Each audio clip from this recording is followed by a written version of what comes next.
してくれ。よ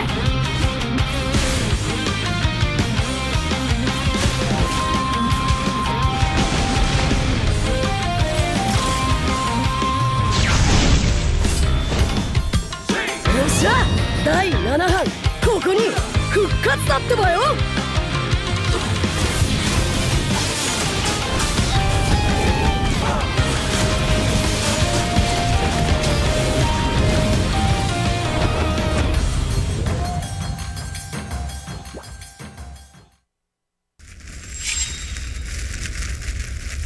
見せてやるよ、車輪ガンの本当の力をな。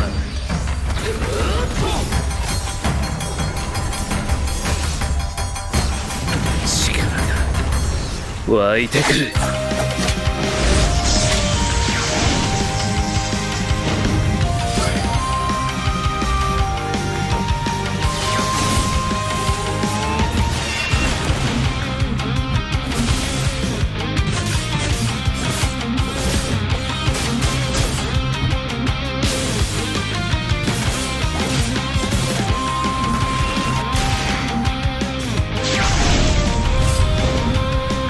相変わらずやかましいやつらだ。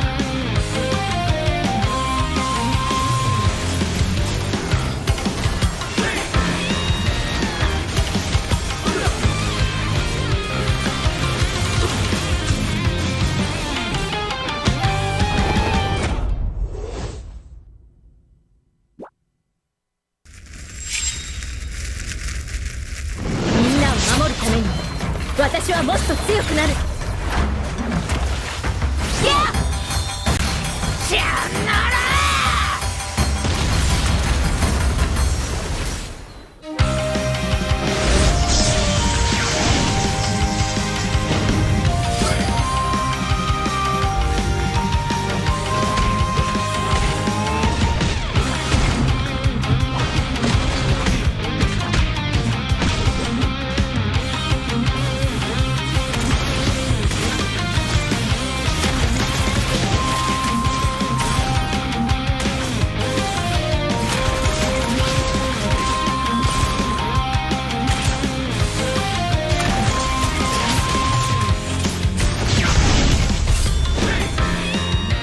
今度は背中合わせでいくわよ。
ここは俺に任せて。もらった。4代目ほかげを超える忍びはお前しかいないと俺はそう信じた。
Malakas, Pilipinas, malakas kahit anong lane, we become the monsters. Malakas, Pilipinas, malakas face the golden sun and reppin' for the 3 stars. Look at us to the top, no ifs, no buts. Winning any game, para to sa PINAS. Di mo matitinag aming boses sa new level. Nasa kalye man o mobile, you know I become a legend. Open fire, we unite, we winners. Built with pressure, like diamonds are made of. Switch na lane na parang gera, HP racing, way reset up. Built tagatang buhat, we hear that full load SS parang Laila.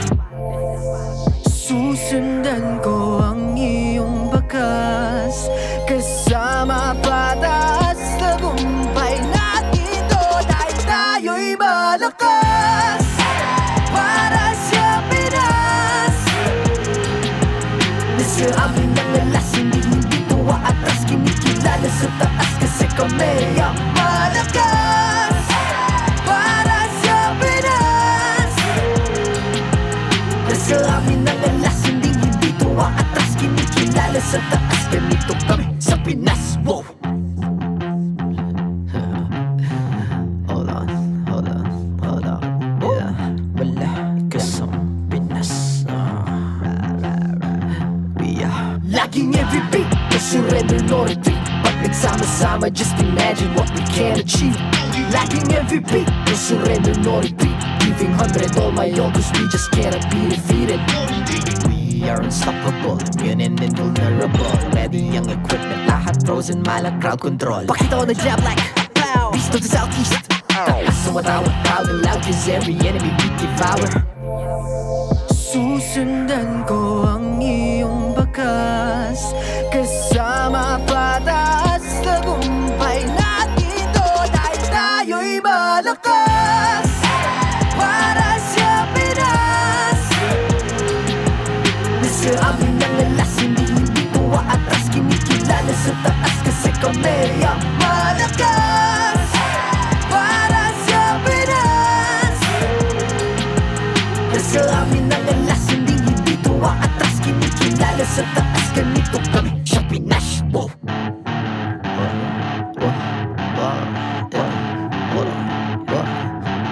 Malakas, Pilipinas, malakas kahit anong lane, we become the monsters. Malakas, Pilipinas, malakas face the golden sun and reppin' for the 3 stars.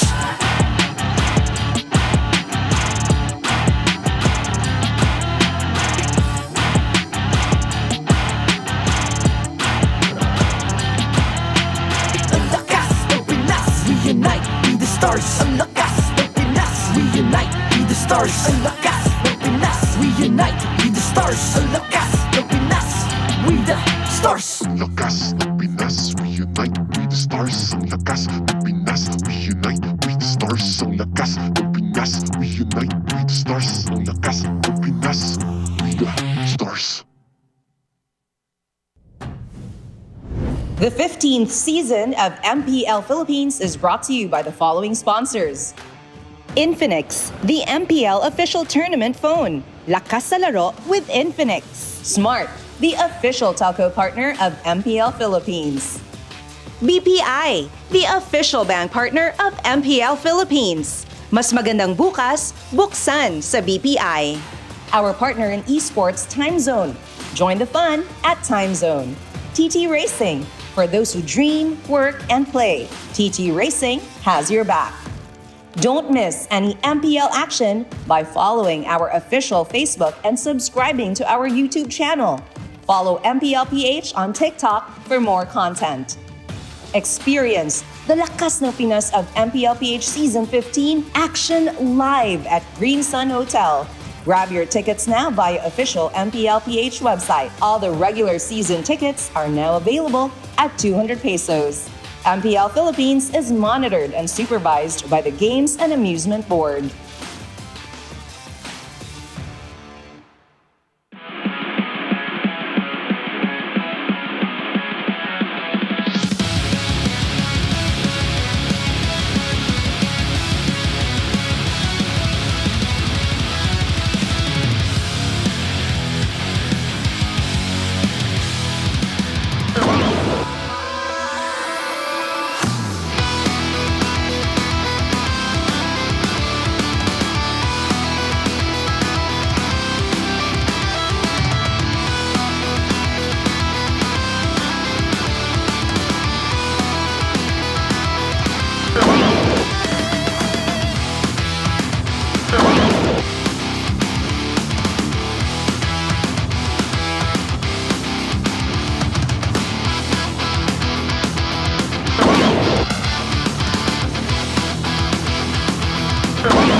ninja sa MPL Arena. Welcome to the MPL Arena once again. My name is Hans Galeria. And this is your very own Odin at mukhang hindi lamang mga players ang handa sa bakbakan. Maging kayo rin ay ready tumanggap ng S-Rank missions. Lalong-lalo na dahil ang misyon para sa araw na ito ay mag-synchronous spin. Siguro naririnig nila dati yung mga synchronous class. Gagawin natin, magsispin tayo ng sabay-sabay kaya buksan nyo na yung ML account nyo sa phone nyo. Lahat ng nandito sa MPL Arena, I actually request you to do the same kung may diamonds tayo and everybody else is hoping that they can do it. Pwede nyo nang gawin yan ngayon because the Naruto skins are available. So I assume na ready na yun nandyan sa kanilang mga tahanan dito sa MPL Arena. Handa na rin siguro kasama natin actually sina Cams, Lux, and Doc Jin ang ating mga KOLs and content creators. Kasi parang gusto nila dito rin sila makakuha ng skin. Oo, tama ka dyan. At hindi lamang sila ang ating mga makakasama. Pari na rin ang ating mga super fans. Ready na ba kayong lahat? Feeling ko ready na sila. So when I say, on the count of 3, we spin. Alright, let's do it. In 1, 2, 3, spin! There we have it. Pinapakita na sila isa-isa kung ano mga nakukuha nila. Wala pa. Feel ko ulit pa eh. More! Feel ko ulit pa eh. Ano to? Ay, nabubuo Isa na. pa. Nabubuo Isa pa. na. So ladies and gentlemen, hindi pa naman kasi dyan natatapos eh. Marami pang, eto skinip Ay, niya na yung ads. Ang dami Skinip niyang niya na yung pang-spin. ads. Ilan na yan? Pabuo na, malapit na. Feeling ko pwede na eh. Feeling ko, ay gusto niya yata Let's go! isang bigaya na. Feeling ko, grabe naman. Wala ba kami dyan? Pwede ba kami dyan? Ang tindi ni Lux. Oh my G, ano may lalaban ba? Si Ay, Mima. eto. Si Mima ba yan o si Naruto? Ay, Ay, nabubuo na. Ang dami ng mga Kinakabahan na ako, token. Hans. Ang dami ng mga token, hindi ko alam kung ano yung nangyayari. Okay. Ito na ba yun? Ito na ba yun? Ayan, may mag-unlock na. Pipindutin mo na ba? Ito na ba yun? eto na ata yun, Hans. 3, 2, 1. Wow! Grabe ka, Jeric, na-unlock mo yung katabi mo. Piruin mo yun. At as of this moment, this is just a really good time. Dahil iniisa-isa na natin, may Naruto na, may Sakura pa. Naku, Odin, nasan kaya yung Kakashi tsaka yung Sasuke? Sino kaya ang mahanap natin sa ating mga super fans? Ay! Mukhang kukumpletuhin niya lahat, Hans. Ayan na naman! Kakashi, Lux, kukumpletuhin mo na ba? Ikaw na ba ang kukumpleto? Grabe naman yung mga effects, yung Hayabusa. Feel ko makikita natin yung mamaya. Mamaya, excited ako makita yan sa loob Ay! ng Land of Dawn. Grabe kahit sa likod, Odin. Meron din. Okay lang. Ang mahalaga, nakuha mo. Si Naruto na naman. Kukunin niya yung sarili niya. Ay, wait, sino to? Ay, yung Team Liquid! Anong kinuha ni Carl? Si Carl ba to? Mukhang si Carl nga. Sabi niya ay, hindi! Si Sanford. Okay, ano to? Sino kaya ang una makakakuha sa kanila, Hans? Hindi ko nga alam eh. Paunahan. Kung sinong mahuling makakuha ng skin, magpapakalbo. Kung sinong Parang iba ata mahuling yun eh. makakuha ng skin, TLPH, magpapakalbo ha. Nako, yan na. Naging Kinakabahan competitive na na sila sila lalo. ngayon. Nako, si JP, ayaw pa naman pakalbo ni JP. Kailangan na, bitawan na to. Focus na talaga lahat. Ay! Kukunin mo na, G! Sanji, ikaw na to. Kukunin mo na eh. Ayan na. Sanji, Mark, safe. Kamusta kaya yung TNC, no? Ano kaya nangyayari sa TNC? Okay pa kaya sila? Sanji, kung ayan na. Akala nyo kayo Meron din lang. sila. Ano kayo mga kukunin? Ikaw, Odin, kung ano kukunin mo dito? Sakura, Naruto, Sasuke o Kakashi? Siyempre si Sakura. O kaya yung libre. O sige, tama ka. Mas maganda kasi pag libre. Ay, sino to? Sanford! Grabe, nakakadalawang Sasuke na. ang TLPH. Ano ba to? Best of 5? Best of 7? Ganon. Rekta ba tayo? Kaya guys, para sa lahat ng mga manonood natin today, eto na. Meron na din ang pang ating isa. superfan. Shoutout sa'yo, kuya. Nakita na. Akala ko kasi mysterious man siya kasi hindi kita yung mata niya. Pero eto na. Ang TNC, iniisa-isa na rin nila as of this moment. Marami silang pang-spin. Ayan na yung at nakuha ni Naruto. Shoutout sa'yo, ate. Congratulations. Ikaw na naman ang isa sa mga napaaga ang schedule. Ando din si Sakura sa likod, oh. Ay, no. Live action pala. Oo, Si Sakura. everybody came to cosplay today. Ayan na yung Naruto. Nakuha na ni Trey Martisi. Okay, pasado ka na, Mar. Tapos si Benny Cutie, kumuha pa nung Sasuke. Pasado ka na rin, Benny. Sino tong kumuha ng Naruto? Ay, si Saida. Ayan na. Nagpaula na ng skins ang sambayan ng Pilipino. Sinimulan pa lang ng TNC tsaka sinimulan pa lang ng TLPH. Kahit nga yung ating mga content creators na sina Camps, Lux, and Docjin, guys, go ahead and follow them on all of their social media pages. Pero ibang klase yun, Odin. Pinagpawisan ako sa dami ng nakita akong skins na nakuha ng mga tao today. Excited rin ako kung ano rin makukuha mo mamaya, Hans.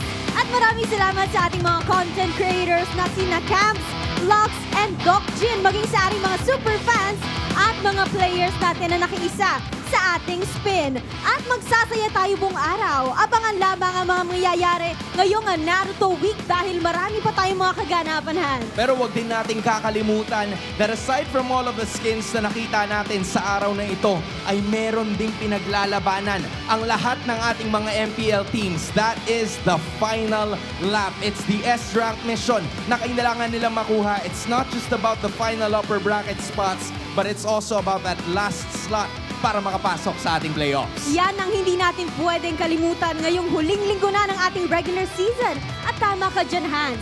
Sino nga kaya sa Smart Omega at Twisted Minds ang makakakuha ng last playoff spot? At sino naman ang makakakuha ng upper bracket spots sa pagitan ng Team Liquid PH, Onyx Philippines at Aurora? Now, I am curious to see kung sino-sino nga ba ang ating mga teams na makakuha ng yan. Nako, ang dami pala nating aabangan ngayong araw. There are a lot of spins. There are teams that will be claiming those upper bracket spots and playoff slots for this week. Kaya sabayin na natin. Kasama ng paglaki natin sa panonood kina Naruto at Sasuke, sasabayan din natin ang ating mga MPL teams at panoorin kung ano ba ang kanilang magiging ruta patungo sa playoffs. At sigurado akong labasan na ng pinakamalalakas nilang jutsu. Huwag na natin patagalin pa. Ilabas na ang lakas dito lamang sa MPL Philippines Season 15!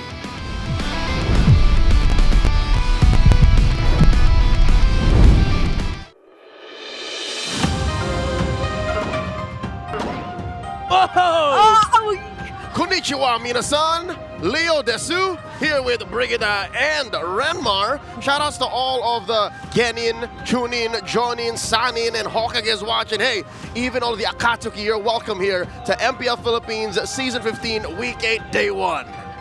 What do I say? Arigatou gozaimasu for having us here, and I am so tanoshimi for this upcoming day because we have 2 matches lined up for us, and the Naruto week officially starts today. Nani is Tanoshimi. Tanoshimi, I think it's fun. Fun? I thought I was excited. Oh yeah. We're excited. I don't know. I'm just making sure. Watashi wa Sushi Senpai.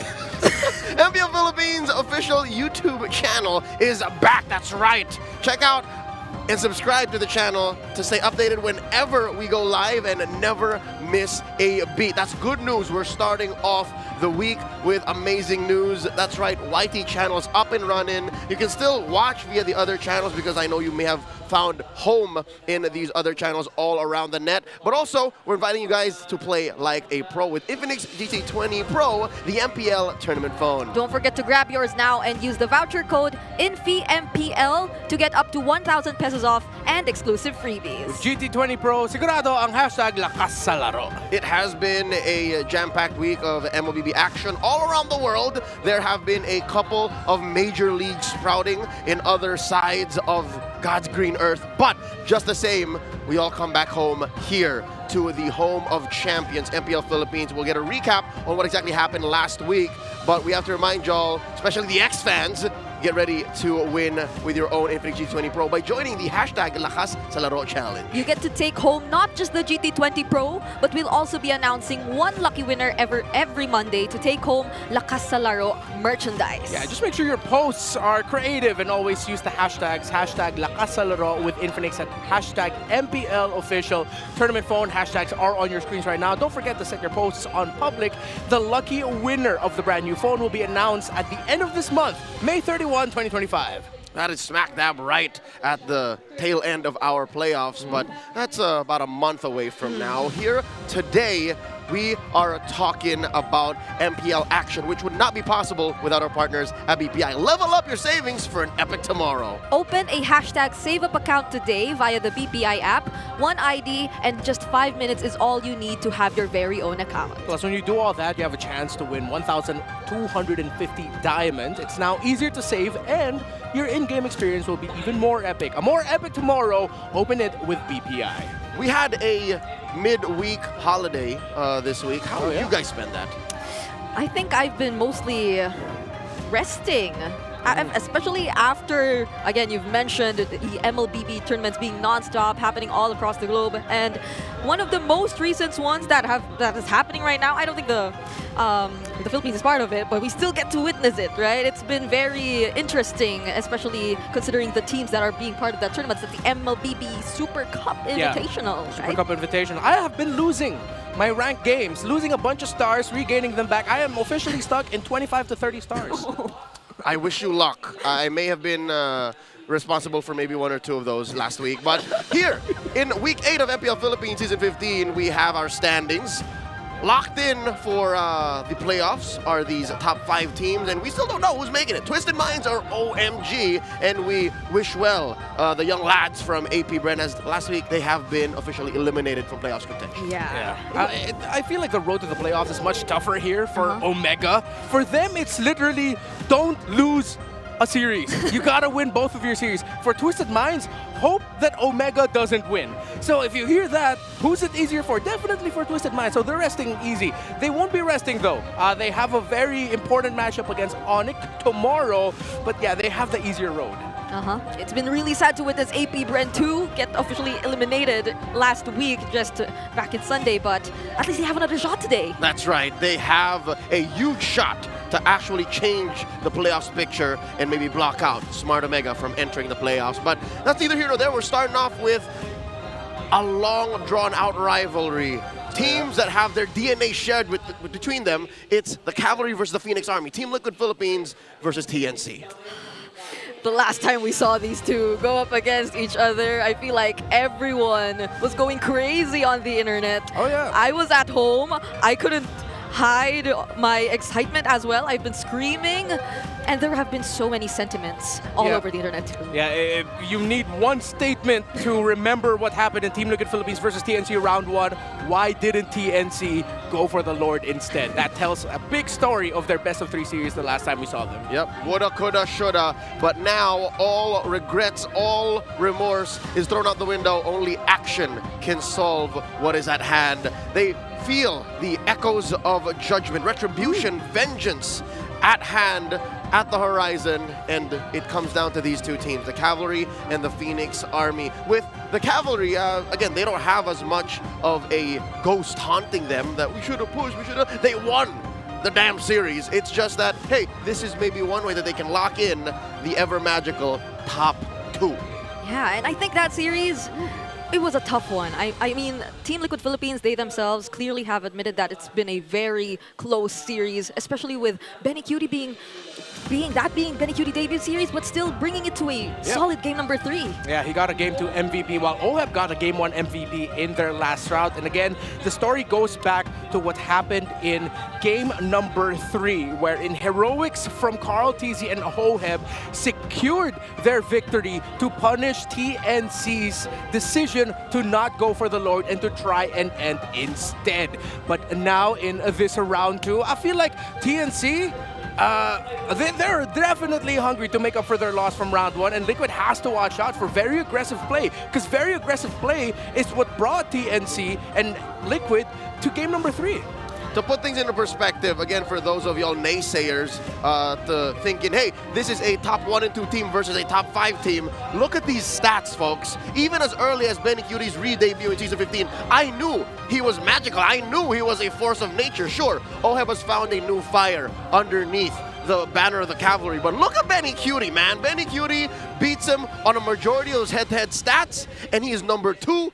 Kills per game, he is number 1. You know what? There's a lot of stats to talk about. We'll get to them when the game starts, but let's talk about how the Cavalry in their final lap lock in top 2, upper bracket. All right, for Aurora, for Liquid, win the match versus TNC and Aurora, or they sweep TNC and win a game versus Aurora, or they can win a game versus TNC and sweep Aurora. So it's either you win the match versus both, or you sweep one and win one game against the other, not necessarily have to beat them to secure the upper bracket seed. And of course, their remaining matches are going to be up against TNC and Aurora. Yeah, TNC, who has a chance of slowing down the possibility of Team Liquid Philippines getting closer to that top 2 spot.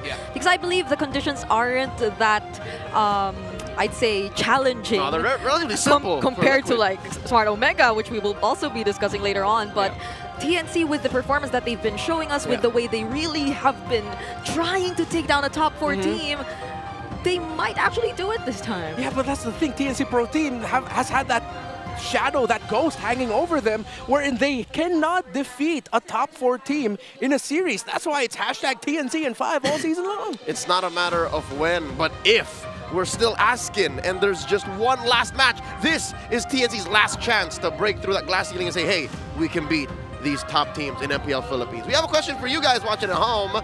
Which MLBBX Naruto skin have you already gotten? You have Lucas, you have Kalia, you have Vale, you have Suyo, or you have Hayabusa, or have you gotten all of them? If they were able to get all of them in just like an hour or 2 since it came out, you have a lot of diamonds. Yeah, I mean, the guy with a tablet in the crowd got like 3.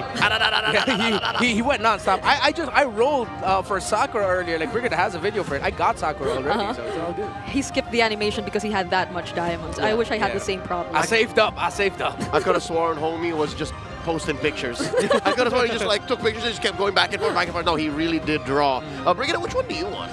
I want the Sakura one, of course. Like, some people would say she's not that strong.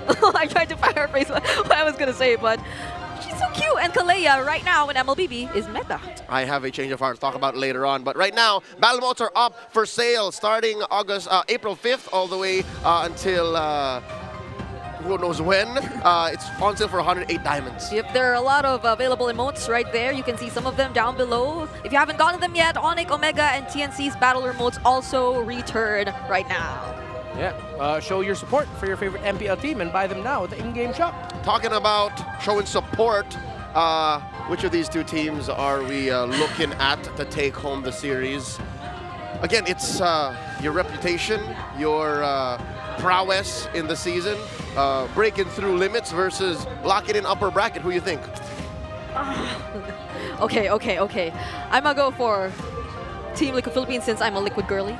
And wow. I'd say still 2-1. Since when were you a Liquid girly? You told me I was a Liquid girly, so I went with it. Yeah, right. Everyone told you were a Liquid girly. So I went with it. Are you also a Liquid girly? No, I am not. I'm TNC in 5. I am TNC in 5. At 5? Let's not expound on it, but they're my prediction for today. Okay. You'll see in the lineup maybe why Renmar picked TNC. I'm sticking to my cavalry, all right? I am so cavalry. Was cavalry, is cavalry, then, now, and forever. What do you guys think? Send in your predictions in the comment section wherever you're watching, whether it be on the TT, the YT, the FB, wherever else we're live. Action's about to begin very, very soon. I have a feeling this will go 3. I know I did say in the forecast, I think it's going to be a sweep for the Cavalry, but now, with the vibes in the arena, I might be retracting that statement. Yeah, and I mean, our viewers are about to see in a bit who are going to be playing for this particular series. There are some changes compared to the first time they met, so that's another thing you really have to watch out for. Yep, spoiler alert, it is for TNC, and I suggest you look back at the history of teams who have celebrated birthdays on broadcast, then you'll figure that out exactly why we feel this way. We have the player walk-ins in just a bit. Ladies and gentlemen, let's welcome Team Liquid Philippines and TNC. To oversee and uphold the tournament's integrity, guiding us through this match, please welcome our marshals.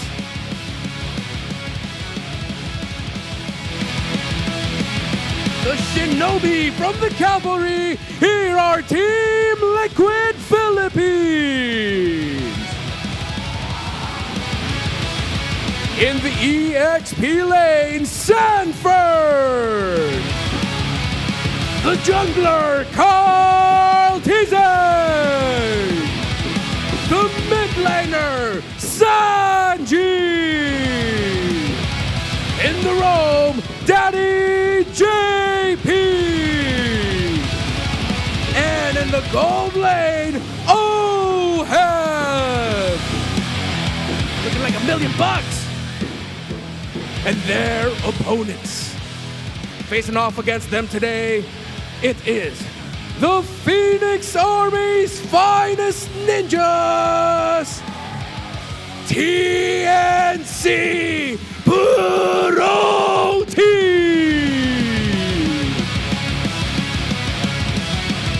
In the EXP lane, 3 Martizes. In the jungle, Zaida. In the mid lane, Lancy. The roamer, Yaoi. And the gold laner, Benny Cutie.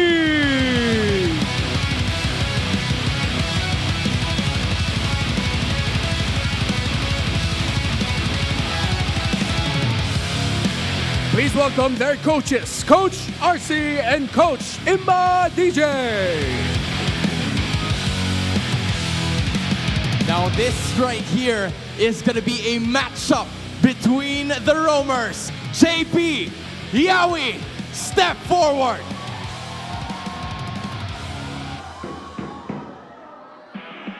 Week 8 na, boys. JP, paano nyo makuha ang panalo kontra sa TNC? Ano ang palag mo? Bigay mo na sa amin to, we. Kailangan namin na upper bracket. Iyaan mo na daw sila mag-upper bracket. We, ano naman ang masasabi mo doon? Paano nyo babawian ng TLPH? Ano ang palag mo? Sama-sama tayo, huwag mag-upper. Fist bump, gentlemen. TNC Pro Team, Team Liquid Philippines, MPL Arena, make some noise! Heading into this game para sa pinakaunang laban ng week number 8 casters. Balik sa inyo. Brigil-chan, Nanigasuki, what do you think as a Liquid girly of Team Liquid Philippines? I feel like Team Liquid Philippines, after losing their only game in Week 7, are looking to bounce back heading into Week 8. And they are definitely not allowing TNC Pro Team to encounter the exact same scenario as they did in the previous meeting. But then Team Liquid Philippines, definitely they probably must have had some adjustments, because it seems like previously teams have somehow read out how to kind of like disable them in terms of the draft, taking out the draw heads and a lot of picks which allow them to set up the tempo when it comes to the game. So I'm looking forward to see how Team Liquid Philippines has adjusted heading into this week. Ren Markun, Nanigasuki, TNC in 5. They're bringing in 3 Martisi, who recently celebrated his birthday. How do you feel about that change? Well, 3 Martisi. Hopefully he's ready to go up against Sanford here, because when you're going up against Sanford, you cannot just be like the passive EXP laner style of, let me just clear the wave and make my presence felt in the map. You have to be ready to duel up against Sanford. But before Sanford, it was 3 Martisi who joined the Echo squad of Season 9, who came up as one of the best duelist-style EXP laners. So 3 Martisi needs to bring that spirit, that old meta style of brawly-type EXP laners to go up against Sanford and to take him out of the map. There is a big change happening in the metagame right now. We have unlocked 2 heroes prior banned last week because of their reworks. Kimmy is joining the fray alongside Glue. You're talking about duelists, you're talking about disruptors. Hey, 3mar played a good amount of Glue. Yep. He's back in the fray. Yeah, and that's what I'm looking forward to, especially with the reworked Glue kit being really good for duelists, with how the second skill now is essentially his ultimate. You can quickly get split just when you tap the second skill. Yeah, and honestly, I feel like aside from the gold lane matchup, aside from the XP lane matchup, I'm looking at these 2 junglers too. The last time they met, it was pretty close, but a lot of us have been saying that Carl TZ right now seems to be playing very close to his prime in terms of his usage of the assassins, in terms of the way he's able to show us his mechanics. So I'm wondering if they'll be a lot more comfortable to pick up those assassins right now, because the previous time they did go up against each other, I believe there were still alphas showing up every now and then. But now it doesn't seem to be the case, not unless they consider the Fredrins or something. Au contraire, you mentioned the F word, Fredrin. I'm looking at the stats. Carl Teasy currently #1 Turtle Taker, #2 Lord Taker in the league.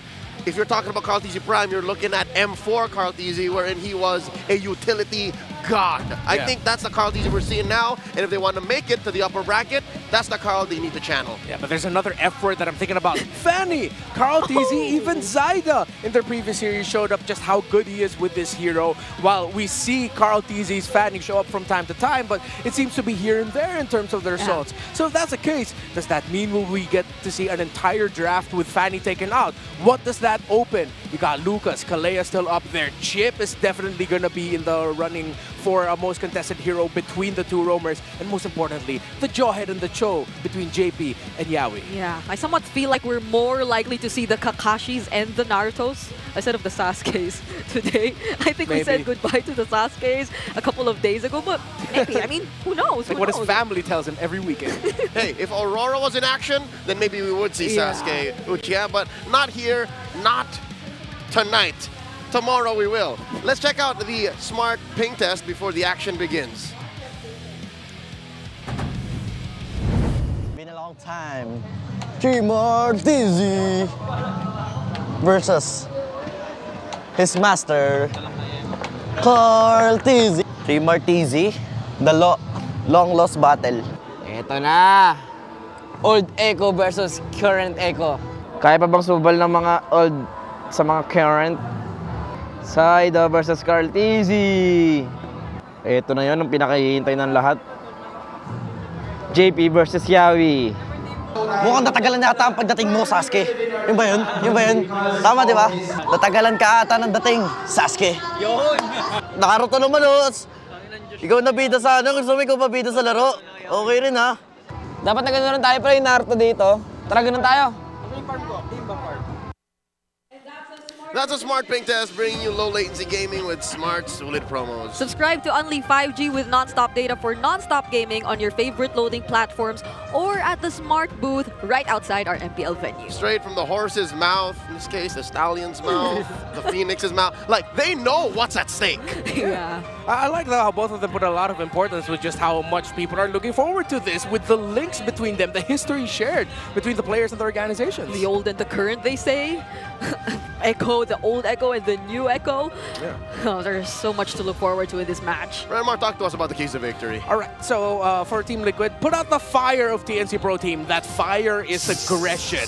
Make them sizzle, fizzle out, yo. Because really, that's what brought game number 3 against Liquid. TNC Pro Team being aggressive, Yawi being able to set, and even Zyda being left unchecked. Rise up, TNC Pro Team. You have to be very clean, very disciplined, and be sharp and sure with your decision makings. If you gotta go for the Lord instead of trying to force a final push.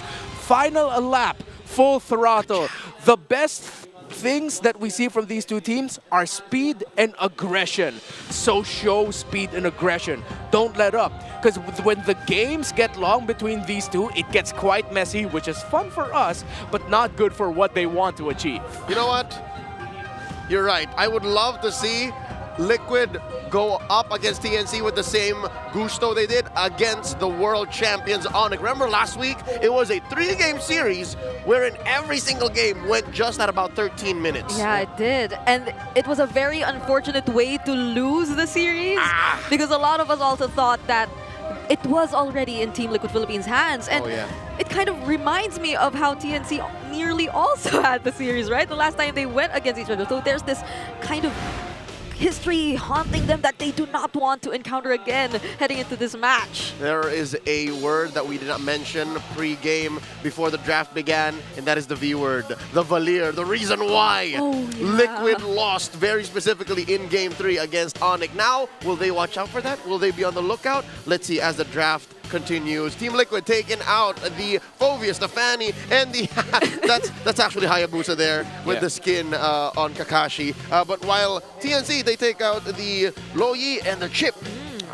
So we mentioned the Chip earlier, the Fanny now getting taken out by Team Liquid, which I think is a signal later for TNC Pro Team that maybe they might they can open up Fanny later on if they are banning again from the red side. They take out the Jawhead, another hero that we mentioned, and with all of that, Team Liquid decides to go for the Joy, turning off the Suyo option, and with the Hayabusa even gone, we might see Zyda being forced to play something along the lines of a Ling later.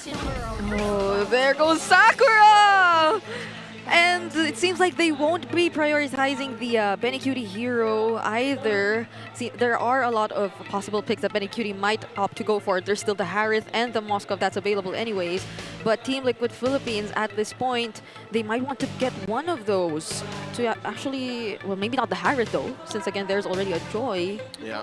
I'd say save Red 3 TNC for the jungle pick. It might get tight when the banning comes. Team Liquid though, maybe a gold laner here? Yeah. One or the other, the Fanny, the Granger, or the Harith, the Granger. Yeah. It's either going to be those two. I think a gold laner that can pick up Purify would be great. And you mentioned the glue earlier for 3 Martisi. 3 Martisi is going to be getting his glue. Again, that's that revamped glue. While it's a Moskov that Team Liquid Philippines will go for instead. So they have a good balance of macro, and they take away a strong gold laner pick that could have been a good counter for the Joy of Carl Tizzy. Yeah, it's only the Moskovs or the Grangers that's left for Benecutie, but that could be a potential pick later on, since again, we are looking forward to see the jungler here, since we're running out of the junglers. Yeah. If ever they don't pick the jungler now, as you mentioned, either just pick up the Harith or the Granger, and then your jungler, if you cannot get the Ling, you gotta settle for something like an Alpha. Because you cannot go Fredrin with the presence of a glue. It's gonna be quite tough, the slow front to back. And I think that's what glue getting shown up here is also shutting down against TNC Pro Team, the option of them going utility for the jungler. What about the Hanzo, since they already have the Kalea? Right, yeah, that's true. Oh, wait, we're seeing... Oh, it's still the Suyo. Oh, finally he comes back home to Sakura. There you go. Sasuke Uchiha. That's a Suyo skin, folks. He's had a rough week 7 ever since that new patch. Live, folks are pulling Asmi Madars of the Cavalry, dressed up as Naruto. Actually just purchasing the skin straight up. Congratulations. A new owner of a Kalia skin. Going into the second phase, that is the Eve banned out by TNC. What will be left for Team Liquid? I'm wondering if we could be seeing the V-word. I mean... Vexana? Vexana or Valier? Oh, Valier. Oh, you meant Valier. Yeah. Sorry. Because Leo said it earlier. Yeah, I'm still still getting used to the fact that Valier is a very strong option in this current metagame. Very, very strong. Yeah, and that could be good, especially with the presence of the glue. If you can get a lightning truncheon onto the Valier, actually, even though you usually don't see builds with it, but the lightning truncheon can mess up the glue and the team that has the glue very well, since you take out the cap of the damage of the bounce. I'm looking at the trades for the roam here. With the Jawhead gone, TLPH might want to consider banning out the Cho of Yaoi because this Kalea can actually go to the EXP lane as an option. Oh, yeah. So that's something the TNC Pro Team has like an ace up their sleeve. Where if TLPH bans out the Cho, then it's also still going to be fine. Where it's like, all right, it's okay. We already have the Kalea. We'll might as well put in the roam anyway. I wonder what they are gonna consider though. The Matilda's interestingly still open too, but I doubt it'll be an option for both of these roamers who are really eager to always go for the setups. If anyone's going to pick up the Matilda, it's probably going to be Liquid. Since they have a glue in the EXP lane, that's just going to be their main rock of frontline defense, so it's going to be the Matilda there. But with the presence of Joy, I'd rather TLPH goes for a solid hard tank instead. Yeah, what are the solid hard tanks that we might be seeing from them? Kacha is still out there. Hylos is still out there. Badang is... Badang plus a good mid laner, I would say, but oh no, they deny the Badang! Okay. The B combo! Great drafting right now from TNC. I like the sequencing, I like their block picking. Still, the glue is going to be the biggest problem that they have to deal with later on, and right now, I think I'm running out of really strong gold laners. They might just end up with a Granger. You mentioned they got the Kacha, they get it. They get the Farsa as well, so it's a strong front, strong solid tank, play around the Moskov, strong backline with one option, make it 3 options for diving. Yeah. Very balanced. Team Liquid Philippines salvaged their draft. Now for TNC, are you stuck with a carry for Benny Cutie? That's going to be quite tough. Or do they still want to opt for the Granger? Yeah, they go for a reach instead because you're all dive. You need a bit of reach. Carry's a bit too close range. So yeah, it's either that or the Granger. Yeah, because they also took out the Beatrix. So like, who else is left there to provide a little bit of the range? Because the Jushin too kind of really wants to close in onto the opponents. But this is somehow I'm kind of torn whether or not it will be happy with the amount of dive. Just say you don't like it. Is that what you're trying to say? Because there's so much dive, right, from Team Liquid Philippines. But also there's so much confidence. Again, let's remember, this is Benny Cutie in TNC's gold lane. That's a sobriquet for his young daughter, Wanwan. The Wanwan! I hope they have enough damage output. Because usually you want to see Wanwan paired up with a strong, a burst type mid laner. That's not what a Jushin is. Yeah, that's not what a Jushin brings to the table. So they want to play for the long team fights here. Hopefully the Badang and the Kalea of TNC Pro Team can hold on long enough for the Jushin, Wanwan, and Suyo to deal the damage, because that's what you're going to need to play around. While for Team Liquid Philippines, it isn't so rigid. Yeah, you're playing around the Feathered Airstrike, but even with that, Sanji is so free to go wherever he pleases in terms of where he places that down, and then you just play around the Moskov with that. I like Team Liquid's draft a bit better. Yeah, you can already expect them to take majority, if not full control of the space of the team fights that are going to take place later on. Welcome we'll see if TNC just really goes out all aggressive and wins the team fights with sheer aggression. Yosh! Ikuzo minasan, let's get game number 1 afoot between Team Liquid Philippines and TNC Pro Team. All of the previous sentiments I echo. Again, Team Liquid Philippines has much easier goes at the mid game. Even come the late game, you know, OHEB has better macro, but if TNC decides to take a fight, I think, you know, if they throw everything at the kitchen sink, they can take out maybe 2 dudes. I just don't know how that interacts with the glue right now. Yeah. Let's look at the emblems. Okay, tenacity, typical stuff for the glue. It's pull yourself together for Benny Cutie's Wanwan to maximize him getting the Inspire much quicker. So I like that choice there by the Wanwan of Benny Cutie. Yeah, it seems like he can really play his lane aggressively, which we're somewhat seeing right now. But I'm really looking forward to see how this glue will be answered by TNC Pro Team later on. Like, will the Inspires be enough if they just really keep disrupting TNC and the kind of like order of, or the sequence of the team fights that they really want to pull off? Yeah, look at what we were discussing earlier about 3 Martisi being very strong with dueling in the EXP lane. Currently, he is pounding the glue of Sanford into the turret.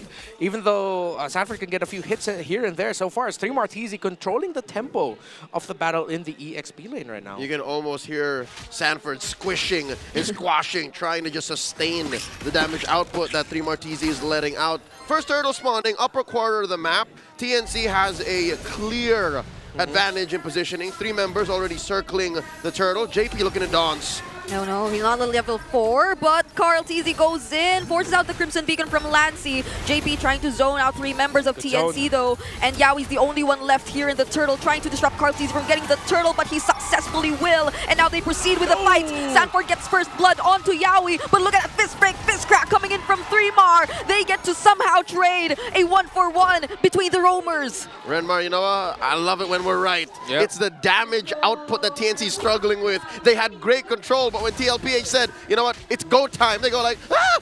Yeah, even with Sanji being a little bit late on the feathered airstrike, it was a calculated late feathered airstrike because the eventual entry of 3mar TC, that could have been 2 kills for TNC. But the feathered airstrike of Sanji sent back Zaida and the other members of TNC Pro Team that they said, all right, sorry 3mar, great set, but we can only get 1 here. Again, this is made worse by the fact that Suyo no longer has magic defense raised when he's in immortal form. So Zaida feels the extra squishiness. Yeah, and I also felt like Zaida had a much more peaceful early game farming compared to all the previous Suyos we've seen. Like, there weren't much invasions going on from the side of Team Liquid Philippines, but nonetheless, they were able to secure the turtle, which somehow meant that really Team Liquid Philippines are clearly in control right now. Yeah, Team Liquid can be aggressive, but they don't need to be. They don't need to hyper-invade. They don't need to always be showing up at the jungle of TNC Pro Team.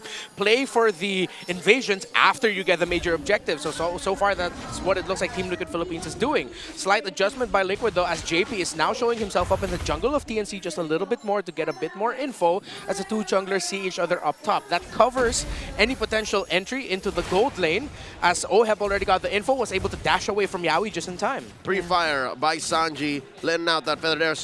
If anything, the only real winning lane for TNC is that XP lane. It's the birthday boy, 3mar TC, who's holding it down, mid, jungle, bottom.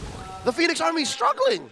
Yeah, we might be actually seeing Team TNC really commit to a fight when Benny Cutie seems to have enough damage to follow up the potential setups coming in from Yowie and especially 3mar TZ. And if he can fly, mind you, there are 2 Purifies on TLPH's side. So if they decide to just cleanse all of those stacks, Benny Cutie's back to square one. Oh, no more feathered airstrike and really good positioning by TNC Pro Team. They could actually win this second turtle. Oh, they know Sanji's not around. They go in for the Tsunami Slam, but still JP with the Abbot of the Guardian knocks them up, and now it somehow denies the engage that the TNC wanted to do. The SOD is also there, so they have to take note of Oheb potentially going in, but still it's multiple members of TLPH being poked down very, very low, and TNC secures the turtle. That is a turtle apiece between the Phoenix Army and the Cavalry. All this time, Oheb made quick work of that shield. I don't know if the shield just went down or he did not chunk it enough.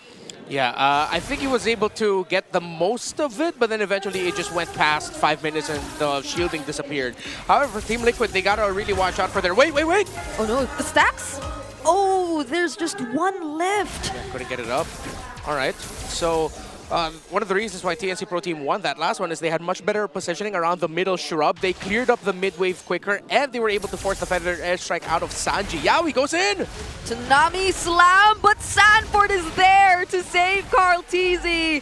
And now Sanford just using the grab, buying some time, but JP gets left and to provide some information somehow for Sanford, but in the end, he's the one that's going to be taken out. Oheb is here though, trying to dish out the necessary damage. Carl TZ also using the electrifying beats. But Team Liquid Philippines will disengage for now. That's what I'm saying. When TNC decide to take one down, they can force these kills, they can force an engagement. And off-map, Zaida, they left him alone, gotta push up top. Yeah, very smart usages of the 4-1 split by TNC Pro Team, especially at when they do it. Now they've taken control of the map and they can potentially get even the next tower in the bottom lane with another big rotation there. So I like the build that the Galoo of Sanford is going for. He went for the Dreadnought armor and then now he's getting the components into the Dominance Ice. Yeah. Somehow Team TNC are actually maximizing the way that they have a lot of threat in terms of crowd control really well. Yeah. Sanji hasn't had much of a great time in terms of positioning as the Farsa. Yep. Because right now their problem of damage, even though they don't have a lot of full build items just yet, now they have some damage, even better compared to their very first fight in the turtle, with supplementing that strong crowd control that they initially have already with their ability kits. Yeah. So now how does Team Liquid Philippines actually contest this? Carl TZ is just within the area. Sanford's already trying to zone, but he will get caught with the Tsunami Slam. And look at the crossbow of Dan coming in from Benny Cutie. There's just enough time for Team Liquid Philippines to somehow find an opening. OM tries to go for the trades, but Zaida, he still escapes. Oh, unfortunate for OHEB. The animation of the second skill just a bit too slow, as Zaida was already past the wall when he finally got knocked back by that spear, and he didn't get stunned. Team Liquid Philippines got that turtle though, got some kills, and looks like they're looking for control on the map. They will get it. TLPH left OHEB down bottom. Again, one of the reasons why OHEB kind of found short that second skill is because he was working on that turret. So that leaves TLPH up on net gold, up on map control, up on objectives. And we're entering Lord territory here. About a minute to change, upper quarters where the Lord spawns. Mid lane still standing just barely for Team Liquid PH. I think this is where TNC will start picking fights again. Oh, Purify forced out for OHEB too. And unlike the first few minutes of the game, it seems like TNC, they're no longer as hesitant to commit their skills even onto one of the tanky front lines here of Team Liquid Philippines, similar to what happened to Sanford earlier. If there wasn't an immediate response from the AOG, TNC could have probably taken advantage of the situation, but Lansing escapes with the Crimson Beacon, forces out the Purify as well from Sanji. But Team Liquid Philippines, they won't go for the full commit. TNC are making sure that it's too hot in the kitchen for Chef to cook. Sanji has been throwing off these off-timing feathered airstrikes, been using Purify when he's not ready for it, and it's a miracle that he hasn't died. Yeah, he's been using those feathered airstrikes to really control the mid lane, as TNC Pro Team are getting closer to, almost, to breaking the tower of Team Liquid there, and Team Liquid wants to hold on to it for as long as they could. No Purifies for quite some time, but TNC Pro Team doesn't look like they might be able to start a Lord engagement with the Moskov and the Farsa not having their Purifies, but they're gonna go for handling the map first. They have to think of that window of the Purify of the Moskov, which is about to come back. I think Sanji's going to be one of the deaths for the next big fight happening for this Lord, though. TNC Pro Team needs to mark that. Yeah, also you have to consider they have been winning engagements. They have been forcing response from Team Liquid, but the nature of their lineup, Renmar, there's no burst, so they can't blitz the Lord even if they have the space advantage. Yeah, especially if Carl TZ actually finds a good angle to surprise TNC. That'll do a lot for them, but not unless they're really able to anticipate and buy enough time. There goes the SOD, the AOG as well will be committed, but Zaida already secures the Lord. There goes Yaoi as well, trying to disrupt Carl TZ, but it's OF doing the job, and Carl TZ takes care of Yaoi all by himself. It wasn't worth it. Sure, they blitzed it, but at what cost? The 4 lives of 4 members of TNC! The lack of burst from the Phoenix Army is coming back to bite them, as the cavalry are now just gonna march towards their side of the river, closer to their inhibitors. They may have gotten the Lord, but I literally blinked and TNC were gone. So maybe Team Liquid Philippines right now are the ones waiting for the engage, really, from TNC. They're the ones more capable right now of turning things around and just going for the counter engages. All right, Renmar, you can undo your blink. Here's exactly what happened. I'm trying to look at it slowly. Yeah, we jumped up. SOD got the hit. JP hit the AOG, and it just burst. What TNC are lacking, that's what Team Liquid Philippines can dish out with confidence. Is all right. Yeah. Oh, look, the fight started. Bang, bang. Look, you guys are gone. Yeah. Literally what they committed to be able to, again, burst, asterisk, that Lord cost them the fight when eventually TLPH decided to tango. They're 5K up right now, and that is a huge firepower differential. You saw in the items there exactly why it's a struggle for TNC to defend. Okay, Sanji already used the feathered airstrike, and now it seems like Sanford won't make it out alive. Goes easy, no goes in, but gets stunned by the Blade Surge, and now he won't be able to escape because he gets traded by TNC. What a read by Zaida, the Blade Surge coming in just in time. They were ready for the entry of Carl TZ. They dished out all the crowd control abilities that they could for the entry of the young GOAT. Call it a 360 no scope by Mama Coco. Zaida, MDL champion, former teammate of Carl TZ, JP, Sanji, and Sanford. He knows exactly what they wanted to do, where Carl wanted to go, and found the young GOAT. He probably knows so much about these guys because he really used to play with them not so long ago, if you'd consider playing in for Carl TZ. being so familiar with them. And now you also see the mechanics going toe-to-toe against Cartesi, who he's been mentioning to be almost performing in his prime, but oh indeed! Yawi gets to catch JP. He might not be able to go for the AOGs, but he still will, just to escape. Yawi gets caught by the grab, and Sanji takes him down, currently on a killing spree. My God, the beauty of the reworked glue. Cartesi's not done! Oh, he gets interrupted once more, but that might just be enough for Team Liquid Philippines to play it a little bit more careful. They already got one, but there's 20 seconds before the next objective. Oh, Grand Theft Orange. Oh, no, Zyda secured! Zyda secured! He was able to get his orange buff still. Feathered Airstrike zones out the members of TNC Pro Team, and TNC will not be able to defend their tower any longer. Even though for most lineups, a gold lead of 4,000 at this point in the game, you cannot say it's hard to make a comeback against. But the fact that, again, you're lacking so much damage from the side of TNC Pro Team that they can dish out the control, but all the control and everything they toss out takes what? 1, 2 members of Liquid out? Well, they've already spent majority of their resources, and there are still going to be other options for the side of Liquid to still bring in the fight. Here comes Yawi bringing the fight. Yawi trying to look for someone, and Cartesi, though, he goes in alongside the SOD coming in from OM, and JP takes down Yawi, but there's the crossbow attack, but the damage is not enough once again. OM takes down Benny Cutie too. That's 2 members down from the Phoenix Army. Bittersweet seeing JP take down his former gold laner, Benny Cutie. 2 members of TNC out. 3 Martesi doing his darndest to quell TLPH's push. This Lord getting worked on by Cartesi. Sanji keeping up the heat. It's so tough for TNC. Again, they can do so much. They can execute as well as they could, but the math just doesn't work out. I feel like Sanji's been wanting to do these perfectly timed feathered airstrikes. Oh, yeah. And now he's able to finally do it consistently for the past few minutes here in this game. And I feel like the entire lack of damage is really made evident by how Yawi's constantly punished whenever he tries to go in for a setup. There hasn't been a single setup yet where TNC has been clearly able to win the fight. Yep, we're about 14.5 minutes in, and still the same symptoms of TNC's draft reared their ugly heads. Lack of damage, an all-in nature, and of course the CC answered mostly by these 2 key purifies on the cores. Sanji starting up again once more. Whoa. The heat is on his side this time around as they kick him out of the kitchen. It's my turn. The chef cooking up a push down bottom and the Lord up top. He brought Zyda down to half HP with just 2 feathered airstrikes. And now Team Liquid Philippines, they are going to accompany the Lord, but they want to secure all inhibitor turrets before they do anything. They can stand, they can watch, they can try to think about how they're going to layer their crowd control abilities, but they're getting poked out, damaged. It's so tough right now, so tough for TNC Pro Team to do anything proactive. Everything that they can do is reactive alone.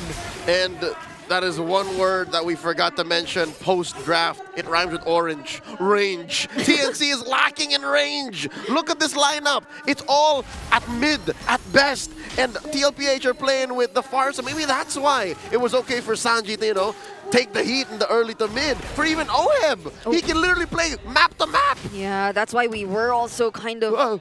Okay, that was close. Suggesting maybe the Granger, but TNC really just wanted to go for the 1-1. So you were also mentioning something along the lines of confidence. That's probably really what we're seeing for now, but it's just not working for the Phoenix Army. If they lose this, it's not confidence, it's hubris. Oh, yeah. But they are going to try to do something, though. They catch Sanford and get to burst him down! But there's a flicker still in a counter AOG. Now it's OM's time to go for the counter. And now TNC are running away. They get to escape Cartesi, but they lose 1. The glue? They use the glue as bait. The glue? Okay, TNC. That's a question mark above our heads right now as they get to burst down Yawi like he wasn't there. Benny Cutie tries to look for the stacks and he successfully will get to land the crossbow down. Could this be a play for TNC to save the game? But it's a no because there's too much damage from the cavalry and they get to secure game number 1. In the draft alone, there wasn't much of a fight that we saw TNC serving up. And in the end, we saw that come through with Liquid taking game 1. That's rough, buddy. Back to the drawing board. More damage. Okay. It's a great concept, but it's so tough to execute against a lineup that can literally just press buttons and do so much. Yeah. You press one button, press it maybe once or twice, and a good amount of what you want to do has already been cancelled. While for TNC Pro Team, it's literally, all right, we gotta make sure this is not. Team Liquid are doing basic math. TNC had to do trigonometry.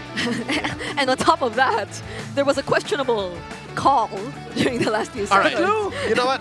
Desperate times call for desperate measures. That's true. Yawi Yeah, was going true. to take anybody, and at least, if it was the glue, there would have been no Purify. So it was at least one sure kill. Yeah, and he was alone, I think. Maybe, but He was alone for like a few seconds. A few seconds, and the Team Liquid swarmed on him to help him out so quickly. And despite the early struggles, the chef cooked, man. The Feathered Airstrike came back to deliver the heat against TNC. you can feel it. You can feel the lightning truncheons come in too. You got hit the resonate too? Eyes closed, ice cold. Hey, you know what they say about a dish that is best served cold? Revenge. That's how the saying goes. That's right. Sanji took a brunt of the pressure, not just from his opponents, not just from TNC because of how aggressive they were with their CC, but from his teammates. Again, you're looking at Sanji to either start up the fight with a pre-fire Feathered Airstrike or to close it up to make sure that whoever the glue pulls in or wherever Daddy JP decides the fight will begin, Sanji is there. So he's thinking of all of this stimuli. He's like, come on, give me a second, y'all. And even despite that, he didn't die up until like the late he never portions died. of the game. Only Exactly. once, I think. Did he? No, he never died. Oh, One death. one death. One? 319 or 419 Yeah, first final it was just KDA. one. In my heart, he never died. It didn't feel like he did. No, he didn't feel like it. No, in the end there, Benny Cutie was able to get a crossbow tang on him. Okay. But yeah, we get to see here. This is what we were mentioning in the draft, right? Yeah. Sanji's Farsa is more flexible in terms of when he can bring down his ultimate. That's it's right. not so rigid. Uh-huh. That's Because right. usually we think Farsa and Eve is like, oh, it's rigid. The Feathered Airstrike, real world manipulation, we always have to play around this. Where it's literally like, you can just freestyle it, you know? He was like water, my friend. Yeah, you gotta move like water. He's acting it out. But I feel like there were attempts from TNC though to somehow, Or liquid, if you will. yeah, like buy time really. Because 2-0. Saito was really trying to control the map in the early stages. There were a lot of commendable For player. plays we did, but it's not enough. It's not. Yeah, again, TNC Pro Team are doing the right things. That do thing. They're doing right things mostly with what they had. It's just, at the end of the day, it's not about the damage, it's about how you use it. Well, for Team Liquid, it's literally like, oh, we have damage. We hurt you. The most basic analysis, honestly, that we can dish out here. We didn't even get to see much Yeah. of the PYT on the 1-1 Yeah, action. and you know what sucks even more for TNC Pro Team? Who could ever get the... whoever gets caught by Yawi, almost all of them have a capability to escape. We have... The Joy has the capability to escape. 2 Purifies. JP can just jump away if he's not dead. Sanford can buy time Spread, or flicker out. Split. Let's not count the flicker. Let's just count like his core ability kit. So even with TLPH drafting these pieces, it's like, I don't know if it was intentional that they all ended up with heroes that could just like, all right, you get caught by the Kalea, no problem. Again, Yaoi's job was so hard. That's why It I did. wasn't so quick to judge him. It's like, that's also what I would have done, man. I just would have taken anything and everything so that maybe we have a better chance at defending.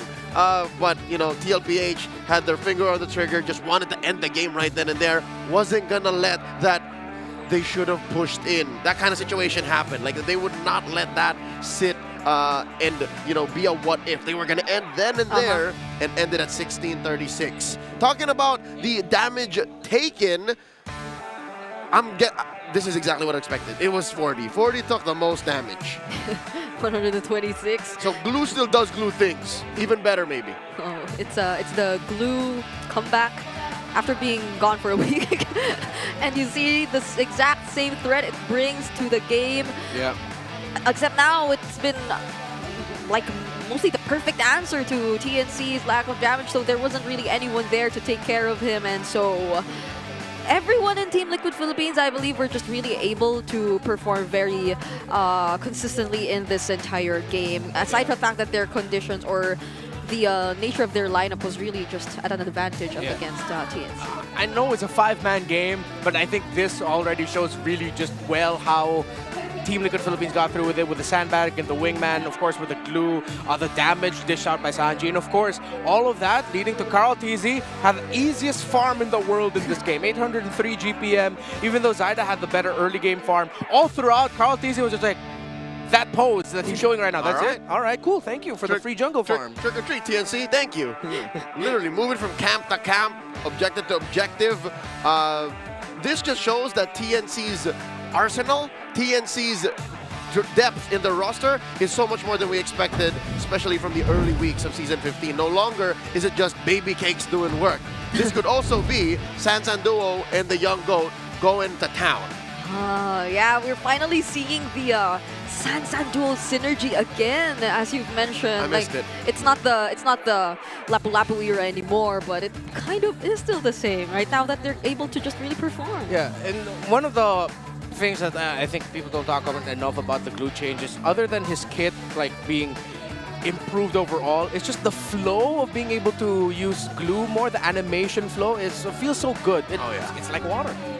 It's a different hero almost, hence the week-long ban. But now he's back and earned him a victory under Team Liquid. Now, we would like to send a heartfelt shout-out to all of the cavalry watching, all right? All the fans of Team Liquid.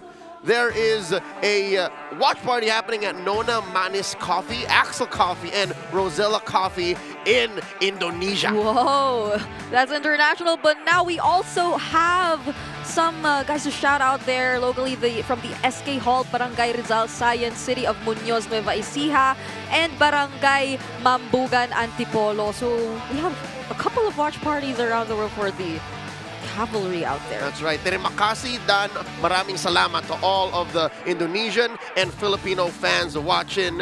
You guys are making MPL bigger than it already is.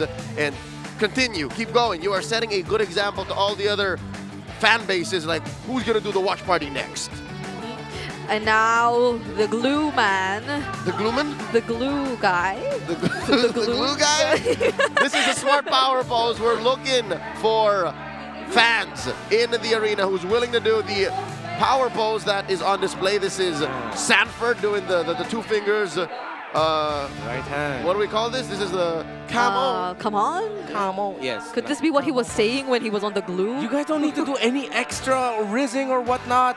You can put down the phone of your flex. I mean, congratulations on your physical journey. Right hand, folks. Oh, she had to double check. It's like, right there you go. Right hand, no smiling. Right hand, no smiling. Okay, right hand. Now they're putting up a fight. Oh, that's pretty good. That's pretty good. Homie was playing with the foreground. It's a 1v1. It's a 1v1.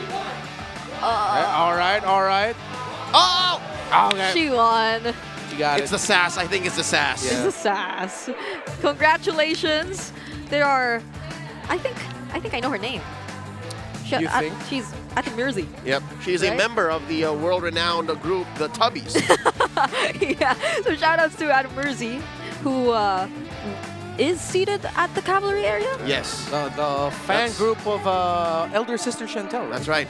Yeah. It came naturally to her to do that pose. Now, I have a question for y'all. Do you need pro-level speed? Make the smart switch and stay ahead of the game. Get your smart eSIM today for only 99 pesos and experience ultra-fast 5G connectivity on any device. No SIM swapping needed. All these that we mentioned just now, they are available now at smart stores nationwide or online by the Smart Online Store. Don't miss out on this amazing deal. Action starts in about a minute, all right? I would assume we're going to get the side swap update, and it'll be in TNC's court, to which side of the court they want to be on. Y'all reckon they want to stay blue, they want to go blue, or is DJ on a red streak? I would suggest go blue, honestly, because I feel like there's no answer just yet for the blue side glue pick in the first phase. Glue. Yeah, because you don't ban it. You open up so much if you decide to ban that hero, and you can't first pick it in the first two. Not a lot of teams want to do that. Yeah. So I think they have to go blue side here. Yeah, and I have to say the Hayabusa ban by Team Liquid Philippines earlier in the blue side was something I did not entirely expect, but it was so good, I believe. It was Since so great. You literally narrowed down the options for Zyda for a decent matchup in the jungle, which was something I was looking forward to seeing, but then he was stuck with the Suyo, which they picked in third. and it felt like they just really had to make it work. It wasn't Zyda doing Zyda things during game number 1. He tried to do Zyda things, but he did it with a hero that was gimped. That was literally, again, the soul was sucked out of Suyo in that recent match. I didn't expect that, honestly. Looking back at that match, I honestly thought that the removal of the magic defense would have been like something I could shrug off, but no. You saw in that game literally how he couldn't even try to dive Sanji as much anymore. Yeah, the entire Suyo Joy matchups used to be somewhat a lot more at the same level, but this time it's clearly it used to be Naruto versus Sasuke, but even if the skin does show that literally now, it feels more like Goku Yamcha. Renmar wouldn't understand. I didn't watch a lot of anime other than well, it is Naruto time, so yeah, Naruto. Yeah, you just watched Naruto. But yeah, no, it's a far-flung rivalry now, and that's maybe one of the reasons why TNC didn't put up as much of a fight as we wanted them to. So with now the blue side selection being confirmed, should they do this now? Should they try to put Zyda on a winning jungle matchup? Is that one way to start? What else should they do? Well, yeah, the Joy's open for them. Get the Joy. What's tough is you cannot first pick Hayabusa. You can get in the clapback. I think they have to consider that the main trades is going to be Hayabusa, Ling, Joy. Play around that. And then if they can, they have to get the glue this time around in the first phase. Oh, now majority of the junglers are still open except for the Fanny. So we might see the trades happen this time around, not unless Team Liquid Philippines still wants to ban out a jungler from those top picks, from those power picks that are still available, because the trend is pretty much the same. It's just like they literally switched sides and the bans are almost the same. The Joy's still open. The aforementioned Ling, Hatake Kakashi, Hayabusa is still out there. Ling has been getting a lot of success post-patch. I'm thinking like, what, 66% win rate? Like, that's pretty good for a fringe meta hero. So what do they ban here? Is it still the Hayabusa or are they switching? I doubt it's going to be the Hayabusa. So they opened both the Joy and Hayabusa trades. Yep. Okay, so they go for the Joy. If the Hayabusa is not what they're getting, they actually have the option to go Hanzo now that they've taken out the Kalea. Oh, yeah. I think Team Liquid, it might be good for them to rush, steal the Cho, so they can go Cho Moskov. But now they're going to go a completely different route. They get the Phovis and the Harith together so they don't have to worry about the Phovis for the Harith. Moskov, Glue, I think are going to be great pickups here for TNC Pro Team. Similar to how TLPH drafted first phase in game number 1. And even if they do Moskov Glue, I'm thinking about it. Hold up. Does the new split take singular targets off of Shadow Kill? Because that would be a good stopper. Oh, never mind then. You're still Hayabusa. Here we go.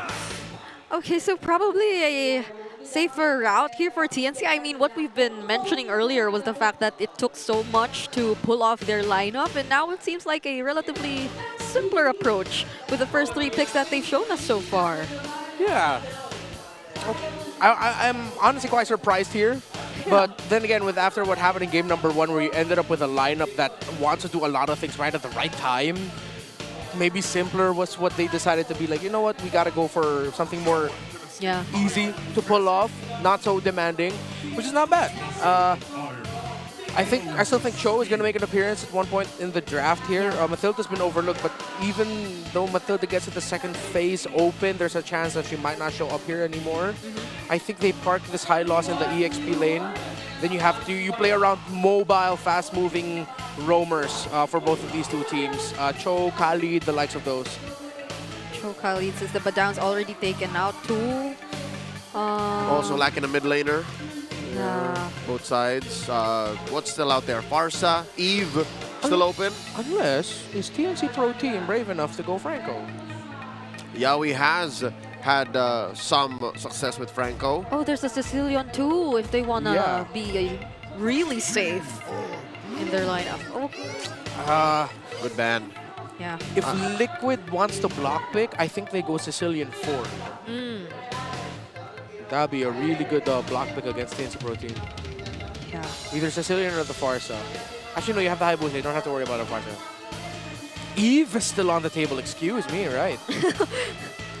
There's so much still left there for the mid laners. So it's Eve, Sicilian. They banned the Selena instead. Choka, lead Pigreal. Oh, and Franco. There's so many choices left. Yeah. It's like up to them what they think they need. If they want to go static, Liquid play the Eve. I feel like Sanji doesn't want to see static though. Hey! Yeah, it wants to be mobile. Wants to be mobile. So if that's the case, you go Farsa. Superfan just pulled! And Superfan just straight up bought that skin. Hey. Congratulations. Oh, that's 2 Naruto. There's another Naruto animation acquired skill right there in the back. Okay, he doesn't want to stay static. Yeah, he does get the Farsa. Okay. Again, MVP performance in game 1. Who are we? Who is Coach RC? Who is the rest of the team to say no? He's sticking with it. So do they still want to consider the Sicilian or match the range with the Eve here? They can go double tank it. They can go Gata Kacha and then, yeah, Gata Kacha Eve. Because I got banned, sir. Oh, Gato's Gato's gone, banned yeah. before. Oh, excuse me, right, you're right. Yeah, so Cho, maybe Cho? Yeah. There aren't any Hildas showing up. I don't think there will be. Unless you throw that Hylos into Rome. I will not like that. Well, Yeah. for Yaoi, yeah. Up against a Farsa, no. Yeah, maybe Cho then. Maybe Cho. It's just that it'll be the same problem, man. Like you see 2 Purifies and then now what? You start kicking the phobias. Yeah. I heard that show, okay. Oh. Oh. Brave choice. You get the Feathered Airstrike, but against the Phobius. So they have somehow range compared to game 1. You're giving a lot of dashes for the Phobius. Yeah. That's 4 heroes who are very dash dependent. Only one of them runs on 4 legs. Oh! And it is the Tigreal, another one that we mentioned earlier. Okay. Lancey can choose between either of these two. But if they really want to go for like the pokes and the range, which they clearly lacked in game number 1, there's the Feathered Airstrike. Yeah. But then, Team Liquid Philippines. Be a lot of fighting. Yeah, Carl Tizzy on the Hayabusa. Yeah. The good thing about the lineup of TNC Pro Team is other than the Granger, I think the Granger's going to be the only one usually left vulnerable to the shadow kill of the Hayabusa. Because everything in TNC Pro Team is very close range, that they can distribute the damage of the ultimate of the Hayabusa much better. They can juggle around. They can juggle it, so that might be the tough thing for Carl TZ. Unless he gets to catch Lancey using the Feathered Airstrike, and then TNC Pro Team lose their formation, leaving an opening for the Hayabusa to go in. The good thing about TLPH is that once it gets to the late game, the Hayabusa can initiate, use that Shadow Kill early to start off the damage, and then everyone else can just clean up. While for TNC Pro Team, yeah, it's dependent on the pickoff. Welcome to Mobile Legends! Game number 2, match point for TNC Pro Team. This time around, going for a more reliable lineup, going up against Team Liquid Philippines, who are charging towards victory. I'll tell you now, it feels like TNC with that Valentina pick at the end. And again, the cornered show, that's what we call in the business. They had no choice. Or they had no choice. Yeah. I feel like it's another 2-step plan for the Phoenix Army. I think Liquid, again, are going to play a little more better, especially when they find their footing mid-game. Yeah, I had the same thoughts when the Valentina showed up. I'm not sure if this is the kind of comp or style that TNC really wants to play into this lineup of Team Liquid Philippines, since, again, earlier we were talking about how they need to almost always close in order for their lineup to work, and now it's quite similar, just except the fact that they have a bit more of range in the form of Benny Cutie on the Granger. Trying to see here where TNC Pro Team can potentially get an opening before the turtle. Usually teams don't want to risk it, but they have the lineup that can go for it with a strong crowd control combo of the Cho and the Valentina to set up an early pickoff for Zyda, maybe. But Team Liquid Philippines are also not giving any possibilities for that to happen. You saw how JP and Sanji were handling the waves in the center of the map within their tower, so they're respecting the possibility as well. I don't know if they smell this. Zyda is in the river brush. 3 Martizzi comes in. 3 Martizzi's there though. go, though Carl TZ tries to attempt for a pickoff, and now it's JP who's forced to use his flicker. Sanford's already here as well. Ooh. But it's only JP who burned his flicker. But Sanji uses Fury! Oh. It almost happened, what we mentioned there. TNC set up for it and lined up for it very well. They're zoning back Carl TZ. I don't think will Carl be able to get close enough? They're poking Team Liquid Philippines really well. There's the glorious pathway as well, but the turtle gets reset. Oh, just a soft reset. Still 4 members apiece here present. Oh, neither side want to commit. Yeah. I think Team Liquid Philippines have to give this up as Carl TZ needs to get his orange buff first. And the Joy will be getting to the turtle first unless he decides to go for the purple buff. Let's see. Yep, JP still yet to get his level 4 too. So it seems like the turtle fight is postponed for later. Don't think it's going to be a heavy fight. If ever it's going to be Team Liquid Philippines watching TNC Pro Team get it. JP's almost level 4 though. Yowie! He goes for the way of the dragon onto JP, who's just barely gotten enough time to set things up. But Sanji though answers with the double kill. Yet Zaida in the end, however, still gets the turtle. JP got at least some of the implosion in. Yeah. And it resulted to sure a turtle concession to TNC, but the chef is cooking. What a spicy appetizer. Yeah, that was a great turnaround there for Team Liquid Philippines. Right at the very second, clutch from JP, even more clutch by Sanji to make sure that they get to secure those 2 kills. It balances out the win that TNC Pro Team got there, and it keeps it a much more closer affair. Still very execution-based here in the early game. Yep, that's a flicker force out from Sanford upon seeing 3-Mar alongside Lancy, also using the glorious pathway. So somehow they get to really bait out skills every now and then. But Zaida's here. Ooh. Okay. All right, I think it's time that they gave Sanford some pressure. It's relatively free because, again, 3-Mar wants to leave the lane as much as possible, so that leaves Sanford with a lot of time to himself. Up top, though, check this out. Salmon Force dropped in by Oheb. Will Betty Cutie survive this because Yowie's right there, but the Purify gets to save Oheb from the knockup of the Jeet Kune Do. They get to actually avoid the threat of Yowie right there. Yeah, it felt like Oheb was able to trace out the entire form of the Zaman Force with how he was able to avoid everything that Yowie brought to the table. It did force out the Purify, but hell, Oheb didn't die. That's what you call coverage. Liquid Philippines, almost Sixth Sense-like when they came to the rescue of Oheb, leaving Sanford again down here to the bottom. Second turtle will spawn in the upper quarter about 20 seconds from now. And I guess that's why Liquid, the Stallions, they are circling about. And Yowie, they can put tabs on Yowie. Again, Yowie, despite being outnumbered here, look, there's 4 members of TLPH around, yeah? Yeah. Yowie's still there. Yowie's still threatening an amazing kick and flicker combo. Yep, and JP still has the flicker implosion too. So there are a lot of resources intact for both sides. Whoever wants to go for the engage first here in this upcoming turtle. But that's another Zaman Force though, already used by Oheb up top! And now he gets to actually take the way of the dragon, but Betty Cutie won't be able to provide the double of damage because JP as well going in for a setup for the members behind. Yowie falls down, Zaida gets a trade onto Carl TZ at that! And TNC might be very happy with what they were able to take. Oh, but Team Liquid Philippines countered that. They got 2. It's a 2-for-1 with Team Liquid Philippines walking out on top. Carl TZ got taken down, but he'll be able to get back quickly. Wow, what an entry by Carl TZ to find Betty Cutie as Yowie went in for Oheb. They're not done. Sanford gets a good amount of firepower laid out on him. Luckily, he is quite chunky, already has a Radiant armor. Here comes the cavalry clapping back. JP looking for range. Carl TZ taking care of his purple first turtle at half health. Could this be round 2? Because Carl TZ is yet to come to the scene, but Sanford already goes in with the Inferno Pursuits, and Carl TZ still finds a way to secure the objective. Yowie and Zaida are down, and 40 gets a double kill on 3-Mar TZ. Lancy's left alone, steals away the feathered airstrike, but 40 gets a triple kill, and Sanji's on a killing spree. The Flames have been wiped out. TNC Pro Team all off the map, off of Liquid's clapback. They take the turtle too. Oh my lord, the Sansan duo is back. Sansan, Carl TZ doing GOAT things. JP leading the charge as the daddy of the group.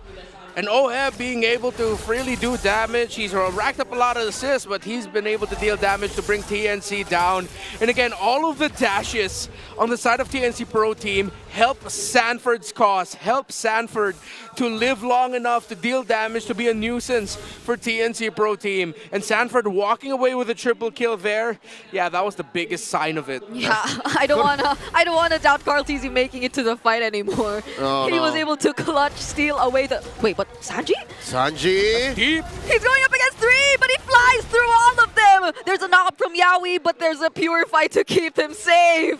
If I saw that maneuver in a ranked game, I would be swearing and shouting at my mid laner. But this is Sanji we're talking about. That was enough time for that wave up top to just passively push. They were playing Patsy. They were using him as a scapegoat. I mean, this is what we talked about with Sanji earlier. Well, we thought he'd go static. It's like, nah, he wants mobile. He wants to be able to go around, use wings by wings as the Farsa. Oh, Lassie! That's massive burst damage! Being taken by Lancey. Fortunately, he was able to dodge the last one, but Sanji, he's been positioning himself in very unusual places, but he still gets to save himself every time. Flaming meatballs from the sky.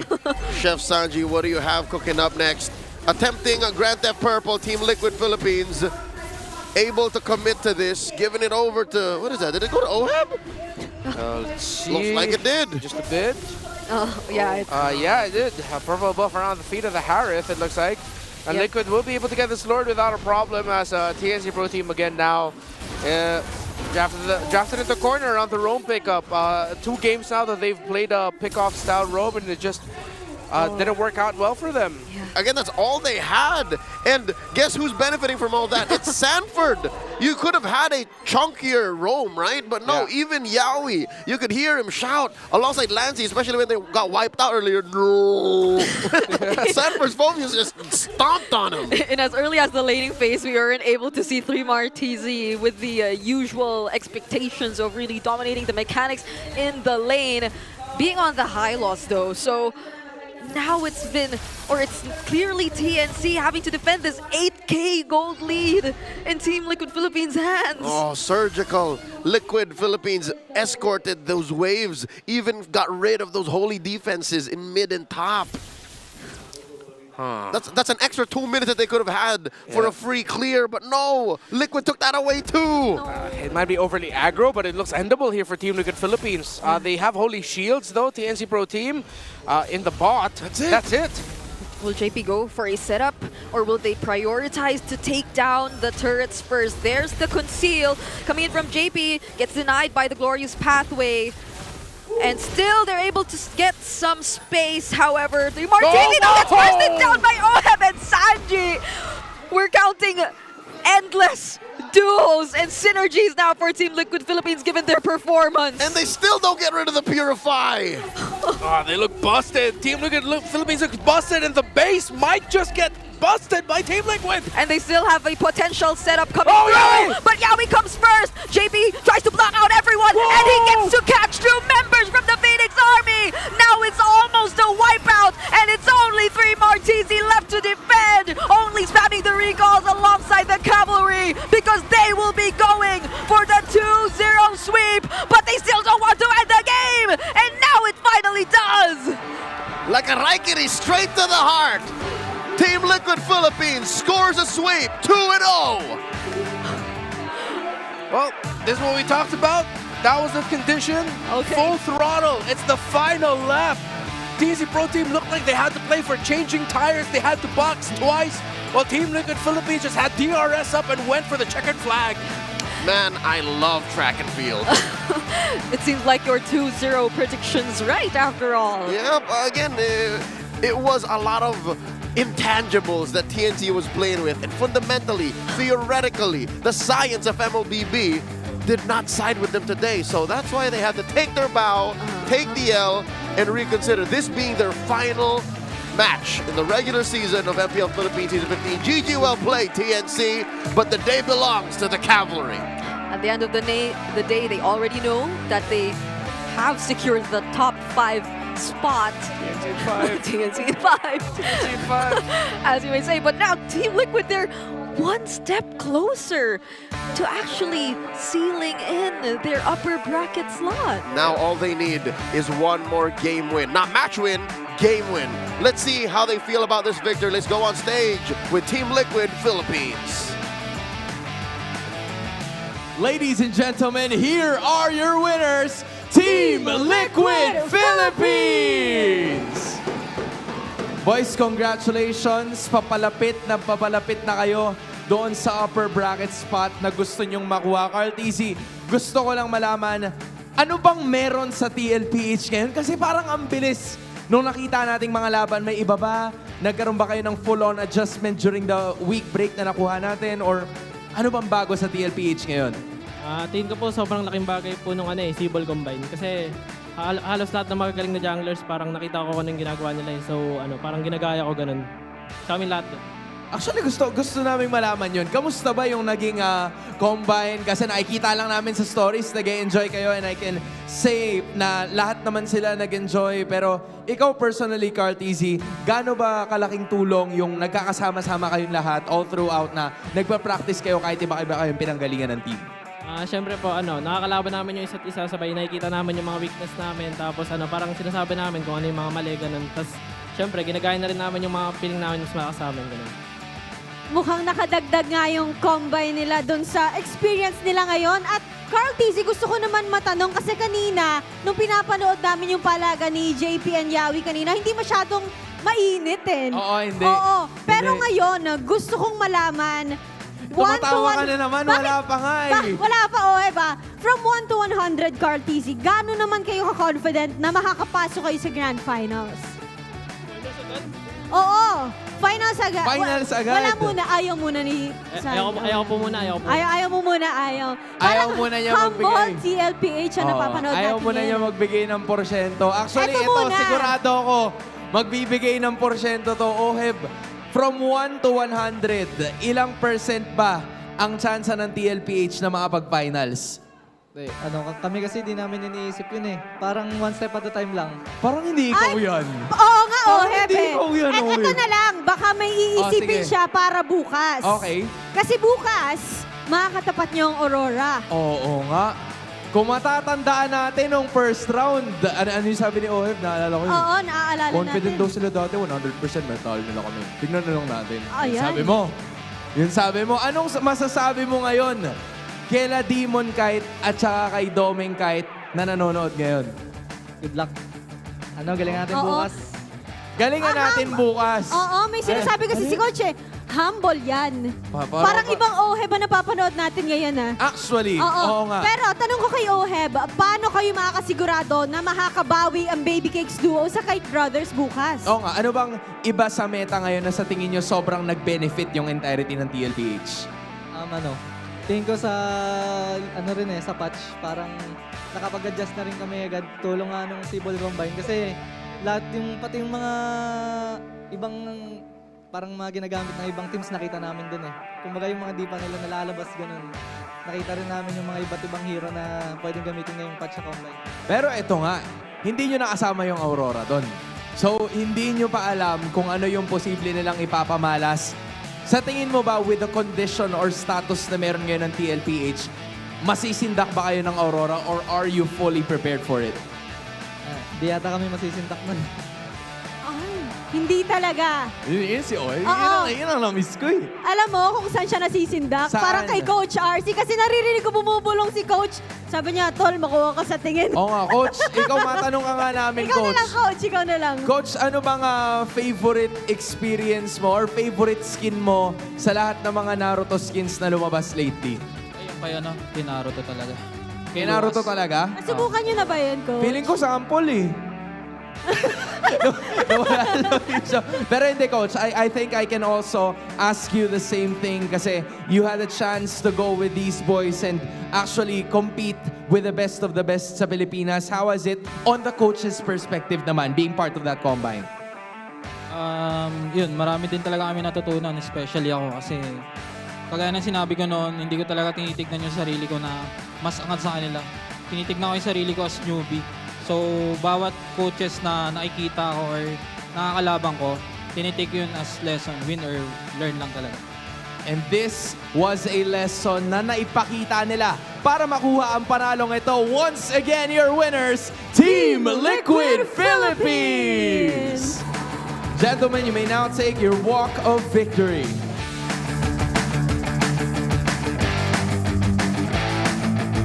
And with that win, you may now take your bow. Malinis ang kuha nila ngayon, Week 8. It seems like they're more playoff ready than we thought they were. Mukhang malinis din talaga ang mindset ng TLPH ngayon at nakikita natin ang connection from the players hanggang kay coach dahil parehong-pareho silang mag-isip ngayon. And hence, excited ako kung ano pa nga ba ipapakita ng TLPH moving forward. Pilit nilang inaabot ang upper bracket spot na makakaharap nila ay posibleng doon din mapunta. Malalaman natin yan bukas pero sa ngayon ay babalik muna natin sa ating mga casters. That is one thing we forgot to mention. Team Liquid Philippines are fresh off of the national team selection combine wherein they were in a think tank and scrim hyperbolic chamber with the other strongest teams in the world. And that's why they're performing this way. Wow, San Duo getting MVP for this series. They're so back. Yeah, I mean, come on. Easiest game for the Phobius right now, too. Sanford was like, oh, look at your draft. Thank you very much. Watch me get MVP. Watch me not die. And I like the item build path he went for. He prioritized Radiant Armor. Then he went to the Dominance Ice after that. Thank goodness they removed the mana from that so that it doesn't feel like a useless item anymore for non-mana EXP laners. It's HP now. It's so good. It's extra value for Phobius. And weirdly enough, sure, first turtle did go to TNC. But is it just me, or did this feel like more of a match with less give from TNC than Game 1?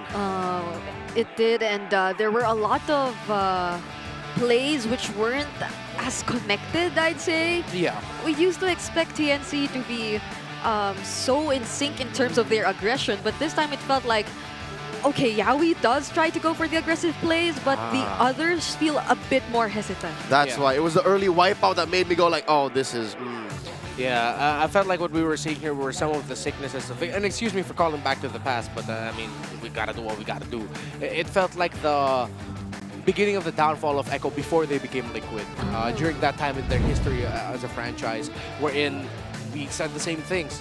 Initiation, but it felt quite disconnected. It seems like there were one or two factors that they weren't taking into account before something happened. The main thing that I saw that in was that dive that they went for, where Yaoi found Oheb, but Carl TZ was like, thank you for leaving Benny QT open. I'm gonna take him on. They walked away with two. Carl TZ went down, but Carl TZ could just respawn for that next objective that came afterwards. Yeah, that was top lane, and one of the strokes of genius that Liquid brought out, which then led to a snowball. You know, a wipeout, the map just going red suddenly, and that's what led to this 10.5-minute game. That's exactly why I felt it was so much faster, because it literally was. It was 6 minutes short.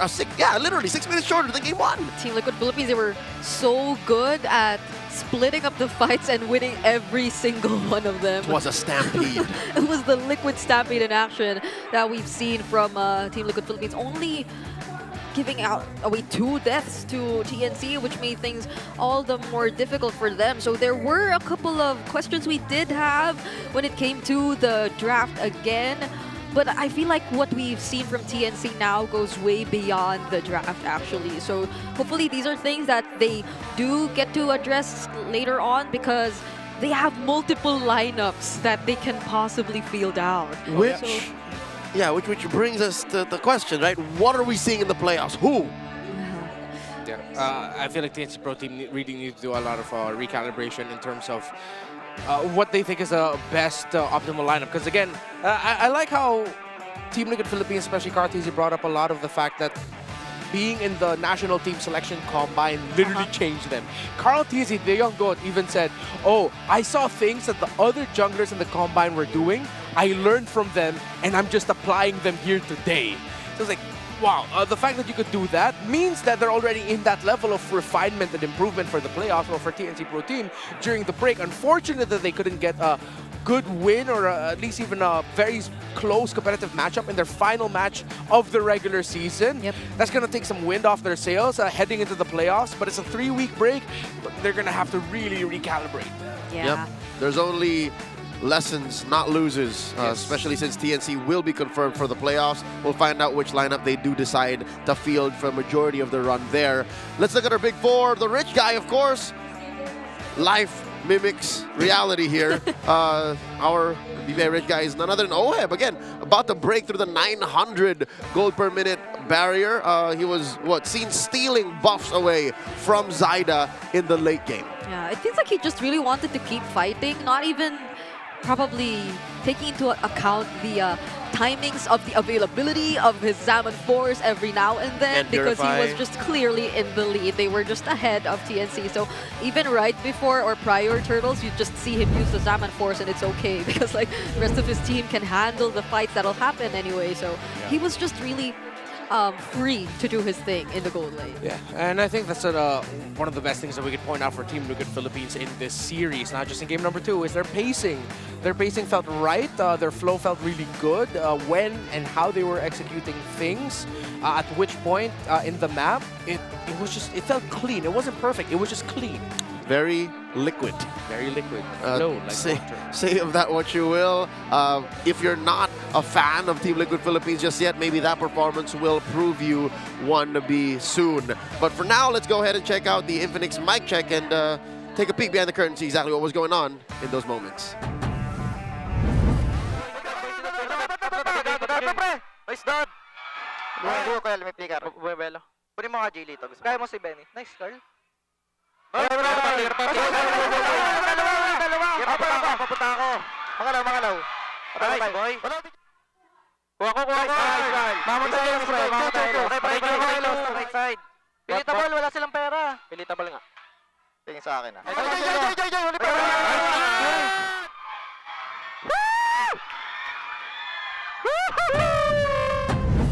Did you see that? How hard they were pressing on the recall button. Yeah, not on the attack, but the recall button. And it seems like Sanford, despite the MVP performance, did not get the memo. He did not equip the Team Liquid recall. I noticed that. Did you all notice that? Yeah. I wanted to say, but it was, they were moving too fast. Yeah. I mean, well, he still got the MVP performance anyway. And the stickers, the emotes were there all throughout, so...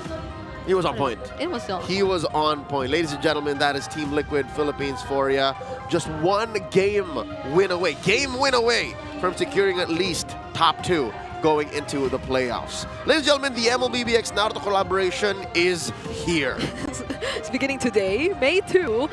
No, not today's not. Oh, today's May 2. It is. Yes. Try your luck with the skins. That's what he was doing. To receive the exclusive skins for Naruto, Lucas, Sasuke Suyo, Sakura Kalea, and Kakashi Hayabusa, plus other exclusive rewards. Yeah, I just got the Naruto Lucas skin. And if you want to participate, you also have the Path of the Ninja event to get the exclusive Gaara skin for Veil for free. Plus a lot more exclusive in-game items. I'm actually surprised there's a lot more goodies available from emotes, borders, Insta, quick chats. There's a lot. It is a jam-packed collab. It's not just the skins. I am a big fan of the voice lines. So get on it. Again, Path of the Ninja for all of y'all who are Titan Dias. But if I were you, I would load up and get to spinning. Ladies and gentlemen, we have one more match ahead of y'all tonight. It is Smart Omega still holding on for dear life, maybe, to make it through the playoffs, and the fallen AP Bren looking to block the barangay from their hopes and dreams into making it into the promised land. Any final thoughts before we move on and take a quick break before we get you back into the action? I'm wondering if we'll see something similar to how previously eliminated teams suddenly get a jump in performance from AP Bren heading into this match up against Smart Omega. Yeah, hopefully AP Bren can end their season with their heads up high. It's just tough because them ending their season heads up high means they're going to have to break someone's hearts. Hey, season 15 is not over just yet. We're just about to get started. The playoffs is right around the corner.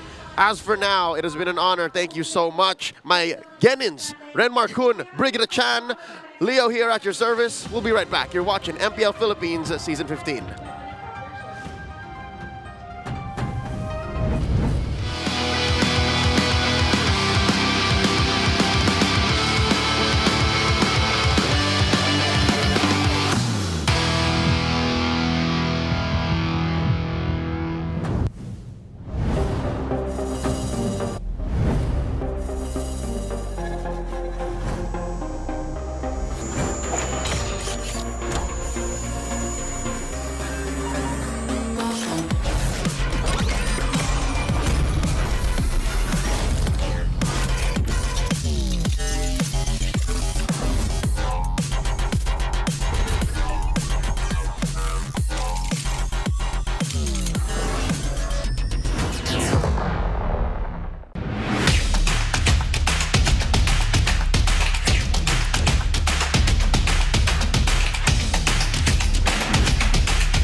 only with Smart Power All 99. Hindi bitin with 10 gig data to power your games plus only Facebook or only TikTok. Load now!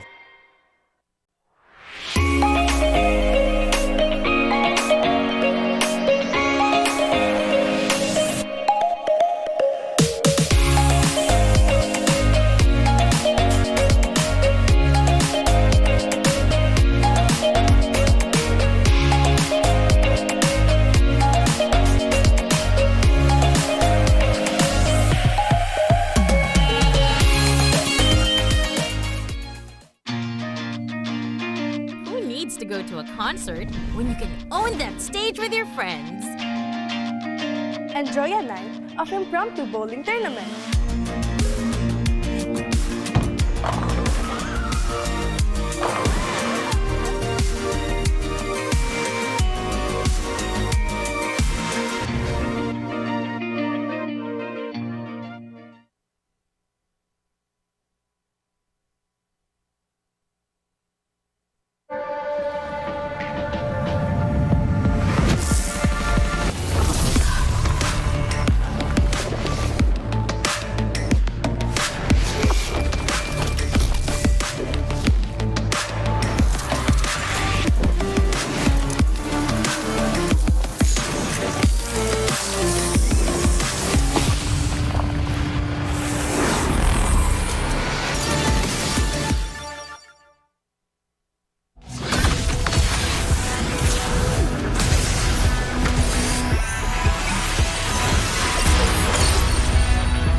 Minna!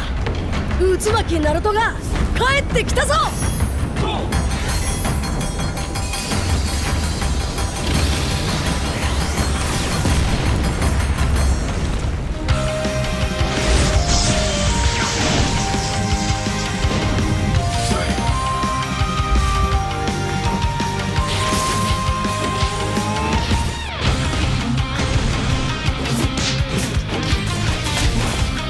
Kurama! 力を貸してくれ!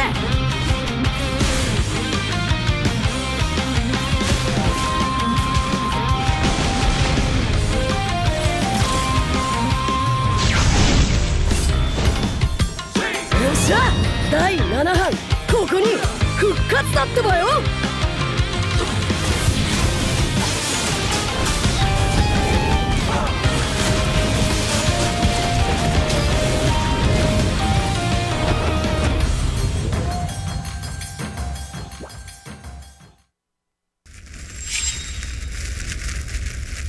見せてやるよシャリンガンの本当の力をな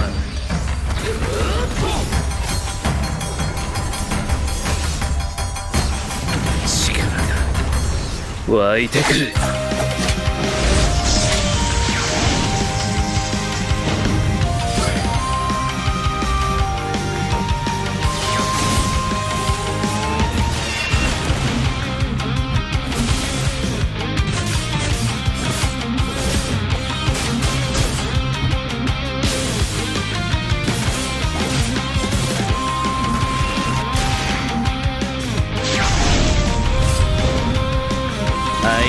ぜやかましい奴らだ。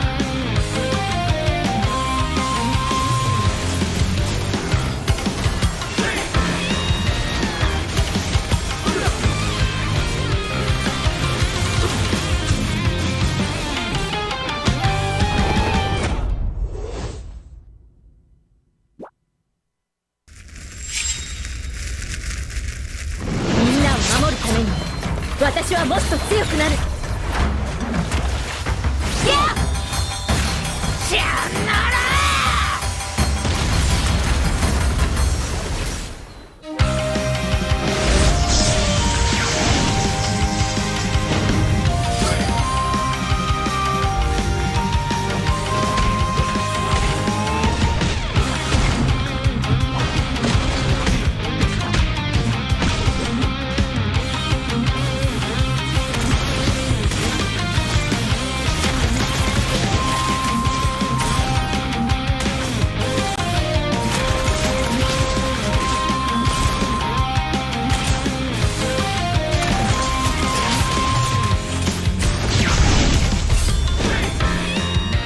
今度は背中合わせでいくわよ。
ここは俺に任せて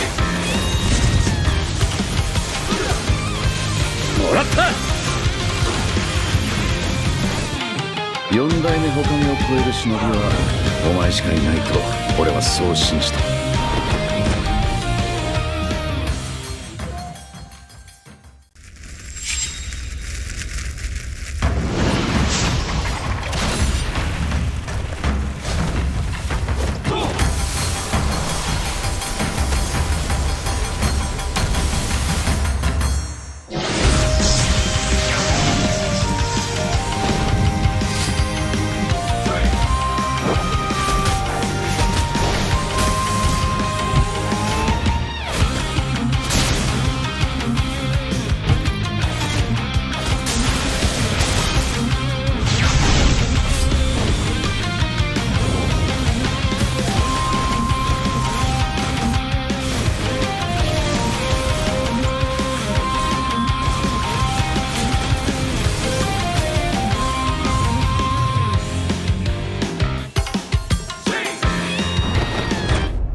相変わらずやかましい奴らだ。今度は背中合わせでいくわよ。よっしゃ第7班ここに復活だってばよ。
It's been a long time. Martizi versus his master, Martizi. Martizi, the long lost battle. Eto na! Old Echo versus current Echo. Kaya pa bang subal ng mga old sa mga current? Saida versus Carl Tizzy. Eto na yun, ang pinakahihintay ng lahat. JP versus Yawi. Mukhang natagalan na ata ang pagdating mo, Sasuke. Yun ba yun? Yun ba yun? Tama, di ba? Natagalan ka ata ng dating, Sasuke. Yun! Nakaroto naman, oh. Ikaw nabida sa ano, gusto mo ikaw pabida sa laro. Okay rin, ha? Dapat na gano'n tayo pala yung Naruto dito. Tara, gano'n tayo.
Defeat GG Bren! Don't worry, be only with Smart Power All 99. Hindi bitin with 10 gig data to power your games plus only Facebook or only TikTok.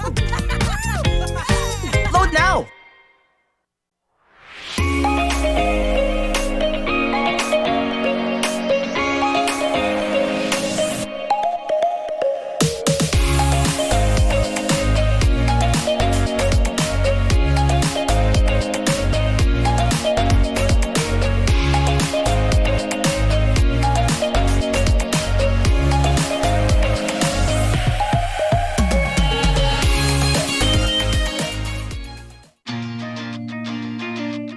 To go to a concert when you can own that stage with your friends. Enjoy a night of impromptu bowling tournament.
みんな渦巻きナルトが帰ってきたぞ。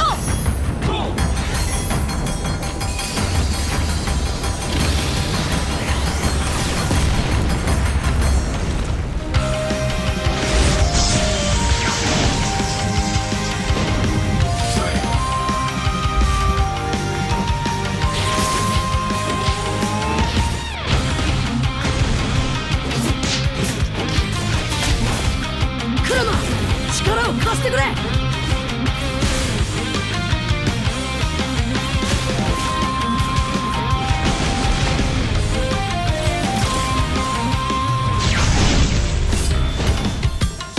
っしゃ、第7班ここに復活だってばよ。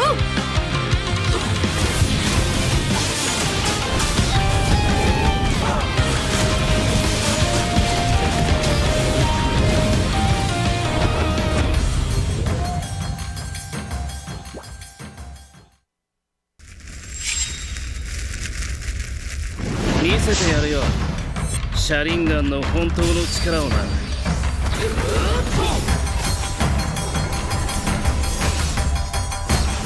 力が湧いてくる。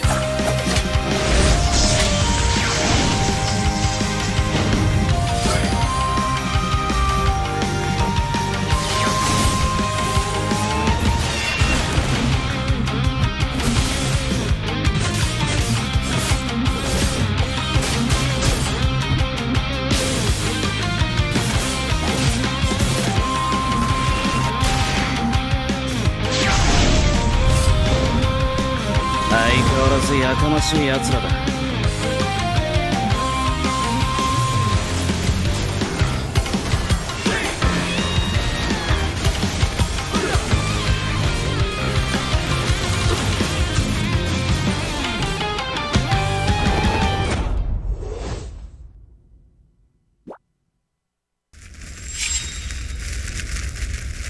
みんなを守るために私はもっと強くなる。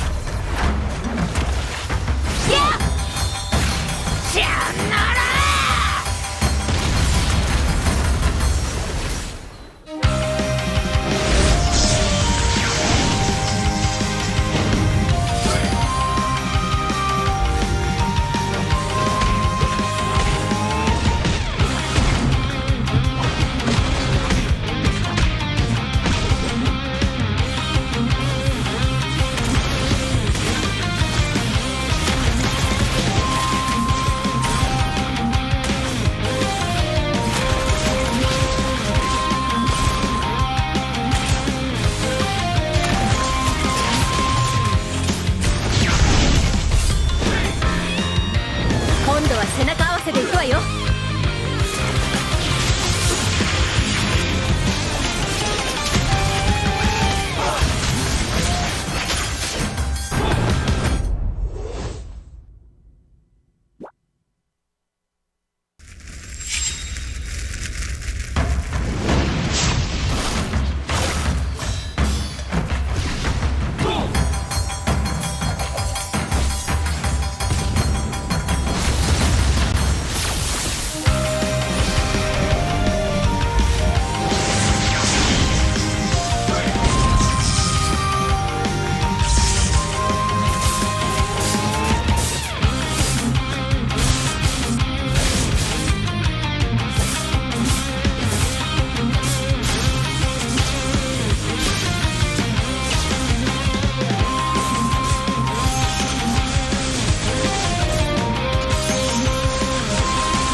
ここは俺に任せて。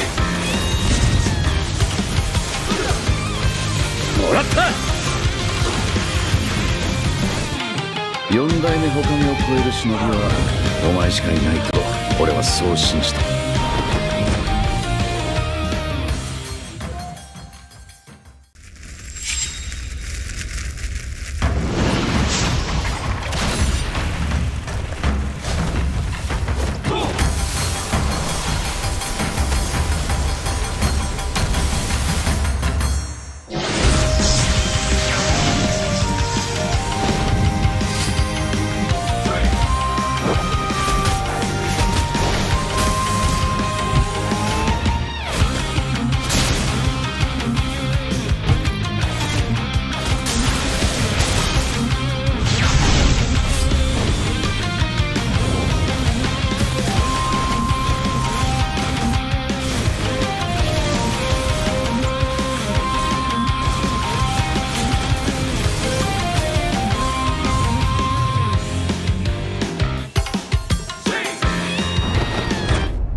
相変わらずやかましい奴らだ。今度は背中合わせでいくわよ。よっしゃ第7班ここに復活だってばよ。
It's been a long time. Martizi versus his master, Martizi. Martizi, the long lost battle. Eto na! Old Echo versus current Echo. Kaya pa bang subal ng mga old sa mga current? Saida versus Cartesi. Eto na yun, ang pinakahihintay ng lahat. JP versus Yawi. Mukhang natagalan na ata ang pagdating mo, Sasuke. Yun ba yun? Yun ba yun? Tama, di ba? Natagalan ka ata ng dating, Sasuke. Yun! Nakaroto naman, oh. Ikaw nabida sa ano, gusto mo ikaw mabida sa laro. Okay rin, ha? Dapat na gano'n tayo pala yung Naruto dito. Tara, gano'n tayo.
Defeat.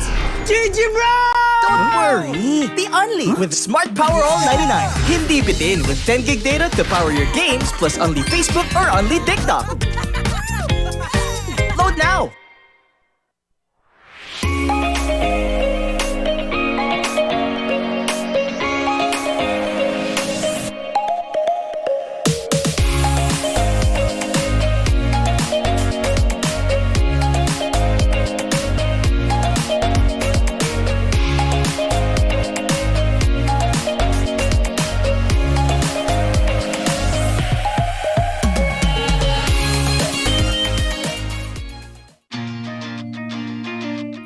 To go to a concert when you can own that stage with your friends.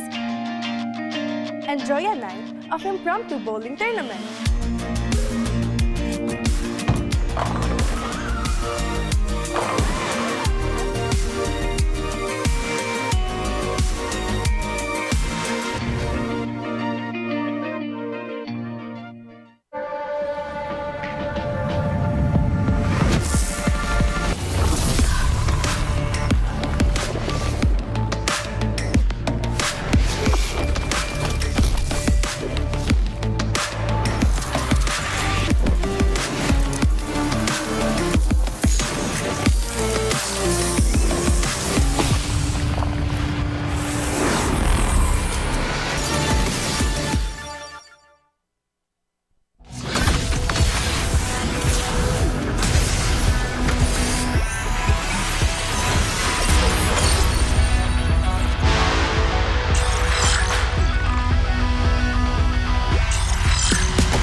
巻ナルトが帰ってきたぞ。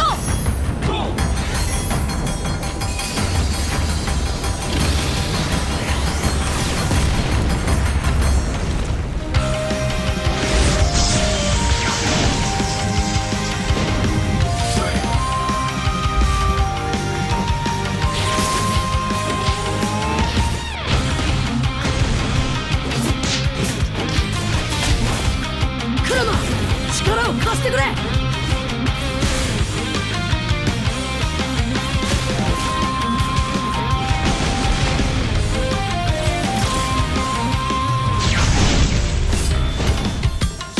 っしゃ、第7班ここに復活だってばよ。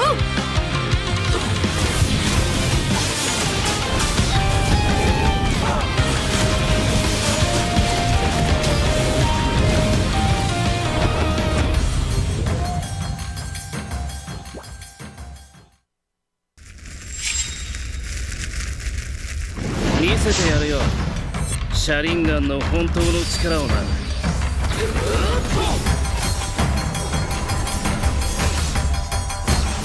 力が湧いてくる。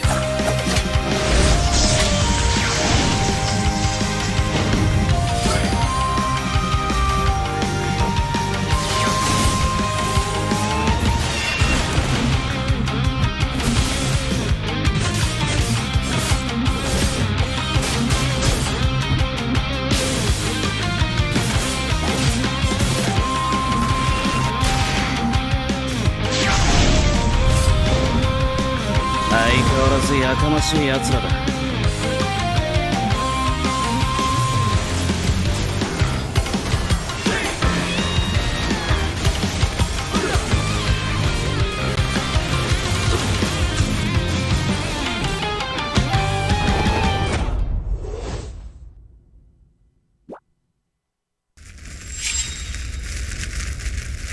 みんなを守るために私はもっと強くなる。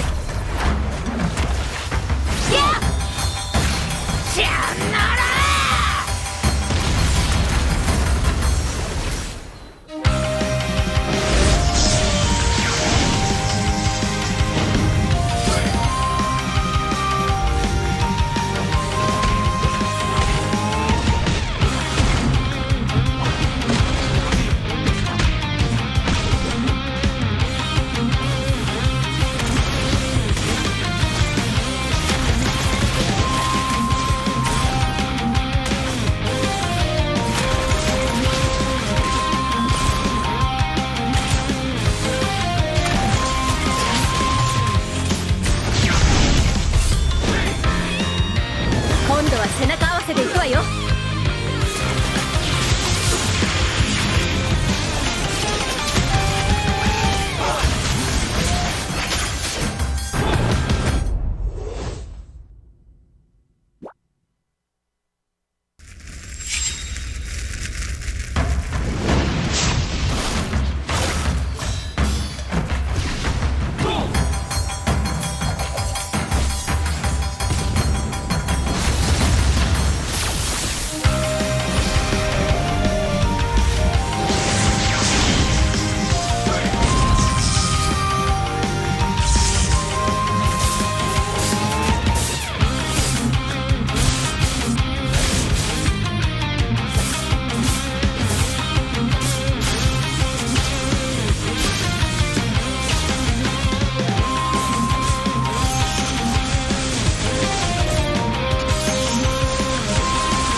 ここは俺に任せて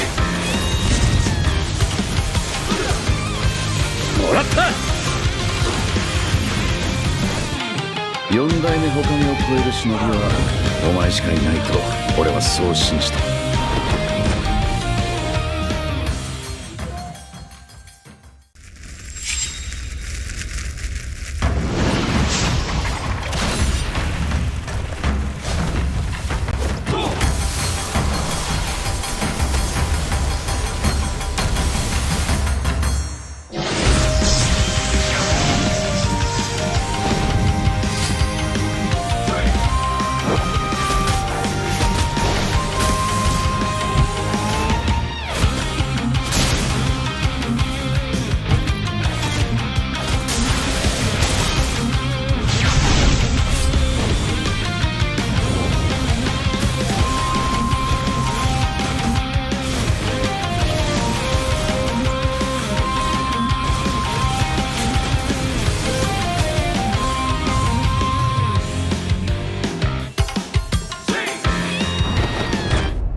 Malakas, Pilipinas, malakas kahit anong lane, we become the monsters. Malakas, Pilipinas, malakas face the golden sun and reppin' for the 3 stars. Look at us to the top, no ifs, no buts, winning any game para to sa PINAS. Di mo matitin ang aming boses sa new level. Nasa kalye man o mobile, you know I become a legend. Open fire, we unite, we winners. Built with pressure, the diamonds are made of. Switch in a lane na parang gera, HP racing, may reset up. Built like a tank, buhat ni Hilda, full load SS parang Laila. Susundan ko ang iyong bakas, kasama pataas, tagumpay natin to dahil tayo'y malakas. Para sa Pinas, nasa amin ang alas, hindi tuwa atras, kinikilala sa taas kasi kami ang malakas. Para sa Pinas, nasa amin ang alas, hindi tuwa atras, kinikilala sa taas, ganito kami sa Pinas. Wow!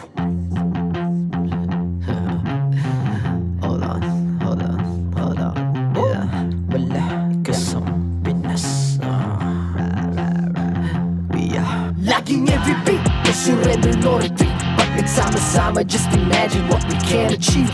Laging every beat, no surrender, no retreat. Giving 100 all my all, cause we just cannot be defeated. We are unstoppable, immune and invulnerable. Ready ang equipment, lahat frozen, malang crowd control. Pakita ko na jab like beast of the southeast. So matawag proud and loud, cause every enemy we devour. Susundan ko ang iyong bakas, kasama pataas, tagumpay natin to dahil tayo'y malakas. Para sa Pinas, nasa amin ang alas, hindi tuwa atras, kinikilala sa taas kasi kami ang malakas. Para sa Pinas, nasa amin ang alas, hindi tuwa atras, kinikilala sa taas, ganito kami sa Pinas. Wow!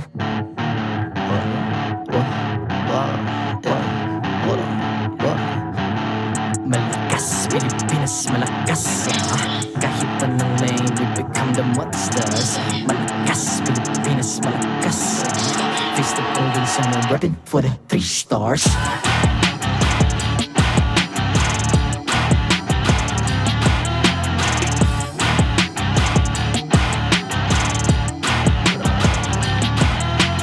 Ang lakas ng Pinas, we unite, be the stars. Ang lakas ng Pinas, we unite, be the stars. Ang lakas ng Pinas, we unite, be the stars. Ang lakas ng Pinas, we the stars. Ang lakas ng Pinas, we unite, we the stars. Ang lakas ng Pinas, we unite, we the stars. Ang lakas ng Pinas, we unite, we the stars. Ang lakas ng Pinas, we the stars.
Konnichiwa, minasan. Leo desu, alongside Brigida-chan and Ranmar-kun. Genki desu ka? Hi, Genki desu. And we are back for Actually, this isn't the last match of anyone just yet, right? For the regular season, but it's probably one of the most important ones for Smart Omega to get their last chance in the playoffs. Yep, it's now or never final lap. This is one of their last few chances. They cannot mess up anymore. Welcome back to MPL Philippines Season 15. It's Week 8, Day 1, match number 2. It is the Beekeepers versus the Gatekeepers. Can the Barangay keep AP Bren at bay, or will AP Bren gatekeep the Omega Barangay from the playoffs? We'll find out in just a bit. Real quick, a recap. We just witnessed the cavalry stampede right through the Phoenix Army in a grueling sweep. It was so fast, a total of about 26 minutes. Yep. Yeah. Individually performing really, really well, in contrast to TNC, where it feels like some were performing really, really aggressive, but some were slightly hesitant and behind in terms of that same level of aggression. Yeah, could have been a lot better for the Phoenix Army. Could have been a better day for them. We'd like to thank one of our partners in esports, Time Zone. They have an exclusive promo just for you. Get 400 pesos of power load for only 200 pesos. All you have to do is register on the Time Zone Fun app, insert the promo code TZXMPL, and redeem the voucher at any of your favorite Time Zone venues. Don't miss out on this amazing deal. If you are a foreigner watching this right now and you are planning to go to the Philippines for the playoffs, stop by a Time Zone. It's one of the best places on earth. I promise you that. So many options for games there. And by the way, you can also get a 2,000 peso discount on your next purchase by using the TT Racing X MPL Philippines exclusive voucher code MPL2000 over at ttracing.ph. Make sure you don't miss out on amazing and exciting TT Racing gaming chair giveaways during MPL Philippines. Stay tuned for more info. Just remember, for those who dream, work, and play, TT Racing has got your back. Now, with that said, there has been a shift in the standings. I think we'll update that in just a bit, given that we have about 10 minutes and change before the action begins. Team Liquid Philippines are about yay closer to actually securing top bracket. Yeah, it's literally just a single game that they have to get away from Aurora tomorrow. And that's the first Series 2 of the day. So for 2 consecutive days, they're playing first, and they've been playing in a really great shape, which is why they've regained the top 1 spot after all. Yep, net game wins. The numbers looking better for them there as well. So imagine tomorrow, you're a member of the cavalry, and the Northern Lights take game number 1. Instantly, you're already going, oh man, what about our spot, our possibility? Because again, tomorrow is the last match of Team Liquid Philippines for the regular season. Same goes, not for Aurora though, because Aurora will still have a match against Falcons at the end of the season. Yeah, they're literally closing out the regular season. Yeah. Let's zoom in on the current match at hand. It's Smart Omega, number 7, and AP Bren at number 8. These two are going to be in action, a best of 3 tonight. And as you can see, it's not all roses for these two teams. Smart Omega, again, good news is they can still make it to the playoffs. Bad news is it's going to be a very, very tough ride. We will share with you the permutations later on, the exact details of their final lap conditions for them to be able to make it to the playoffs. If they don't do that, if they are not successful there, it's going to be Season 13 all over again. Omega missing out. Yep. It's 3 straight days, actually. Like, if you're not diving to the specifics yet, it's 3 straight days of them having to pay attention to what's going to happen, because even up until the last day, it's out of their hands, but they still have to watch out for something to make sure that they'll get in. Yeah, for this one though, okay, we've always talked about making sure that you just take care of what you can control. So their poison, their Lason, is just going to be as strong as Orochimaru's. Can they somehow, as they have always done in the past, near the end of a regular season, turn things around? Can they ensure that a usual thing that happens for teams in MPL Philippines is if someone's already out of playoffs contention, suddenly they turn into gods for some reason, and they end the season on a high note. Can they defeat AP Bren today? Yep. It starts there. That's not the only way they can get in, but it starts there because, as you saw, Twisted Minds are at 3 points, Smart Omega are at 2. So if they at least can even that out, then we have a conversation. But as it is, it's Twisted Minds on top by 1 point, a massive 1 point, and that is the weight looming over the Barangay's shoulders right now. You can see how you know, I can't read their body language as is, you know, like last week, they dropped the tra-la-la, tra-la-la, and then won against Twisted Minds. Like today, I don't know what it is. It's so hard. I feel like the barangay always shows up in, well, under Jome's lead in a very jolly state or personality. Yeah. That's Big J we're talking about anyway, but here it is. Here are the specifics. Yeah, so let's just look at the condition. They have to win both matches, not necessarily a sweep, just win both matches against AP Bren and Onyx. And this is what Brigida and Leo were mentioning earlier about the thing that they cannot control, is that they have to watch out and see that Onyx Philippines beats Twisted Minds. Now, if say Omega can beat AP Bren and Onyx, the funny thing is, will they go into the Onyx Twisted Minds game thinking, you know what, I think Onyx has us in the bag, or be thinking, guys, we just beat Onyx, can they actually secure our slot for us, right? So even if they win their 2 series, it's like they're just gonna stay nervous at that point. It's a love-hate relationship. Again, very Naruto Sasuke of these 2 teams. I'm talking about Omega and Onyx. If we do get to there, first off, they gotta run through the Bees. They got to run through AP Bren. Here's the head-to-head. Andoryu the Nightmare versus the man with a million moves. James Panks, both despite their less than stellar status with their teams in Season 15, are always such a spectacle to watch. I agree. Andoryu, even in the previous seasons, he's came to a point where he's been considered as one of the most improved players even, and internationally, even gaining recognition for the way he's able to perform as a jungler.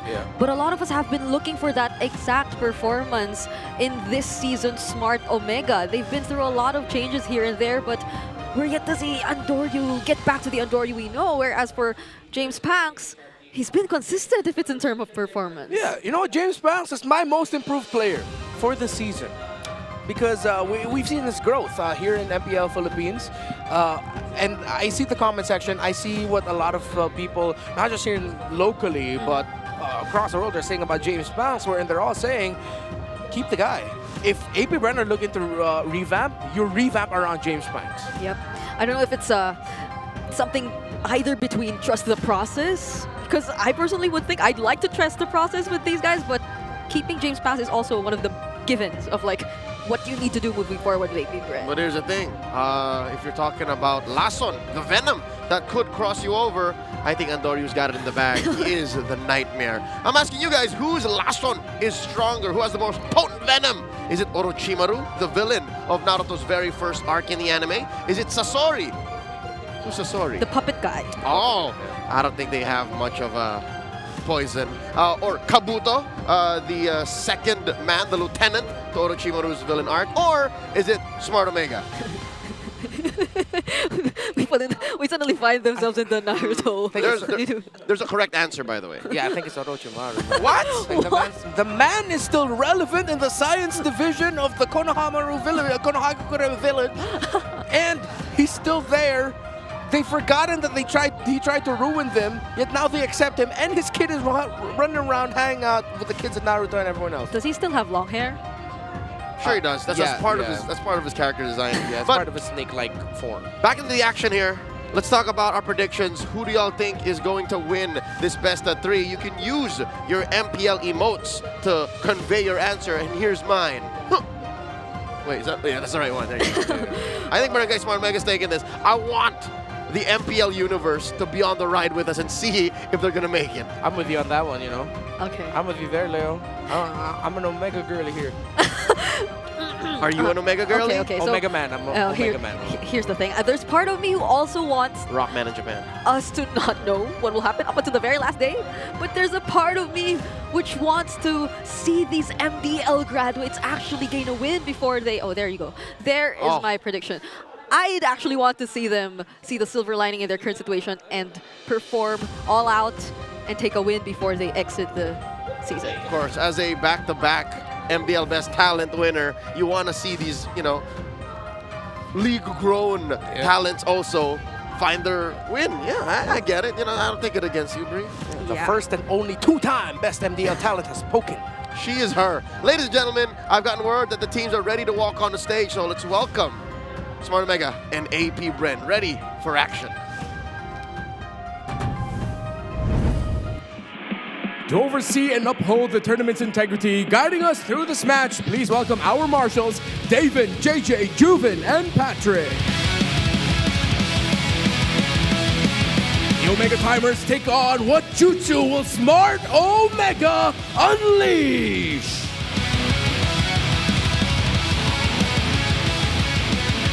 Welcome the EXP laner, Luis! In the jungle, Andoryu! In the mid lane, Ukir! Super Yoshi holds the road! And the big J, Jome, is in the gold lane!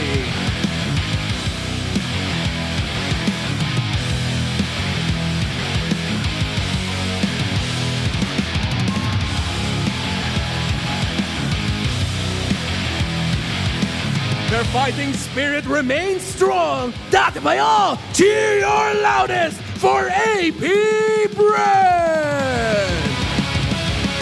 In the EXP lane, where is he? He's there! In the jungle, James Pan!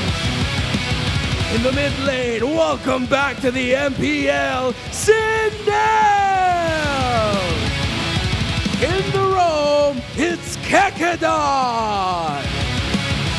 And in the gold lane, Shizo!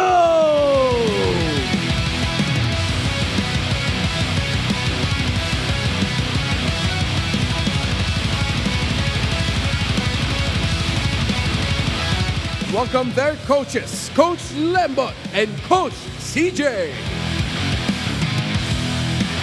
We're gonna be going a little different this time pagdating sa roles.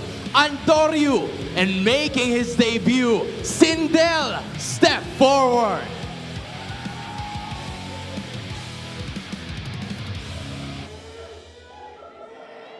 Andoryu, parang iba ang gigil mo ngayong araw. Ano ba ang palag mo ay Sindel? Ang palag ko, pogi ang pogi.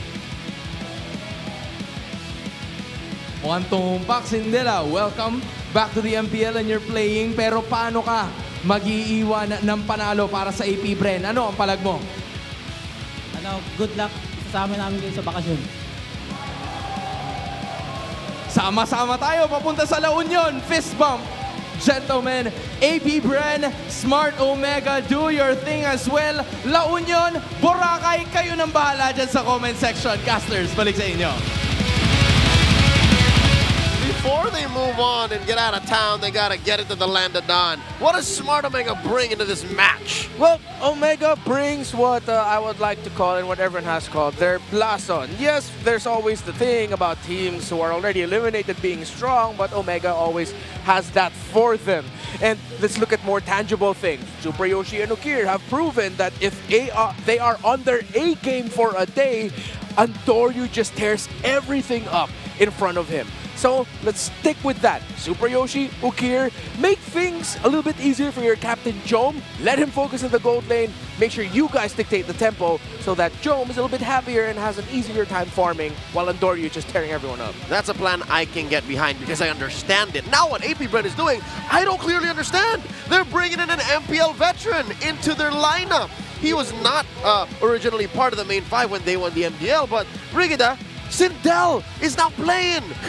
Right in the middle. It's Sindel who used to be part of MPL 2 back in Season 5 when he started. But ever since that, he's been around in the amateur scene, gaining a lot of experience there too. And he's been with this roster for quite some time. So this probably is one of the main things we are going to indeed focus on when it comes to their lineup, because this could potentially shake things up. I know we recognize Sindel mostly as a gold laner, occasionally in sometimes even a roamer, but now it's a mid lane role he's taking. You're referring to his outing in Snapdragon Pro Series Season 6, where he was playing under the name of Omsim. That's the very last time I remember seeing Sindel play. How is he going to change the dynamics? Are these stats going to significantly change for AP Bren, given now that they have a new mid laner? It's not Skirt, it's Sindel! Yeah, this is the thing, folks. I don't know. I have made a promise to myself. I do not want to say that a lot as an analyst, but I legitimately don't know, because what are you doing, AP Bren? So is that now... Does that mean that they have the poison, the venom factor with them? The fact that Omega is looking at for them, a big question mark? Like, how does this guy play? What does he like to play? Where does he position? Is he aggressive, defensive? You don't know. And on top of it all, why? Why? That is the biggest W that they are asking even before they get a taste of that W, which they clearly need. Not to mention what's on the horizon, the world champions, the defending champions of MPL Philippines waiting. Cue that AJ Styles Undertaker meme from the internet. Now, going into the bout here, we're waiting for the update on which side which these squads are going for. Again, it is Smart Omega's choice first, given the home side advantage. But before that, let's go ahead and take a listen to the Smart Pink test, what exactly goes on as these two teams prepare for combat. Check nga pero daw magsasalita. Ayoko ilabas yung mga bars ko dito. Okay na?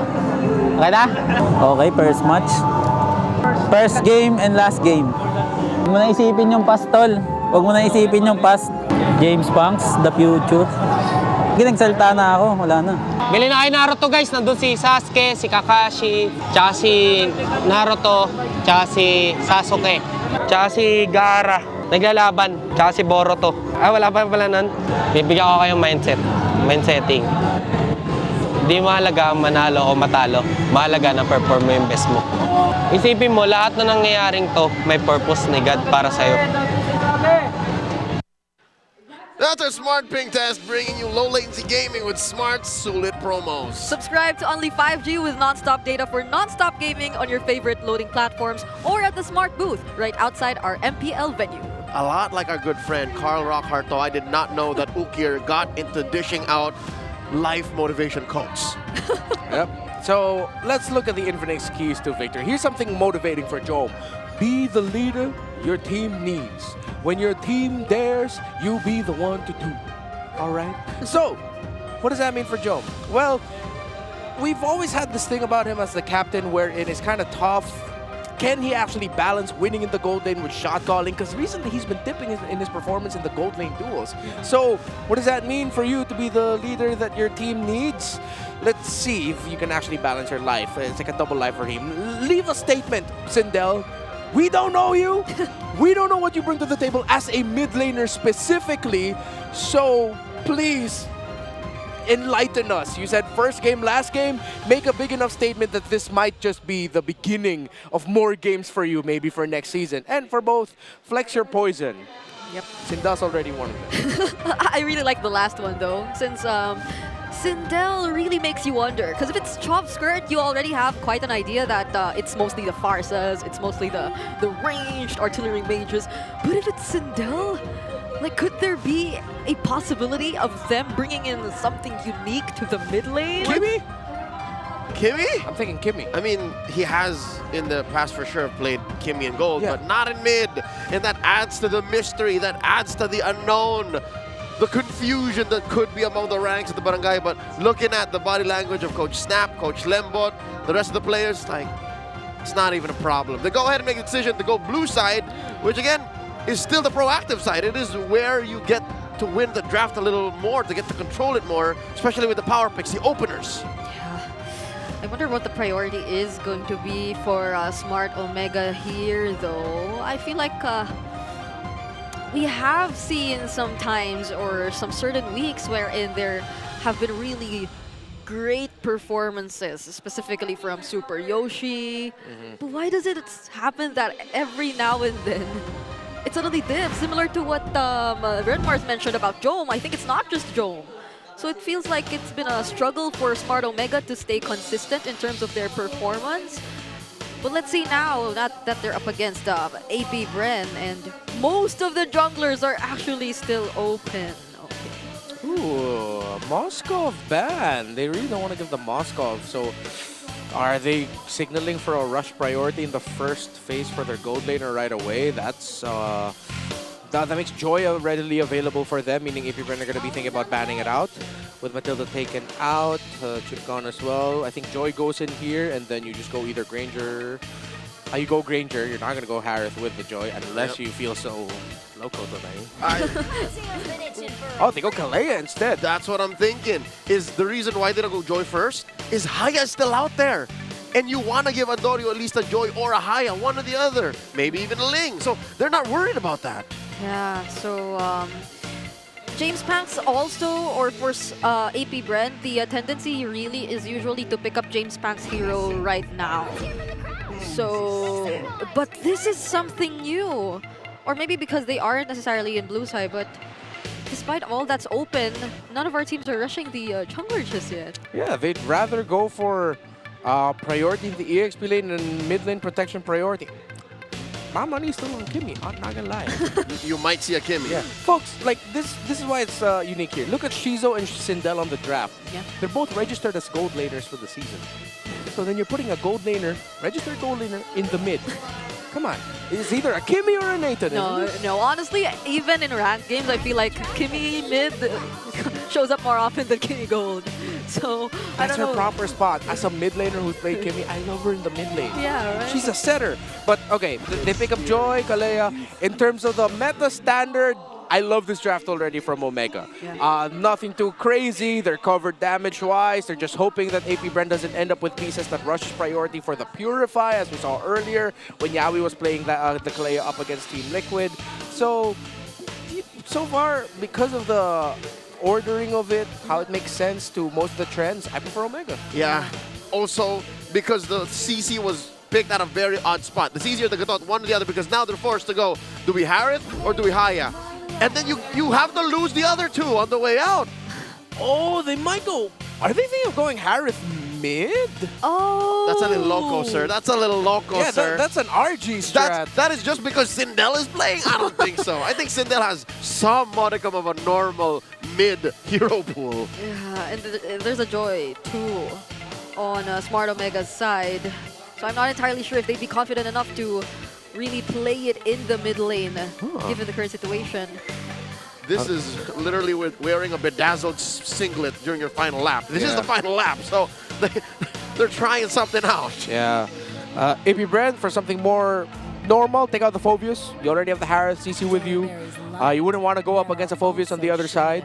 Sure, take away the low Yi, take away a comfort from Ukir, but then if you're all going to go like close range, you have to watch out for the potential sudden Faramis swing that Ukir likes to go for. So if you want, you can ban out the Phobius, pick up the Valentina 4, so you block out the Faramis, but then the range will be going to the side of Omega. You're going to need to balance it out with a strong diving backliner, which would be Hayabusa potentially as your last pick for AP Bren. Not that Coach CJ, nor Coach Pacbet, nor Coach Jeff could hear me, but I don't think Red 4 Blind Valentina would be worth it. Because as it is, the 3 picks, right? Nothing you want to steal. And again, it's Sindel in mid. Like, nothing against the player, right? It's just Valentina blind pick is already hard for me to understand even from the best of the best. Although, there goes the focus though. So... You could be Sans, you could be Sanji, and I would still blink when you pick Valentina blind. You already have the ultimate of the Kalea, you could steal though. And usually, they're known to steal away the Joy. I guess, ultimate. yeah. But those are dive-ults. Fair. So do they go for the Valentina? Or Faramis? Or does Sindel really plan to show us something unique in the mid lane? I mean, they can also like pick up James Panks' hero here if they want. Haya first and then keep the surprise. Whoa. Whoa. Where is this going? Whoa. But looks like the only option is mid Angela, and then so Sindel's played Angela. Yep. The registered gold laner. That's an Angela mid. I can't believe we're seeing all these surprises in week 8. So does it warrant Faramis all the more now? Or you can go burst? Yeah, you could just go straight up burst. Faramis would be okay, honestly. But if you just want to like pissed him off, honestly, go Farsa. Yeah. If you go the Farsa, then your EXP lane, though, either has to be something really active or tanky. You can either go Hylos or Hilda. Oh, no, Glue, excuse me. Yeah, this is the Glue earlier. I forgot it. Oh, but they go with the Vexana instead. Wait. Whoa! Wait. It's the Jungle Alice. There's this. It's close to 1 million, but you know, like this is a move that is very bold of the young James Panks. I can't believe it. It's not an assassin that James Panks is going to play in this game. It's an Alice. It's such a twisted mind kind of draft. Yeah, down to the T. The Roam Gatotkacha, the mid lane Angela, and then you get the potential Angela CC pairing. Yeah. It's also paired up with an Alice. This is so Twisted Minds coded here by AP Bren. I wonder I had a hard time reading it. They shared notes. I mean, if we were probably a few patches back, even the backshot could have been a suggestion, but like in James Panks' hands, I wouldn't expect him to pick up the Alice, but here we are. Game number 1 in this best of 3. Again, Smart Omega need to win this series, and AP Bren could deny them just that hopes of making it into the playoffs. In week 3, when AP Bren and Twisted Minds faced off against each other, in game number 3, Twisted Minds fielded the lineup of Agatotkacha, Angela Mid, Jungle Alice, XPCC, and a gold lane Granger. Oh. So the only difference here is that Twisted Minds is running with a Harith instead of a Granger for their side. But I feel like a Harith too with an Angela is a scarier deal. So there's a lot of options for the Angela to work out. You have a strong fallback for the early game before the Alice is actually quite online to fight. You have the Angela CC combo together that even if they lose the early game, just keep it close. Yeah. Turtle 2 or Turtle 3, put Angela and CC together, and then you could win an engagement from there. But what about Radiant Armor? Yep. But what about Dominance Ice? There's so much that's present to answer. Oh my God! Congratulations, Brent. Did he score one? The money he spent on diamonds, I believe he could have gotten a new Infinix device for himself. But hey, you know what? Skins over skill, you know? Yeah. True. He made that choice. This guy really is one of the most loyal member of the Bees. Up until there's that. Wow. All right, for reals this time, there's the Sakura Kalia Haruno. skin. Yeah. Yep, rocked by Super Yosh, who, by the way, played Kalia last week, too. Yes. Yep. Went well against Twisted Minds. The 2 games he got to play Kalea there was a victory for the Barangay. Against Twisted Minds, and now they're going up against a very similar lineup too to Twisted Minds. But like first half of the season, Twisted Minds. It's Sindel on the Angela mid once again that we're seeing with cooldown reduction, mystery shop. Yeah. Okay. Wants to be able to scale up quicker. I think because knowing that the Angela's going to be present in fights a lot, not going to be spending a lot of time getting gold through the lane. Wants to get items much quicker. All right. Trying to see here where AP Bren could potentially start things off. Yeah, usually for Alice, since it's been a while, main condition, Clock of Destiny. Once that Clock of Destiny is already there as your first item, that's your go time. Before that, you want to be a little bit slower, try not to be overly aggressive. Once you get the Clock of Destiny and it's even close, maybe Omega wins the first few trades, it's still good for AP Bren. Yeah. That's the thing, you're looking for trades. Yep. What if Omega don't allow for that? They have a very strong pick-off. You have Super Yoshi, you have Lewis. Those alone, whatever you answer with, even if you do get hard guard, they could just kill, retreat, kill, retreat. But then James Panks too, even on this Alice, I'm thinking we'd see a lot more of his killer instinct, and there you go, Luis, close call for him, but check it out, might be traded here. Andorio dances with the electrifying beats, and it is gonna be first blood going into the hands of Omega. That's not how you do it. Not like that, AP Bren. Again, we literally just set the condition for you guys for the early game. I know you guys were trying to get down Luis, But then where's everybody else on the map? Even if that was just the glue there that you saw, there's a high chance because of the early game, Turtle about to come up, that the other members of Omega are close by. Don't know why they triggered that. Oh, they walked into that one. Tsunami Slam! And Super Yoshi's just right there. Kekidot once again might fall. And that's his second death of the day. James Pax, even with the hard guard, won't survive. 4 members of Smart Omega. And they take Sindel along with them too. 3 for free. The barangay are running through the bees. Renmar, is it just me or did Sindel not press the blood flow when he should have? Yeah, James Banks, I think, could James not, Banks, rather. He could not flowing blood. Something may have interrupted him as he was just about to press it.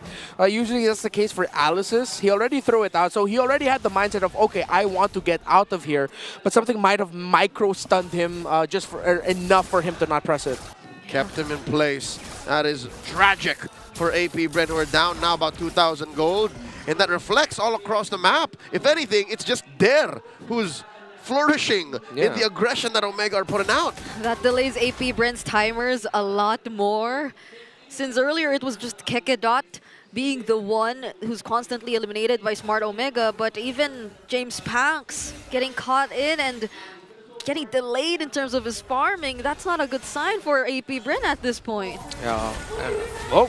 There's another Tsunami Slam too. Hard guard once again, already done with its cooldown, but I don't think Dare would have been able to survive that either way. And now they're able to go in, contest the purple buff, which goes into the hands of James Pax nonetheless. But Super Yoshi with another Tsunami Slam. It's just making things so hard for James Pax to actually move around. You know what?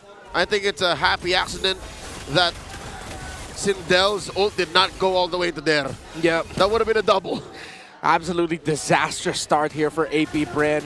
Them taking overly aggressive skirmish before the first turtle eventually got punished into a great call by Omega to decide to tell Luis, leave the CC there. We don't care if the CC gets gold from the energy shield, but we can pressure the jungle even more with the glue. Now with 5 assists, this glue is going to be unstoppable up until AP Bren are full built on their items. Yeah, it's a 5-0 right now for Smart Omega. Clearly on the snowball, and now they catch Dare once again, forcing out the hard guard from Sindel. So the former gold laner / roamer of AP Bren is now forced to babysit. He's literally just there to not allow Omega these free kills. But here's the worst thing, all right? If he does fail, that's 2 free kills to the barangay. Uh-oh. Oh, James is here alone, and there's no hard guard to keep him alive. Uki is now on a killing spree. And Super Yoshi goes in once again. Tsunami Slam into the bullets coming in from Dome. And 2 members are down once more for the Bees. It happened again. Yep. This time it was the terrifying grasp of the Vixana stopping James Pax from getting away. And it turned into Super Yoshi with a great call to flicker Tidal Strike to make sure that he can get the Tsunami Slam onto Sindel. Again, it's just, it's an absolute dog water start for AP Bren. No other way to put it. Everything that they could have done wrong happened, and everything that Omega could have done right happened. The barangay are dog walking AP Bren right now. Every single turtle, every single turret that they set their eyes on, every kill that they could, they got. And again, the fact that it's Dare who's flourishing is a non-starter. He's literally the one lane that Omega don't care about. Yeah, he's all flourishing, but just single Rhapsody already brings him down to half HP. So that says a lot about the current situation AP Bren is currently in. Aside the fact that James Pax still needs to farm, Shizu still needs to farm, everyone still needs to farm, but how could you farm if you're just being thrown right like that? There's a counter AOG coming in from Kekidot, but will they have enough damage to deal with this? Nope. Shizu on the Zaman Force, trying to somehow respond to Smart Omega, but they just walk away. You cannot escape the escape artist. Renmar, you saw what I saw. Yep, and that was AP Bren. My goodness, they threw everything they could just not get that glue down and not get anyone else out of the side of Omega. They didn't have the damage. They should have just did not have the damage anymore. It was a great setup. Kekidot got a great AOG to follow it up. Dare even had a really good curtain call. But at this point, the lead of Omega is just way too big for AP Bren to do anything good with. I mean, it's 7 minutes and 7K. Yep, it's 1,000 and change up per minute. It's literally now a arms race. It's a difference in firepower. They are on different tax brackets, ladies and gentlemen. Smart Omega are sipping champagne while AP Bren are working with scraps. Yeah, Omega, at this point, Omega can afford to sip on champagne. AP Bren doesn't even need to pay taxes. They're not in the bracket. They're living on welfare right now. Look, the waves are all they're relying on, but it's at this point, while we're waiting for a Lord about a minute out, Smart Omega says, just freeze. I wonder what AP Bren's able to do in this kind of situation. I mean, even their reliance on wave clear requires them to at least come close to all these minions, all these waves. And that's the painful truth is, yes, when it comes down to when they're defending, right, they have very bad wave clear.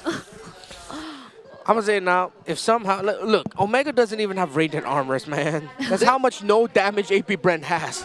All right, they're on their way. Like, most of them are halfway, too. Halfway.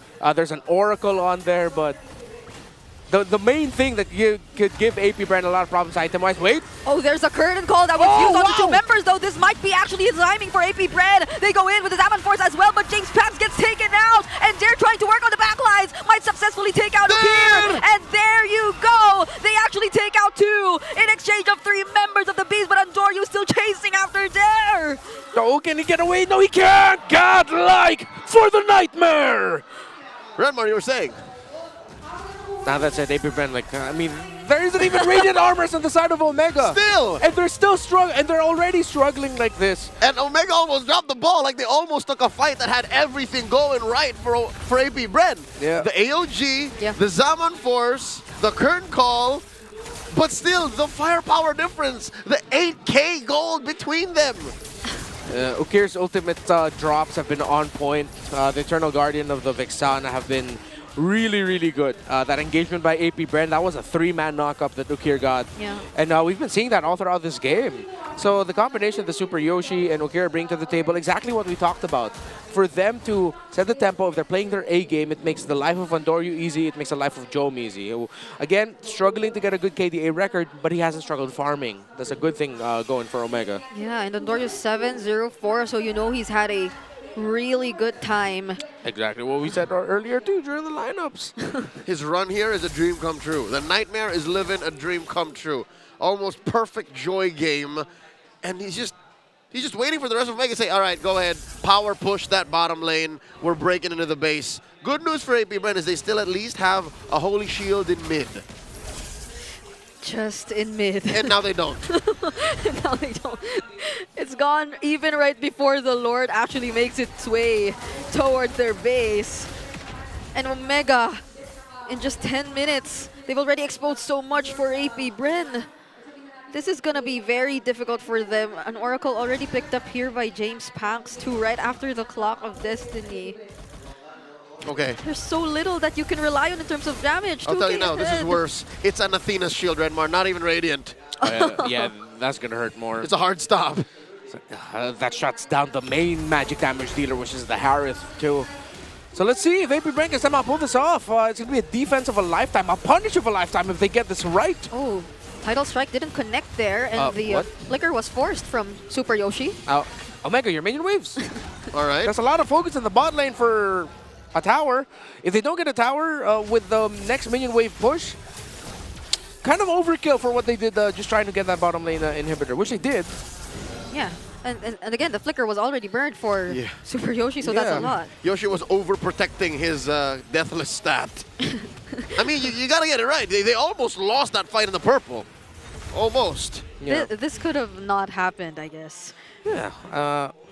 Could have walked away with more towers, but you know what? No point crying over spilled milk. It's already happened. Omega already got the tower in the bottom lane, at least. They burned a flicker for Super Yoshi, but majority of the cooldown timer of that has gone away with not a lot happening in the map.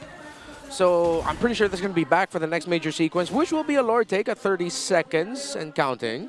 While AP Bren already has the info where Super Yoshi is, them going out here would spell their doom. That's right. They have to accept that they just got to play in their base. In my humble opinion, and not like it matters, AP Bren should not contest. Hey, it does matter. Thank you. Thank you for the reassurance. Your opinion matters. Yes, it does.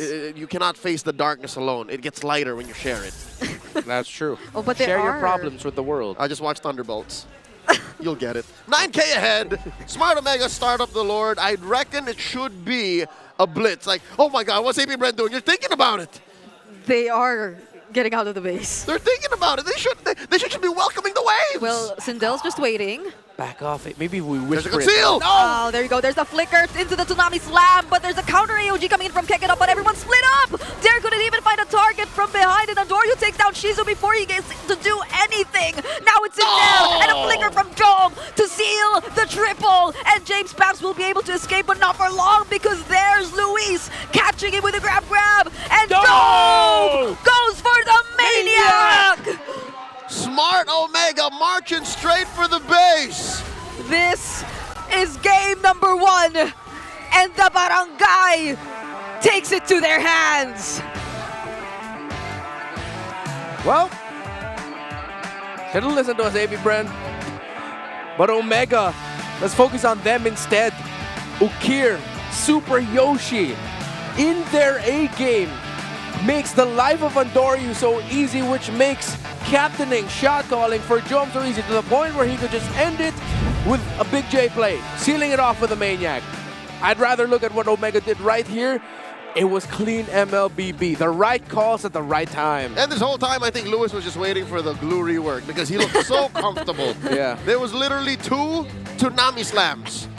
It was the grab, and then the real Tsunami Slam. Yeah, he caught James Pax, the only member who could have possibly survived after that unsuccessful counter engage from Kekedot on the AOG, but even James Pax wasn't let away. Yeah, that was hilarious. The blood flow away, James Pax could have survived, but the grab, the rework, the fact that as long as you got the stacks, you just click it, means you're there. It was sealed.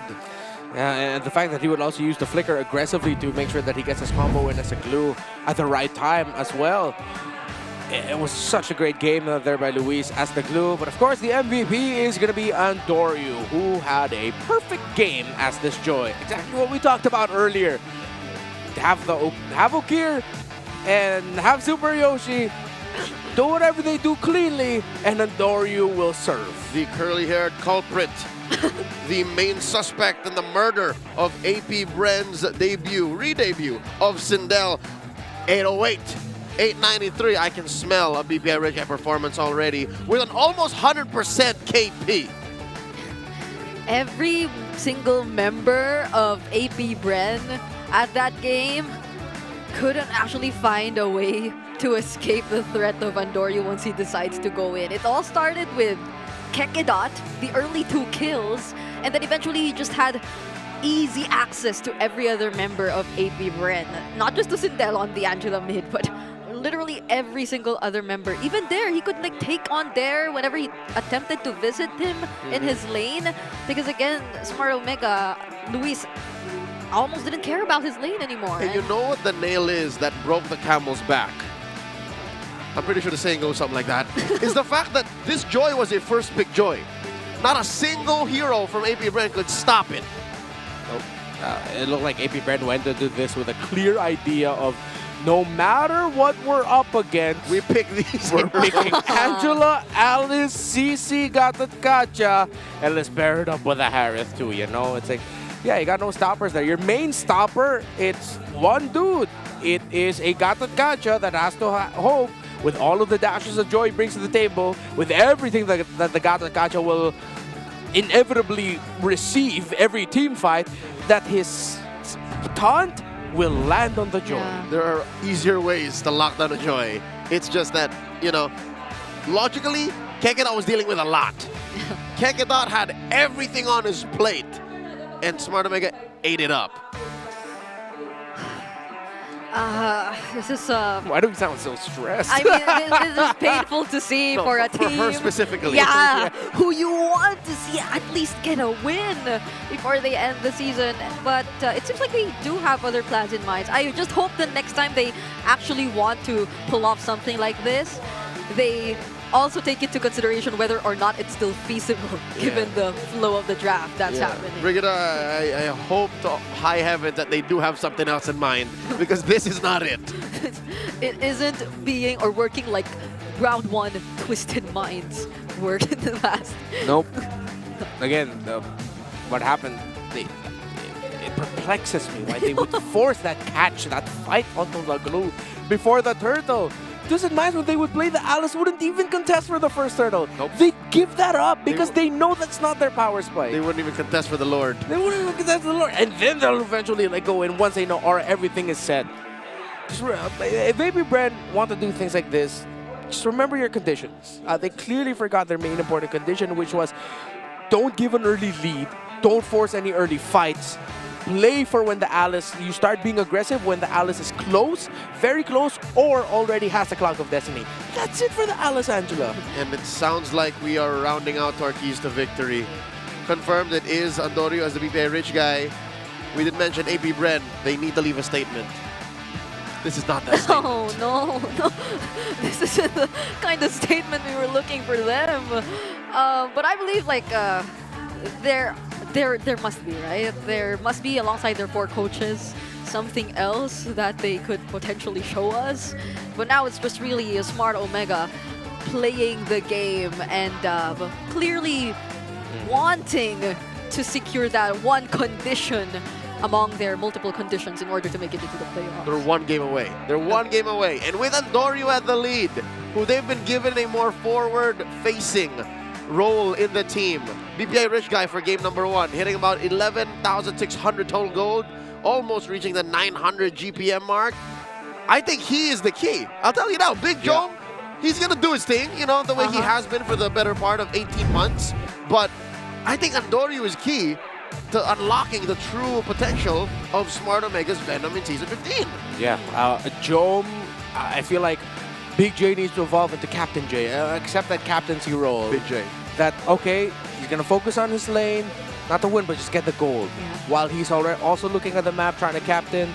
Once he's in a comfortable spot to gold, that's when he can bring back a little bit of the Big J. But majority of the game, it's going to be Andorio. You play around with that jungler. It looks like they understood it. Because, again, it wasn't just Super Yoshi no Kier. At one point, Luis left the EXP, was like, I don't care about the CC. We don't care about CC getting gold. That's just the CC. What about let's play with 2 roamers to supplement this Joy really well and take the Alice out of her jungle? Yeah. All matchups clearly were in favor of Smart Omega right there, but what could have happened if it weren't? If Big J wasn't able to do his job, or if somehow, some way, they were able to prevent this clean game from Andorio, right? But that's something for later in the upcoming draft, I guess. But for now, clearly, AP Bren has to work on some things. That's a big what if. Coulda, shoulda, woulda. A lot of questions for AP Bren this time around, but I'm sure there's a lot of y'all wondering, where did Sindel come from? Why is he suddenly playing now for AP Bren? Good news is we have Hans ready to tell y'all the story of the once known Jiraxnu, the MPL veteran amongst AP Bren. Take a listen to this All Access.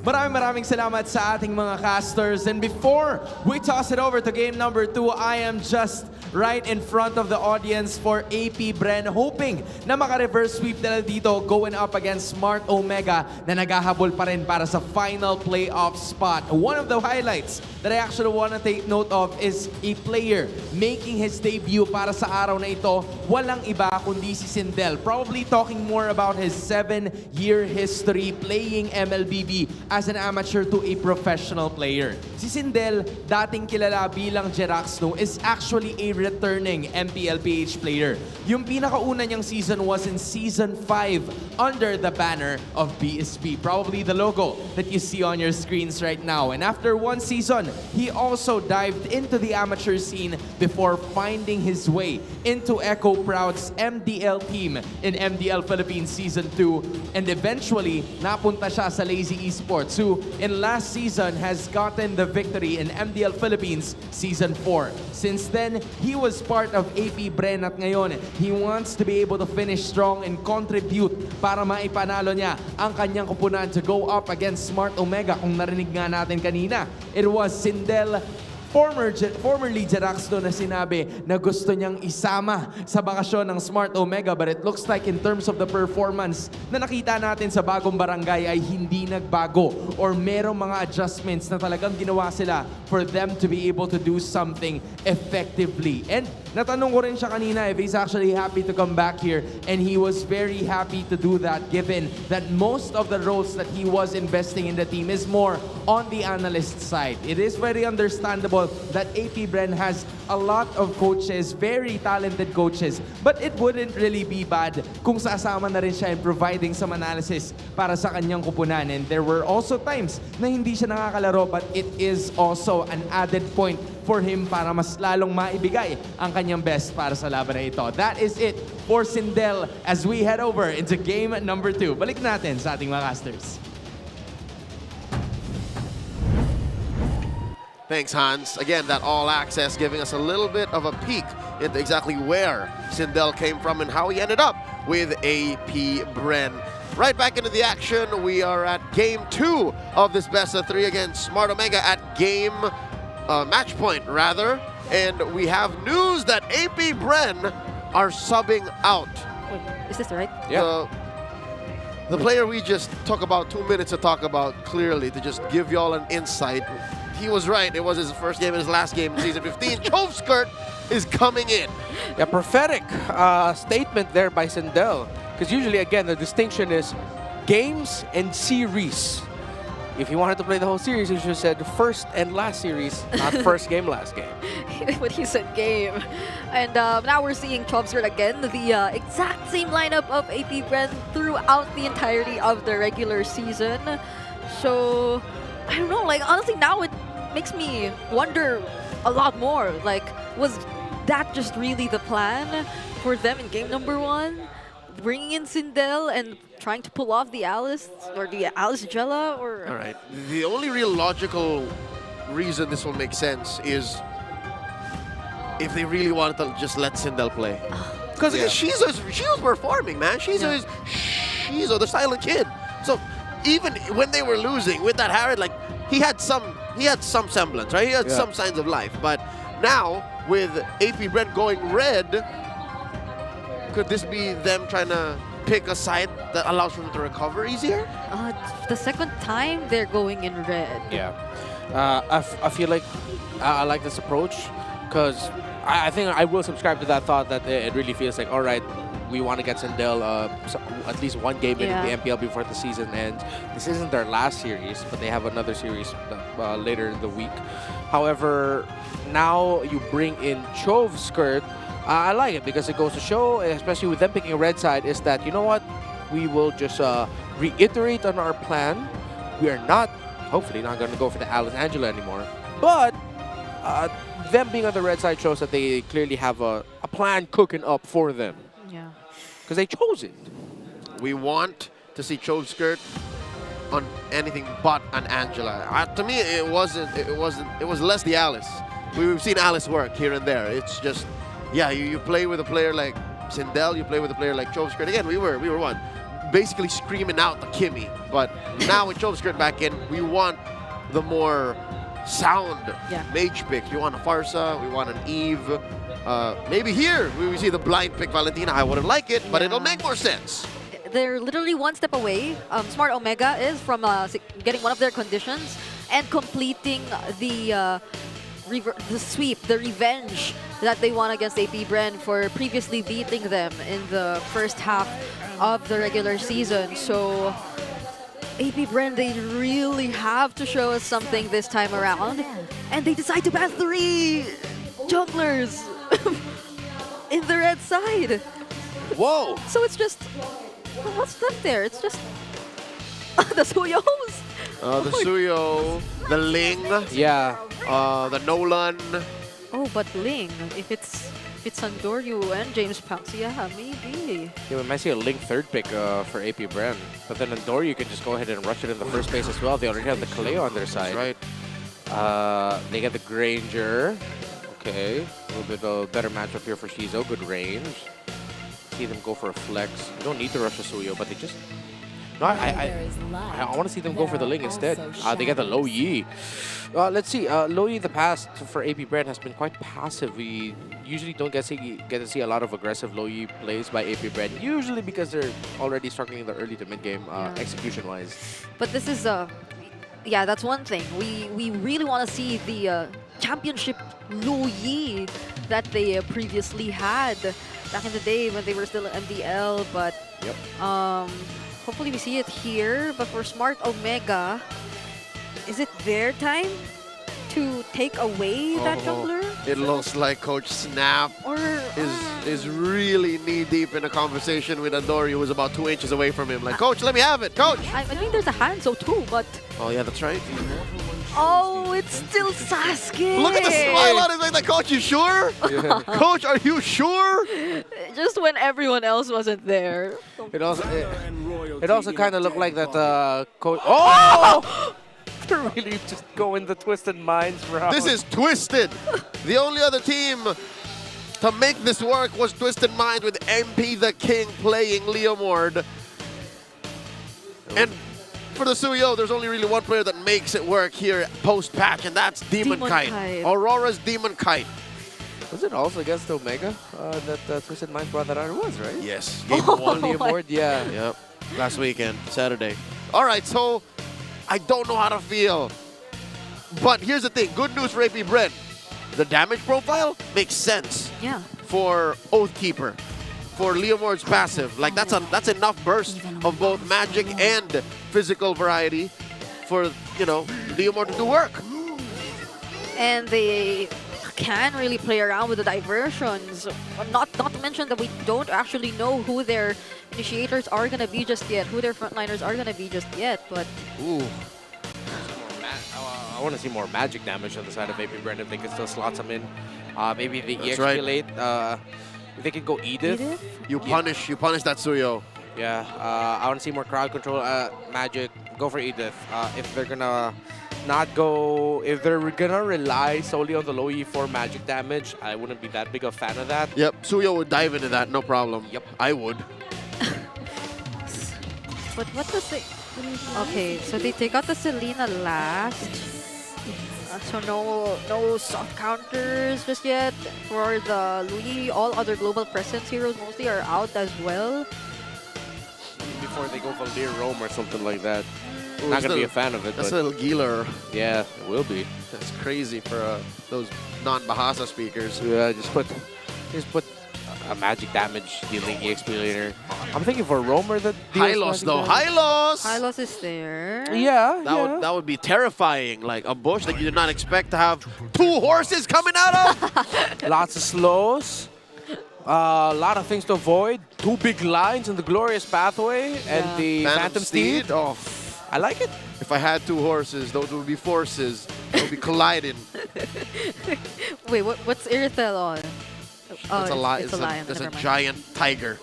Yeah. Doesn't count. Yeah, lovingly known as Leo. They gave a lion name for a tiger, sure. Okay. Cats are cats, all right? Yeah, it's a saber-toothed tiger. Oh! Sometimes it's also a Ducati motorbike. Yeah. Oh! I am so sad now for the high loss, bro. That is a mid Valir, made popular by Onyx PH's Super Prince, now in the hands of Ukir. Hey, this is a great response. If you time the Searing Torrent well every time, the Leomord and Hylos are gonna cry. Because if you pair that up too with them getting curtain called, bro, there's not much they can do. Yeah, and this kind of like somehow guarantees you to dominate the mid lane if you're on the Valir and you have the Kalea too. But at this point, if I'm there, just try to play a Yuzong or something, man. And Valir I don't know. is well known to deal with diversions. Oh, that's a Phobius. All right, so that's... But the Valir's still happy. Two decent dashes that they're chasing. Yeah. It's also tough for a Phobius to go up against a Valir. Yeah, it is. Well, to be fair, you can only time the Searing Torrent so well that even if you knock back the Phobius, if you have like marks on you, he could still just Infernal Pursuit you anyway. So I think I'm okay with it. compared to the other EXP laners I could have faced up against a Valier, at least he has the like, I can make your Searing Torrent useless. Yep. Yeah. He can force it out. Yeah, he can force it out too. Okay. So there are chances, or there are frames wherein they can actually kind of deny the Searing Torrents as a threat, but let's see, this is Okir though. With the Faramis, with these kinds of leaders, I think to he Mobile really plays them Legends. well. This young man from the barangay definitely has a clutch gene. We'll see if it comes into play here at match point. Game number 2, Smart Omega. 1 game away from fulfilling half, nay, a third of their major list of conditions to make it into the playoffs. They're shooting a 3 towards the crowd. Bang. Oh, another one at 6 points total for AP Bren. What are they doing? What are they talking? What are they looking at? I wonder what they're shooting. I couldn't describe what another was. Yeah, no, they seem to be communicating. I think it's just a straight up Filipino thing. Yeah. You know, you just gotta toss up a shot from time to time. If it's not that, you do a crossover. Yeah, it just happens. Yeah, it just happens. Like a ledge, right? You just have to touch the ledge. Yeah. That is about, like a foot or 2 above you. Yeah. You got that too? Yeah.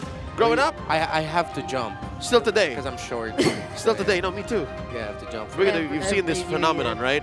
Yeah. Men just have to touch and jump. And they kind of make it a challenge to everyone who follows after them too. Yeah, so watch out for that for international viewers. If, again, you do decide to come here to the Philippines for our playoffs and grand finals happening here at Green Sun Makati, expect a lot of random shots getting tossed out, random ankle breakers from out of nowhere. Yep, with no balls around. It's not weird at all. It is totally normal. And dribbling. Yeah, shadow basketball. Yep. We are, in addition to being an MLBB country, we are a basketball country. Oh, yeah. So do know that. Also a boxing country. You see what we put our resources and our free time into. That's why we have the Paquito Manny Pacquiao skin. Yeah, that's right. That's right. The 8th division world champion you're talking about there. And politician. And musician. Really? And pro-am basketball player. Yeah, no, just... Bro, Brent, get a new Infinix phone. No! No, wait, that's a different phone. He got a new phone! Suddenly! Or is he just pulling for someone else because he got hot hands? No, he just bought another Lucas skin. How many diamonds does this guy have? Oh, it's this young lady's phone. Okay. All right, it's young lady's phone, and she's a streamer too. Oh, she is? Yeah, I think she was formerly part of or if not to this day, like Echo back then. I see. She honestly looks like she didn't want to spend the diamonds on that skin specifically. But she had no choice. All right, sure, why not? Might have wanted a Kalia. Yeah, maybe even she a already Hypo. does have it. Or Hatake Kakashi, yeah, that's right. That's a close-up. Yeah, look at that, it's a Raider. Good for you, sir. Oh, so, okay, I gotta stop calling Demon Guy the last Raider then. All right, there's 2 of them now. Set says go time. Ladies and gentlemen, finally, we enter the land of Dawn for game number 2. Once more, AP Bren, everything on the line. They put it on the back of Barbiel, on the back of Leomord, as they pick this very niche hero to take us, hopefully, into game 3. Wow, it's Sakura and Sasuke side by side. Hey. Woo. Wait. Anyway, look, for some reason, 12 Skirt has poked Okir really low. Oh, sent him home. No, straight up outpoked him. I think it'll be one of those strats where he just hugged the shrub and dished out his full combo with it. And I like how Chomskirt's going for the low Yi this time around, really focusing on sustainability, has tenacity, and Brave Smite too. There's a tanky low Yi. Yeah.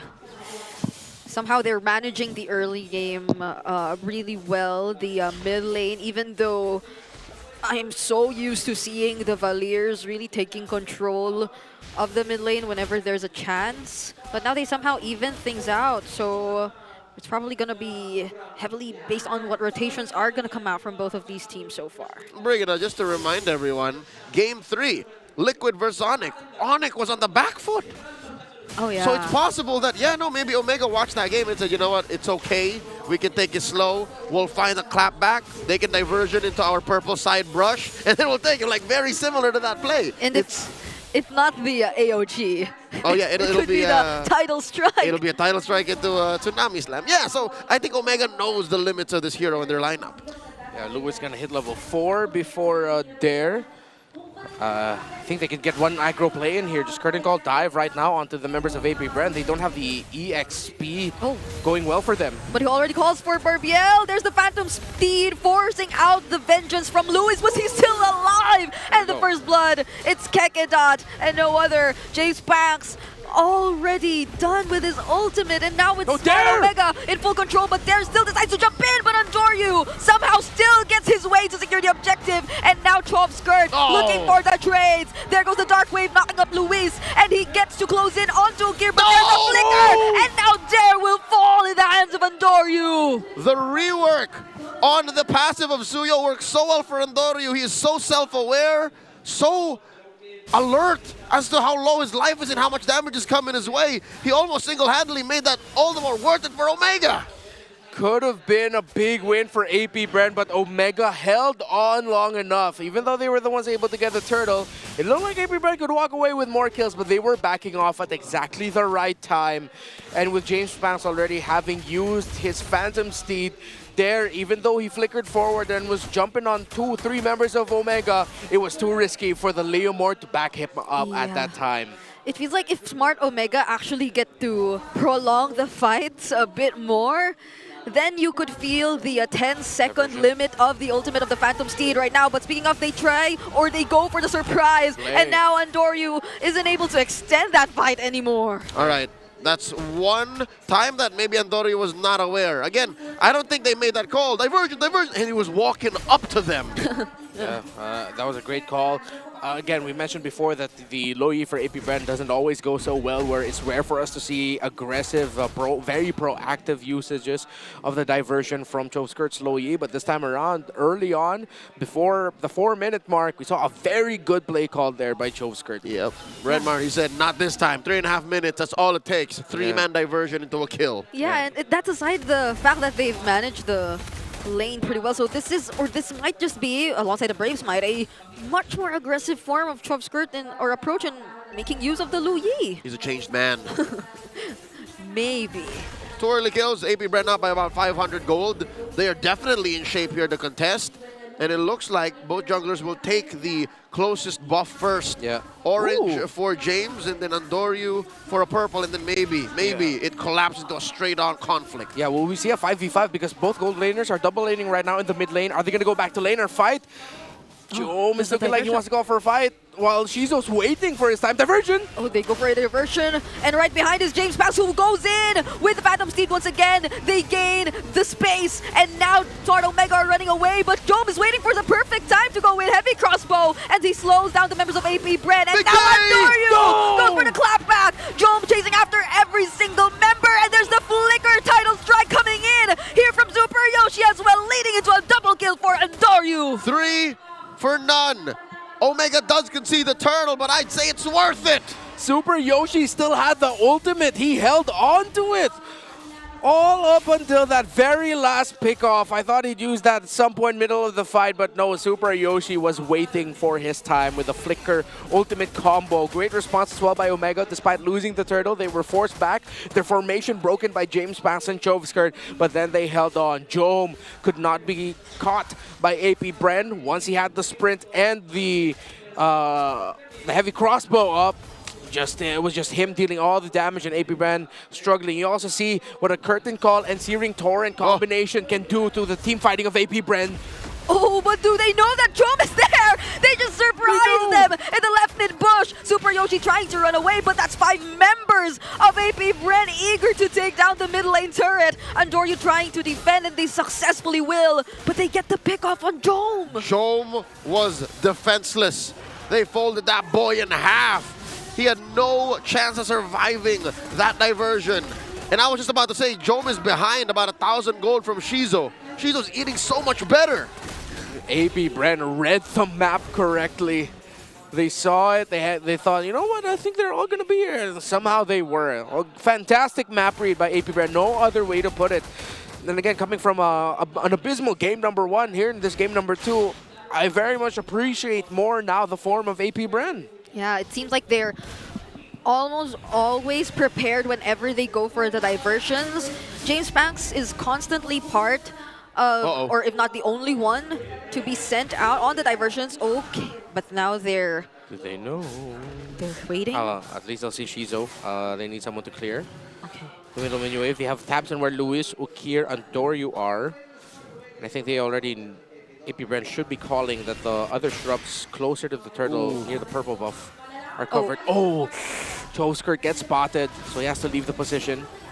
Oh, but the rest aren't just yet! Luis gets bursted down and they try to split the fight into two. Luis is already out, but Jom already using the heavy crossbow as well. They already got one member down and they're still going at it. There's the Infernal Pursuits coming in from there, but Andoryu still secures the turtle. And now the members of AP Bren are low. They need to run away, but they're still going for it, but he fails. A sacrificial play by Andoryu, held onto the turtle and then pulled the rest of AP Bren, whoever would bite, to the left. So the rest of Omega could back off. Jom here, 1v1 against Shizo! No! Not anymore, because there were two members of AP Bren ready to help him at that moment. But James Banks! He gets away! He still gets away from that! Chop Skirt here, trying to go for the counterplay. Andoryu running away too. And there's the glorious pathway. Kekedot really saved the day. This low Yi play that AP Bren is playing around is catching Omega off guard. Good recovery by AP Bren because they lost that engagement for the third turtle big time. They decided to full combo begin with the Leomord ultimate already, which I'm not the biggest fan of. I'd want Leomords to hold on to their ultimate up until middle of the team fight because you act as a sweeper. You don't want to be an initiator. But this is how AP Bren want to play. Fine. But they recovered again with them using the diversion to go to the orange buff to make sure they get Job. Yeah, I was actually...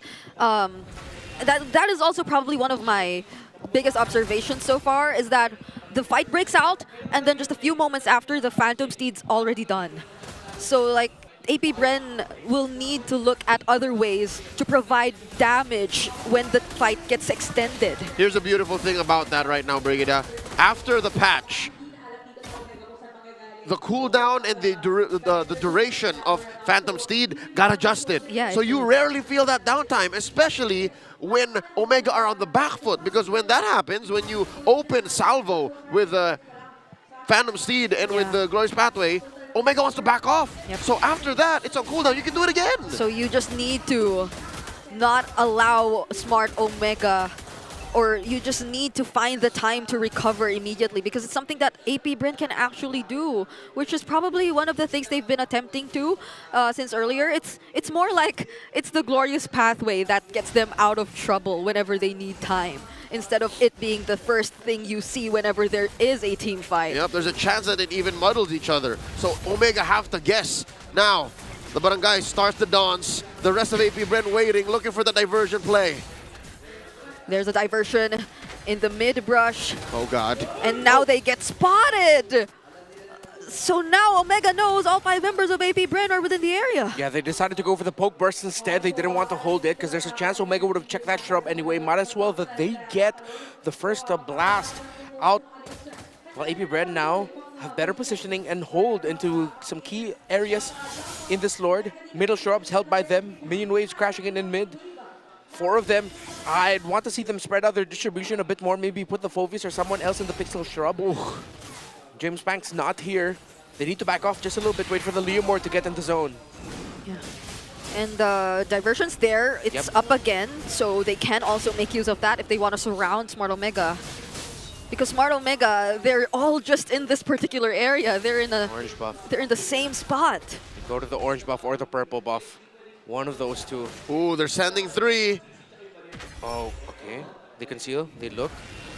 They thought they'd be able to find more members. That was just an unfortunate read by AP Bren. Wasn't the right call. Now Omega have the key shrubs held in this Lord dance. Sorry, dance. Things turned around so quickly. Now it's Smart Omega somehow in control. With just the amount of time that the diversion isn't available. Can someone do something? Lord currently approaching half health. What a dance this is! Yeah, look at Jome's spot though. Really good one. The patience? Yeah, minion waves crashing on top for AP Bren. In bot for Omega. Who's gonna pull the trigger first? If I'm there, should be him. He cannot start it off with a flicker, Infernal Pursuit. James Pass, hold on to your ultimate a little bit longer. Maybe a diversion will do it. Yeah. But they seem to be focusing on the mid lane for now. They reveal 2 members. Jom goes after Shizo, but he doesn't know that there were more members from the Bees waiting in that brush. And now he's the first to get eliminated alongside Shizo, though both gold laners are gone. Yeah, risky play by Smart Omega, but they do get their man on the way out. It cost AP Bren quite a bit as well, but looking at the battle spells, I'd say AP Bren won. Yeah, I'm starting to look if whether that was a wrong dash or Shizo had no options but to dash closer to where the other members of Omega are. I believe he was trying to dash away, but his dash went a little bit more forward, which puts him in range to get blasted by the Valier of Omega. Still, let's see if they can recover. Purify is a battle spell for him. If only he had the flicker, he could have gotten away much safer, but no point crying over it. Trying to burst down Lewis. And there goes the glorious pathway as well, but Lewis is able to catch Kekedot, chase after them, and now they eliminate the high loss just as the dance is still continuing. They are a man up. Smart Omega can do this. Hail Mary. Diversion to the back. Will they find Andoryu? They do! And Andoryu, though, will not go down without a fight. He secures the objective, but 3 members of the barangay are out. And throughout the whole debacle, he walks away. He walks away, but AP Bren smell blood. This buys time for Omega. Unless AP Bren are really going to call for it to end it, are they going to force it? Andoryu from the side will attempt to clear the waves, but gets caught in the dispersion rotations. There are still minions alongside AP Bren, but the minions of the barangay have spawned as well, so that buys them more time. Oh, looking at the aftermath of that fight, the Lord take and the eventual takedown on 3 members of Omega. AP Bren have cost them so much. Andoryu has saved it for Omega. And now Omega has a chance after a massive loss like that, kill-wise, for them to actually break more turrets. Diversion to the back. You see Andoryu, he did get stunned, he did get caught, but there was a window, a pretty big one for him to just straight up press Retribution without a problem. Another fight! 2 members from AP Bren coming from behind, but Jom is the first to fall. Andoryu, will he be able to trade out for his team once again? Because Kekedot and Shizo are just chasing after every single one of them. And that's the Rhapsody taking out Lewis. The side laners of Omega have fallen. It seems like the diversion are overloading the barangay. They're finding good positioning. They have the firepower. It's just almost impossible to respond to the flanking.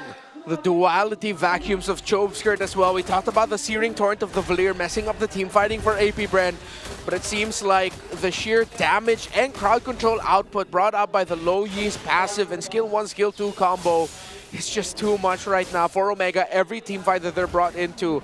Jom has had a very bad game, 1 of 5 and 4, been dying a little bit too much, but it's because AP Bren have been doing a lot and focusing a lot onto taking that Irithel down. Without the Irithel, Omega's damage options are not that great. But the Irithel too, like sometimes it's Jom who just puts himself in that position. He too is always on the lookout for a very valuable pickoff by himself. Brigida, you know what hurts us the most?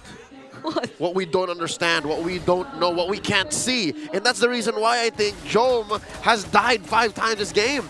More than half of those, he walked unwittingly into a 3-man, 4-man gank from AP Bren, so that's the problem here. Omega don't have the resources to check bushes for free. Yeah. It always has to be them going all in, going full commit. But just the same, AP Bren decides to commit onto Jom, also taking down Andoryu in the process. And there's a diversion to chase down Ukir, Luis, and Super Yoshi, who will barely make it out alive as they split into 2. And Super Yoshi gets to somehow run away, but not for long because Chomskirt's chasing after him. He's doing it again! It's only Luis alone in the base, defending against 4 members of the Bees, going into the siege, and he can only do so much because we are going to a game number 3. That last sequence with Joe was straight up unfortunate. It wasn't a matter of checking bushes, it's just AP Bren went full throttle. AP Bren leaned hard into it and have forced us into game number 3.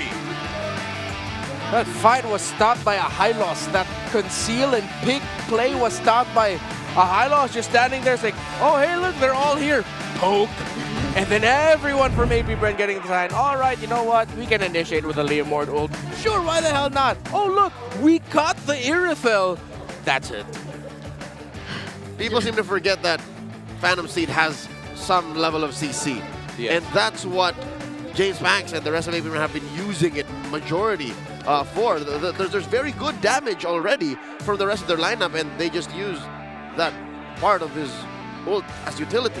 I can't believe, just as we mentioned, the lack of ways to check wherever AP Bren is going to come from, that entire sequence happens. Yeah. Where they just get taken by surprise by the fact that everyone else was waiting in that brush too.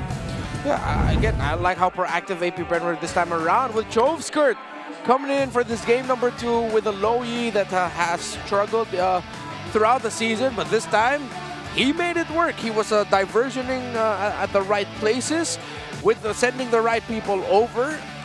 At times it looked like Jove Skirt had like a third eye with how he was able to see the ghosts of Omega in the map. I was like, I know you're there. Yeah. And he was right for majority of it. Yeah, for the few times that he wasn't, it didn't necessarily turn into something that put Smart Omega at an advantage. Yeah. It was just mostly them positioning themselves in areas where there weren't any opponents either way. So it didn't necessarily result into something that they had to bounce back from. But either way, I agree, this is a very proactive version of Chove Skirt, and this is what you like to see from him whenever they pick up some of their signature heroes, some of their signature picks. They were always making sandwich plays against members of Smart Omega who constantly found it difficult to position themselves around the map. By members of Smart Omega, do you mean Jome? Maybe Jome was the one who had the hardest time, yes. It was 4 out of 5 times Jome. And whether or not it was Jome putting himself there or AP Bren cornering him into a position wherein he had very little chance of survival, this is what Omega need to consider going into game number 3, because this was their game to lose. They had AP Bren cornered. This could have been an easy sweep, and they could have moved on and focused their efforts on facing their next opponent to try and go for the playoffs. But no, AP Bren straight up went, no. We are the gatekeepers to your run into the playoffs. Get through us first, and then we can talk. They can literally deny Smart Omega's chances here and now. And they're one win away from doing that too. So both of these teams have a lot at stake for this upcoming Game 3. But this 16-minute game, I'd say it's mostly been AP Bren. You know what? Let's just put that into context. Imagine that. The Hive and the Mines are best friends. Yeah. It just made sense to me now. Yeah, the Mines and the Hives are best friends, and the Mines are also best friends with Onyx. Oh. Yeah. The Mines have so many friends today. They do. Right now, though, it seems like Omega's greatest enemy are themselves. I feel like that game number 2 was an difference in execution game. Again, I had no problems with the draft of Omega. Clearly, that could have worked out against what AP Bren brought to the table. Yes, they would really struggle up against a Loyi that was on fire. That's given. But there were times where the execution was just like not as clean, or there were a few factors that they forgot to take into account. But then also, dare I say, weirdly enough, there and the moments where it felt like there you are overstaying actually helped AP Bren in the long run because it delayed Omega's ability to recover. Yeah, and could this be like too much of the captain role for Jome? Like, feels like the way he actually played the Irithel, even though he probably knew that he already had his power spike, he was in dangerous positions majority of the time. I don't know if like as a captain, if that was always the right call, since it was a more individual approach to playing the game as the Irithel rather than that one time wherein he waited patiently for the perfect time to go in alongside his team. I'll tell you now, maybe he waited too patiently. So again, it must be a matter of timing, and yeah, I agree. Maybe put him on heroes that are more artillery, put him on heroes that use space better rather than an Irithel that needs to, play in the paint. And I'll tell you now, this feels like a lost opportunity because this is one of the few times where you can pick a Suyo and it be actually okay. Because there was only one source of magic from AP Bren, and that was Choskirt. That's the Lo Yi. And because of that, it really was. It really felt like Omega dropped the ball. And that allowed for AP Bren to perform out of their minds. Look at this, the Silent Kid back in 2 Big 4 awards. He was the carry and the BPI rich guy. Yep, and in contrast to the previous game, James Panks did not die at all, even on the Leomord.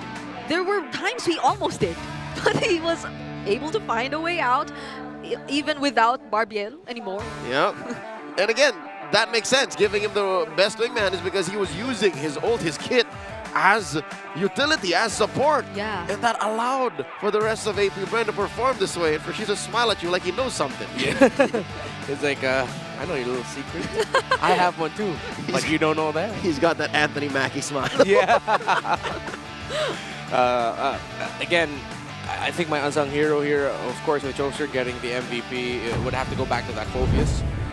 You needed something else to supplement the ultimate of the Leomord being used very early on, and that was there just saying, no, I'm gonna go in. No matter what happens, I'm gonna extend this team fight. I will chase, sure.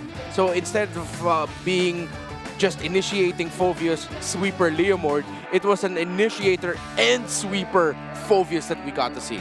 Yeah, it wasn't the Leomord going for the cleanups in that fight, but they did still make it work. So that's one way we see how AP Bren does have multiple approaches to dealing with things, and this is the lineup. This is the kind of style we want to see them introduce to us. And folks, as a quick reminder, this is a post-patch world we live in.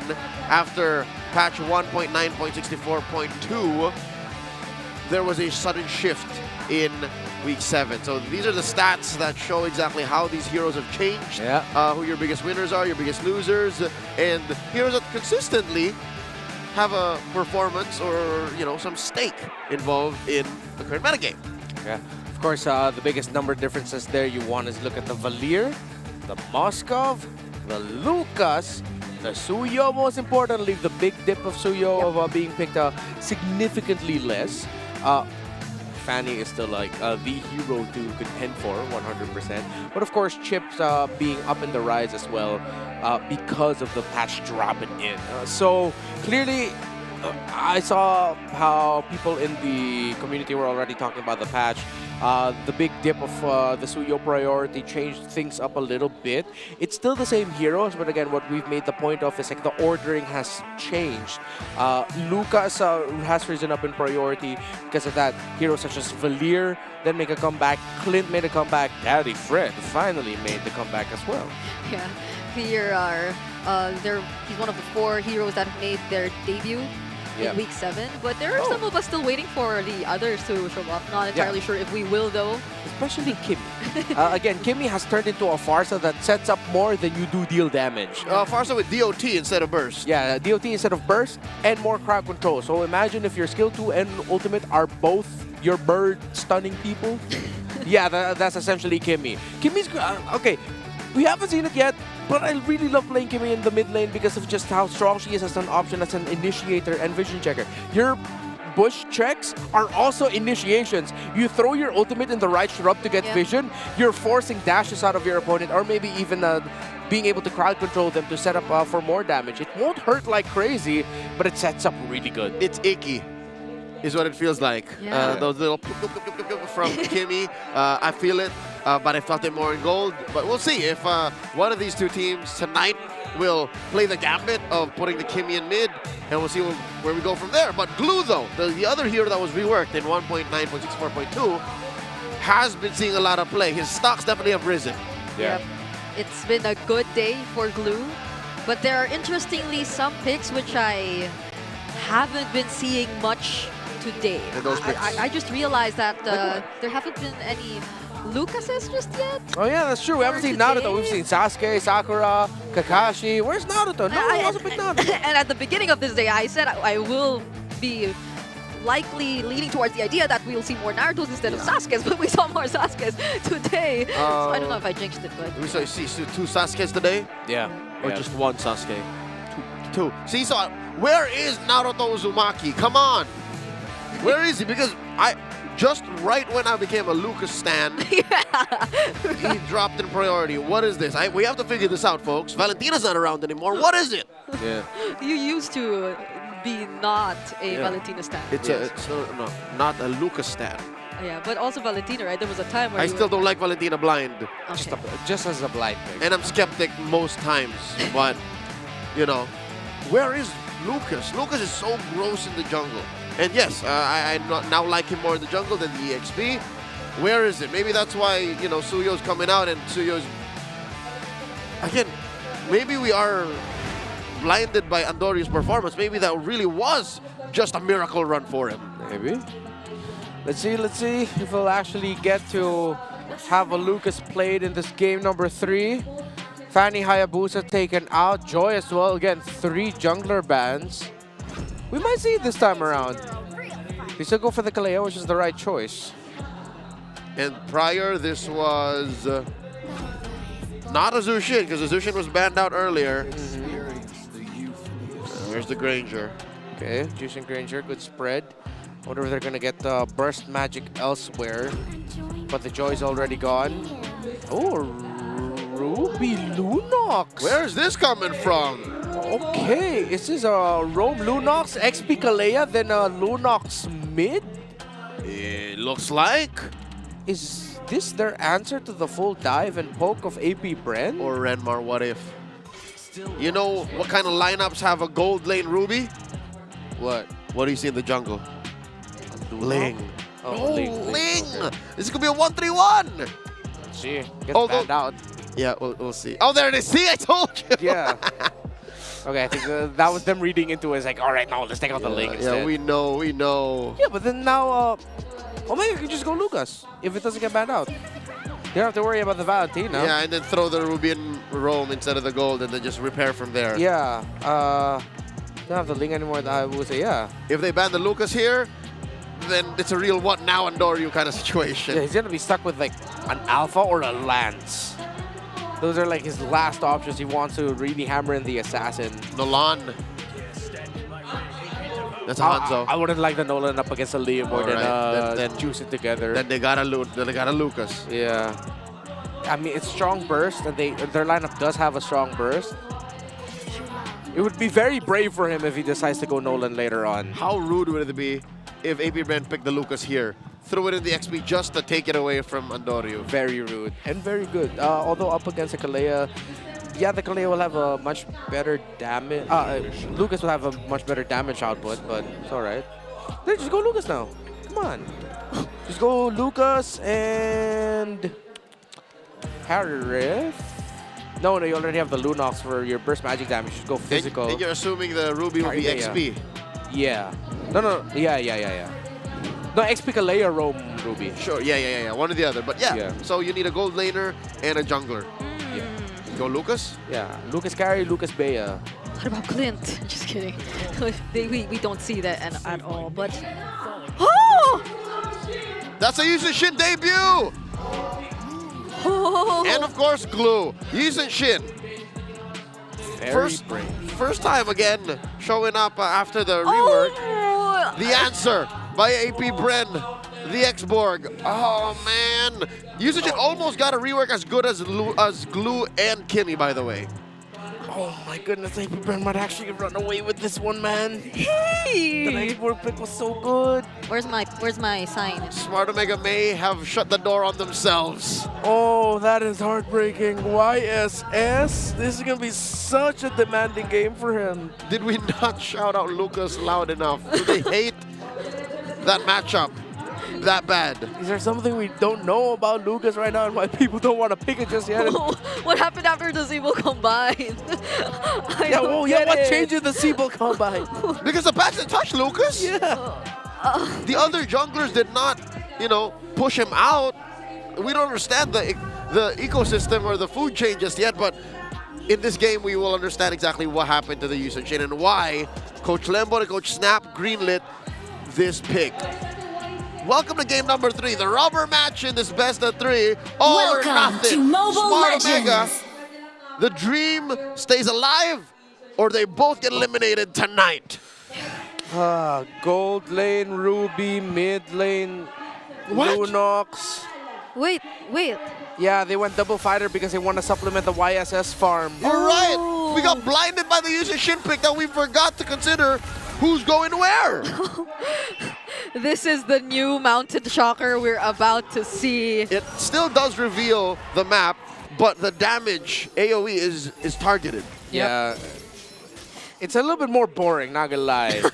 However, I do like the utility of like being able to toss my ship onto someone. That's good.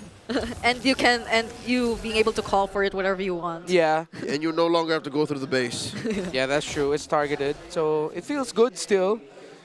Let's see how it's gonna fare this time around in the pro scene. Double fighter is what they decided to pair with it. It's still a 1-3-1, but I don't like that mid. I don't like the center, the heart, the core of this lineup. Great read for AP Bren though. Coach CJ, Coach Jeff, Coach Pakbet, they said like, no, take the link. They want the link. Yeah. They banned it out, and then they picked an X4 glass pick. Some great draft calls all around for AP Bren. Good poke there by Andori. That was a mountain shocker. Yeah. And now they are fully aware of wherever the other members are. This is like, I've been really looking at the matchup in the gold lane. This Ruby Granger matchup. It's been such a long time since we've seen the Ruby in the gold. But Jom is doing oddly well though. Yeah, and is it going to be a Ruby with physical damage items? Maybe that's why Chizo's waiting his time. That's the Phantom Steed, already used by James Pax, but multiple members are knocked up. And Okir flickers in with the Chaos Assault. And now they're able to take down two members from AP Bren. That's James Pax and Kikidot already gone right before the objectives happens. And the grab! It'll make it in time, but they'll be focused on taking away the purple buff from James Pax even before or after they get the turtle. They took everything away from AP Bren. Kills, the turtle, the purple. Oh, not the start that AP Bren wanted. Although it seems like Chokeskirt got the last hit on the purple buff. So Omega wasn't able to take that very small victory there for AP Bren. It went from worse to bad. Yeah. At least it's not worse. It's still bad though. Yeah, but Smart Omega, with this lineup, with the Kalea, with the Lunox combination, surprisingly enough. Yeah.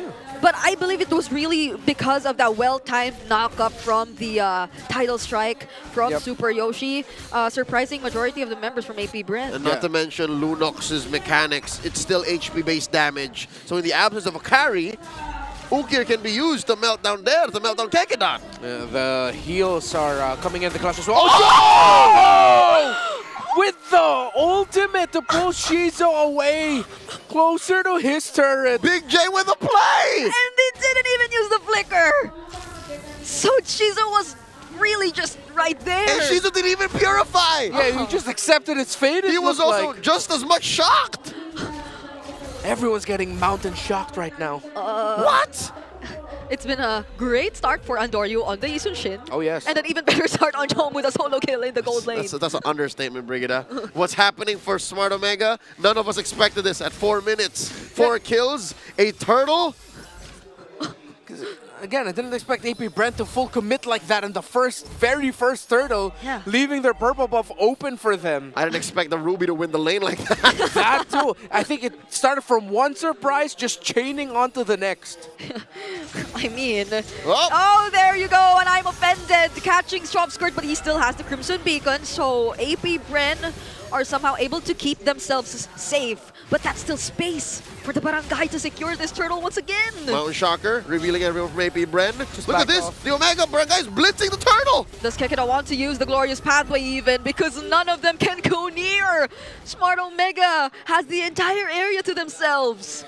Now AP Bren has to try and recover and try to lie comfortably in the bed that they made for themselves here, which is deciding to overcommit for the first major fight in the game, which has led to Omega now ballooning their lead, not just in the gold, but in the map. The Ruby has defeated the Granger in lane straight up. Whoa.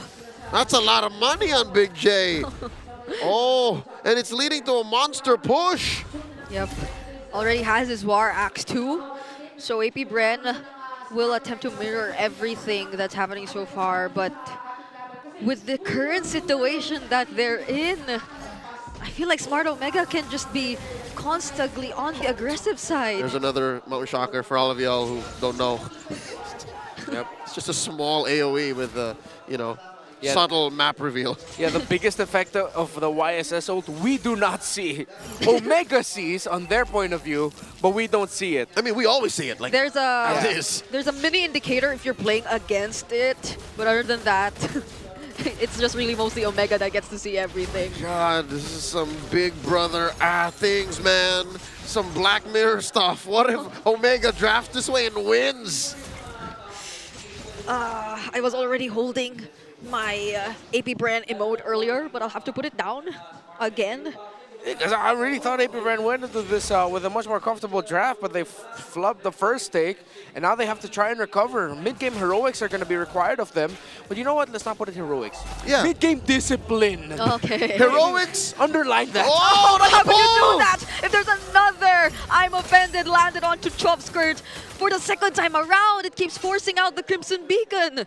So how do they play aggressively knowing that a major resource like that is out of their hands? Yeah, I think Renmar put it right, Brigida. Don't be aggressive. Accept the fact that you dropped the ball in the early game, the first 3 or 4 sequences, and you just wait until Omega decides they don't want to fight anymore, because am I right to assume that as the mid-game comes closer, maybe into the late game even, Omega gets better. Omega goes stronger because, oh my god, Omega just picked up a Sky Piercer. Yeah, that's a Sky Piercer on the Lunox. What?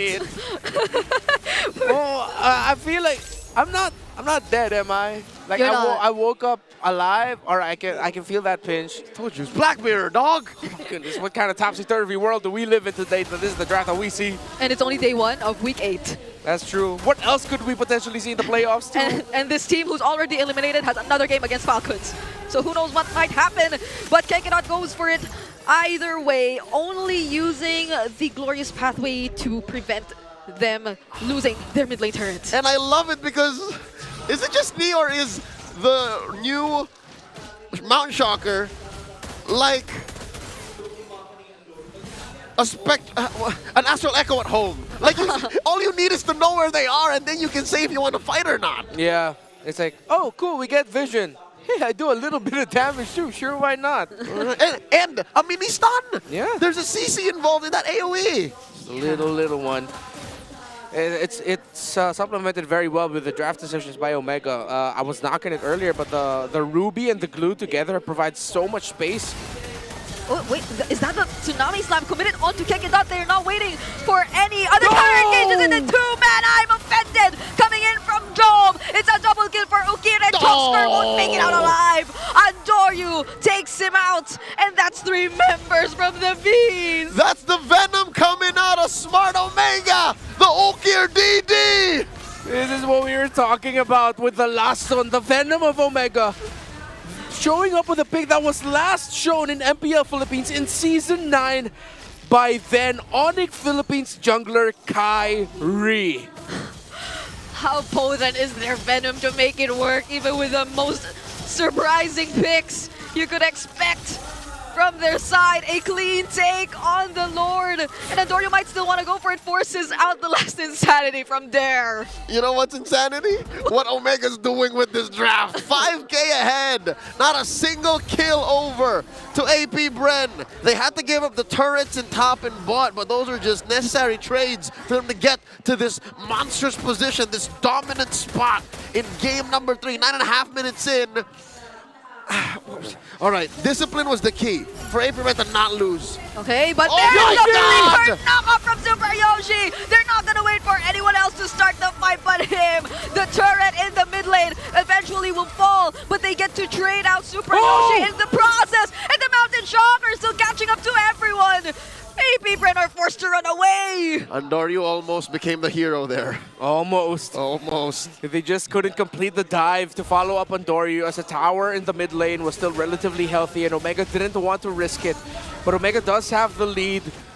It feels like after the Game 2 performance, Coach Snap and Coach Lembot looked at Jome and said, you want a front line? All right, we'll give you Ruby.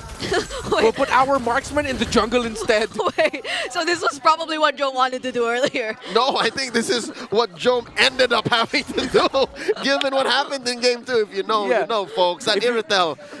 If he wants to lead from the front, okay.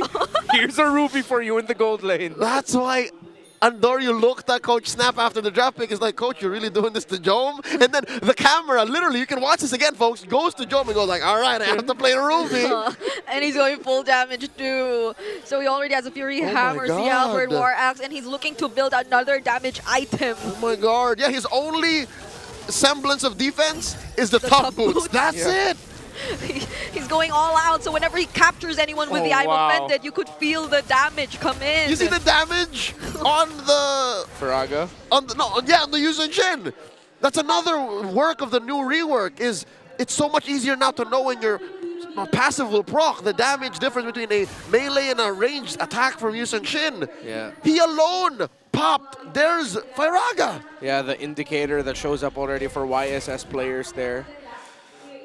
Omega can just keep this up, honestly. It's gotten to the point where it looks bleak for AP Bren to win this. Just when I thought they would, that they take control of this early to mid, they missed their chance.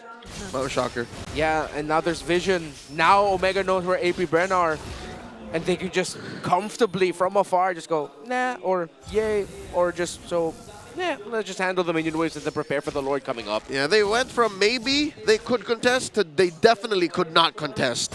Yeah, 10 seconds before this objective spawns, and AP Bren will have to, if they want, find a way to get into this place being controlled by Smart Omega, but they spawn out Gekon and decide to burst him first! The tankiest hero from AP Bren is currently down, and it's only Dare trying to zone out, but the last Insanity takes down Andorio! The shutdown! And now they're still going for it! Tsunami Slam onto James Pax, but this might be AP Bren's timing! They're trying to fight back! Dare trying to walk away, but Super Yoshi with the conceal will get to escape, and it's only Luis chasing after him, but he will not succeed! AP Bren divide and conquer. The key members of Smart Omega compromised! Jove trying to go in and fighting everyone alone, but there's Dare with a clutch last Insanity, and 12 Skirt right in front of everybody, and now it's only Super Yoshi alive from the barangay! How's that for heroics? AP Bren, screw discipline. Why take the disciplined approach when we can try to just pull off what looks like the impossible? A turnaround after a horrible early to mid. Now in the late game, they've got Venom of their own. This B comes with a bit of Venom.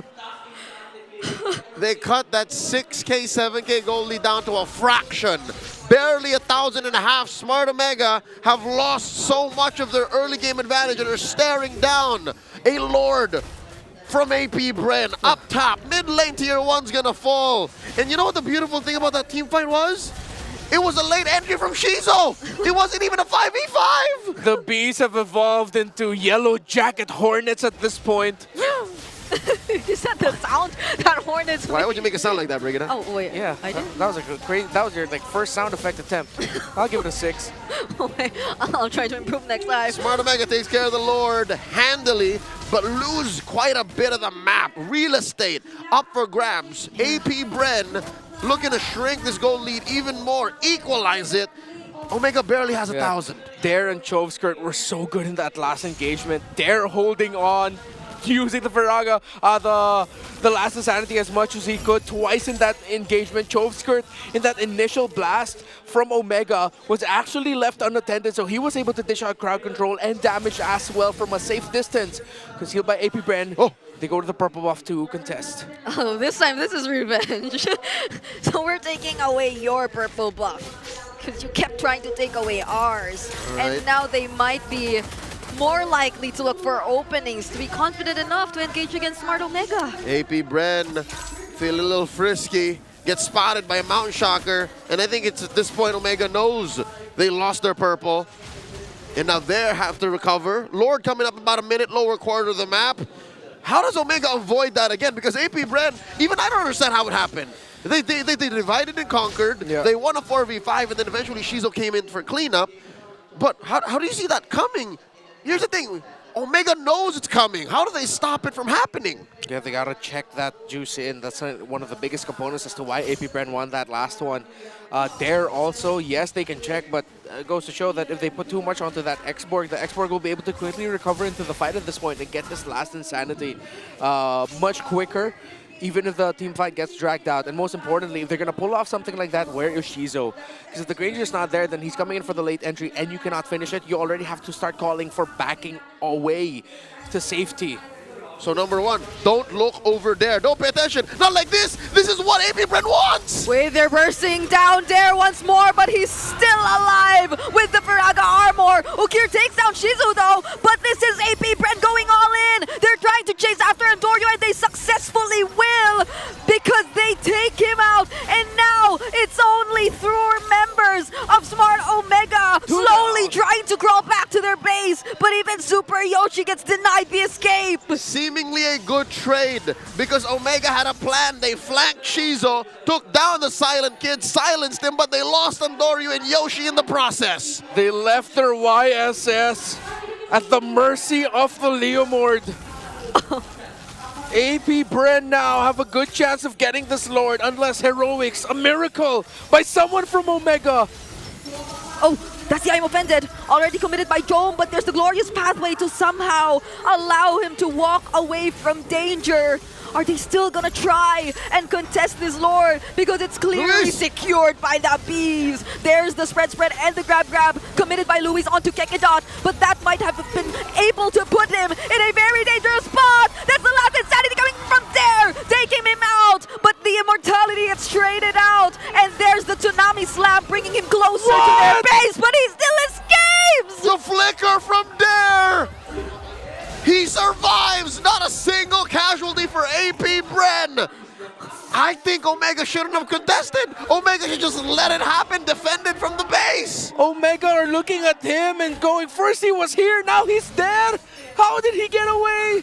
Flicker just in time. My goodness, there, Heroics, he is the definite hero of this game, number 3. And this whole thing started with Omega biting down on Dare's Gambit. He was the bait once again. It started with him, it'll end with him. This could be an end angle. Smart Omega facing off against 3 waves. That was a call from Smart Omega, but not sure if it was the right call. There's the capture onto Job Skirt, but they just find a way to get into their base. That's the inhibitor turret already down up top for the Barangay. But look at how Luis is able to somehow create space. He gets to buy some time, but now it's the other members' time to defend this siege that's coming from AP Bren. There are still immortalities being popped here and there, and Ukir gets a double kill as well. The rest of AP Bren back off. Chovskirt and Dare just a hair away from death. Survive and run away. Smart Omega lives. They've held on long enough. They no longer have inhibitors, but the game, their chance of seeing the pearly gates of the playoffs still stand. The gatekeepers want to solidify their chance. That's the statement they want to leave. Omega now, while AP Bren are trying to set a statement, they're gonna have to crawl into this. Good itemization by this glue, already picking up the Twilight armor. You're gonna have to balance that out with some magic defense later on. No wonder it's so tanky for Dare.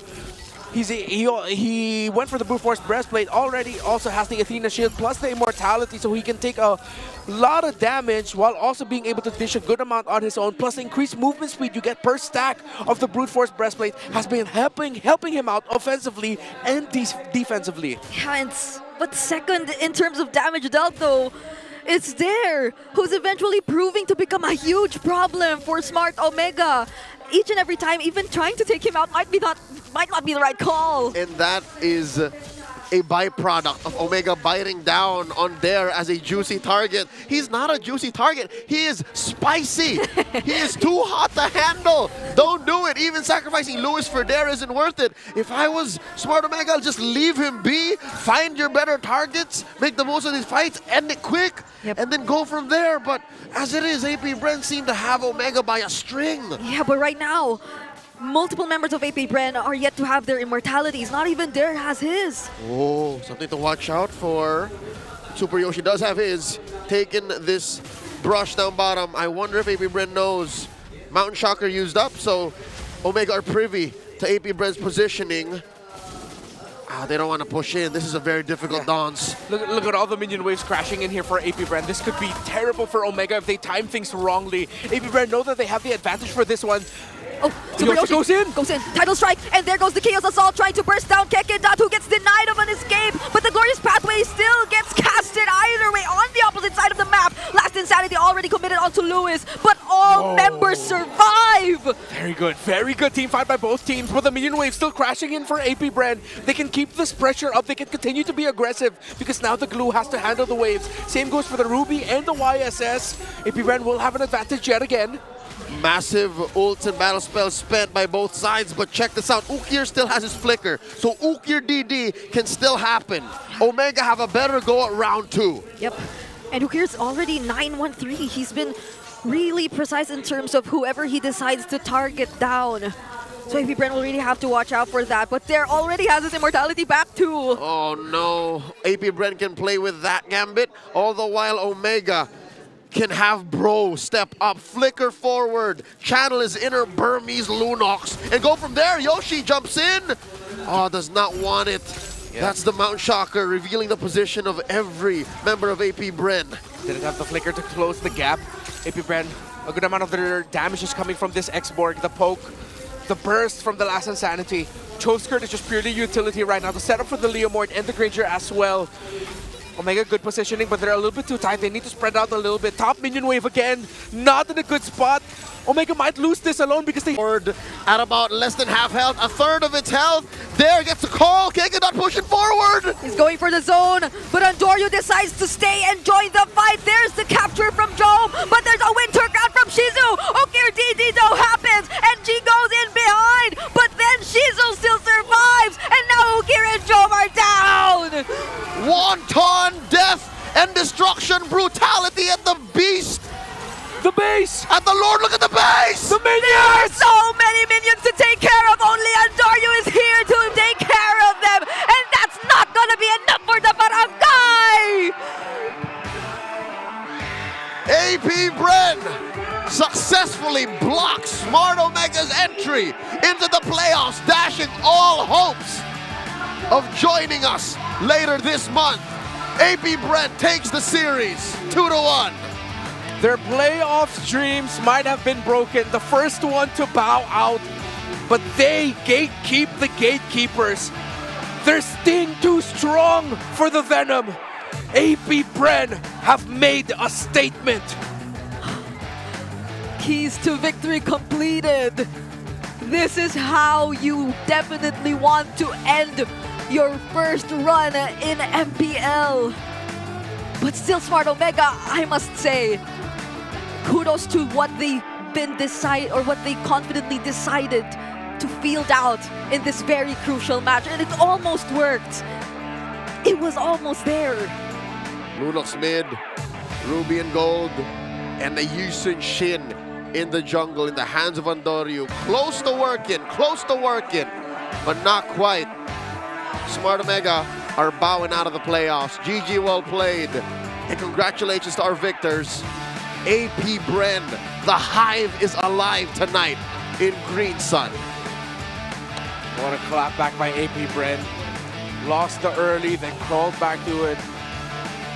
They dumped discipline to the side and said, no, we need some heroics. Heroics from Dare, especially that X-Borg. Yeah. And heroics we got. And that is what they needed to get the dub. Ladies and gentlemen, what a matchup. We didn't expect to see this kind of MLBB tonight, and that's exactly what we got. Let's go over the stage and talk to our hosts with AP Bren. Ladies and gentlemen, here are your winners, AP Bren! Boys, congratulations! Malalim ang hugot nyo dito sa panalong ito. I actually wanna talk to Sindel. Sindel, welcome back. Welcome back. It's been a while. Nung uli ka namin nakita dito sa entablado ng MPL, kamusta ba maglaro ulit sa MPL stage? Sobrang saya. In-enjoy na lang namin yung yung laro. Tsaka naglaro ko para mag-relapse eh. Ay, may ibang rason pala siya. So kumusta naman ang pakiramdam mo ngayon after nga. this match? Nanalo kayo, reverse sweep. So nag-relapse ka nung game 1. Anong decision mo nung game 2? Nag-move on ka na? Ba't bumalik ka na kagad sa bench? Hindi, game 1 lang talaga ako. Pang-asar lang ako dun eh. Pang-asar. Oo. At mukha namang naasar. Kasi nakuha nila ang panalong ito. Sindel, I actually wanna know more about the thought process kasi ewan ko, si Coach Pacbet kasi nagkwekwentuhan kayo kanina eh. Nagkakaasaran kayo kanina. Ano ba yung nagiging difference from you playing now doon sa competition na meron ngayon compared sa mga times na Season 7, Season 8? Paano mo ba maikukumpara yung dalawang eras na yun? Di ko alam eh. Basta mas malakas tingin. Talagang evolved na. Kaysa dati. Tremendous respect as well. Alam nyo, hindi ito yung in-expect din natin na magiging outcome for today dahil nag-game 3 tayo. At gusto ko rin makausap si Chobskirt ha, kasi Hans... Chobskirt! Parang never ko pa itong kausap si Chobskirt. Chobskirt! MVP ka ng Game 2 gamit ang Louie. Kung marirecall natin, ito rin kasi yung nagpapanalo sa inyo nung nasa MDL pa kayo. At ito yung form na inaabangan din natin. Bakit ganito kalakas yung laro nyo today? Siguro wala lang pressure, tas in-enjoy lang namin. Ganun. Oo, at narinig ko rin kanina si James Pangsa. Bago tayo umakyat ng stage, James Pang, sabi mo, dapat hindi ko nilabas yung kabayo eh. Bakit nga ba? Bakit? Malakas kasi yung kabayo eh. Nalaglag tuloy sila. Malakas ang kabayo. Nagkaroon ng certain amount of motivation. James Panks, matindi yung ipinakita nyo ngayon. Kumbaga, yung sinabi ni Sindel kanina na sama-sama, nagkatotoo, talk to us about this game. Ano yung driving force nyo para makuha yung panalo na to? Kahit na sabihin natin that you're no longer gonna qualify for the playoffs, ano bang nagpupush sa inyo para lumaban pa rin? Yung passion na lang namin sa paglaro. Kahit laglag na kami, ibibigay pa rin namin yung best namin. Tapos, yung sa game na yun, lugi talaga kami early. Nalugi na kami na early. So, ang namin, idadali na lang namin sa late game. Ganun din nangyari. So, yun. Pumabor sa amin yung laban. You know, late game, better late than never din. Ang nakuha niyong panalo ngayon na marami ring sumusuporta sa inyo na nanonood sa kanilang mga bahay, and the Bees are also here to support you as well, James Panks. Ano masasabi mo sa kanilang lahat? Thank you sa mga sumusuport sa AP Bren. Babawi kami. Shoutout nga pala kay Brent. Ay, grabe. Yung pinakamalakas mag-cheer sa kanila. Yung May special pinaka-paos, mention. ang pinakamalakas sumigaw at ang pinakakalbo... Joke lang. Ay, hindi yun. Iiwan na natin yon sa iba. Right? Once again, your winners, AP Bren! Gentlemen, you may now take your walk of victory.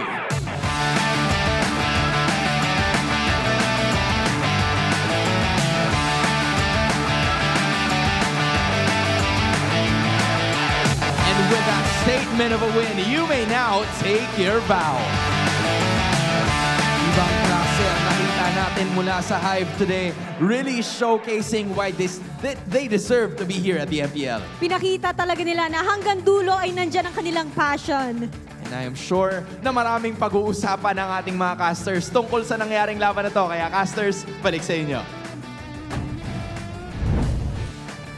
Great hearing from the Hive. AP Bren closing up this series with a big dub, showing us and proving that even at the bottom of the standings, you can't get caught sleeping, MPL Philippines. Yeah, it felt so nice to see them finally getting interviewed. James Pang's always used to talk a lot whenever you get to interview him. And I could feel just how happy they are from that win, but this guy... I swear, this guy. That export, baby. 100% kill participation. 4, 1, and 8. The itemization I loved as well. He was juggling between the Oracle, the Athena Shield, for cooldown reduction or for raw defense away from burst. The Ice Queen Wand also proved to be very difficult for Omega to deal with up until the late game. At one point in the interview, James Max did say, we already lost the early game, we wanted to bounce back in the late game instead. And I think that switch, that flick of the switch in their minds when they were able to turn it around in that one team fight, when we saw Dare do what Dare did, 2 last Insanities in 1 long engagement to solidify an AP Bren win.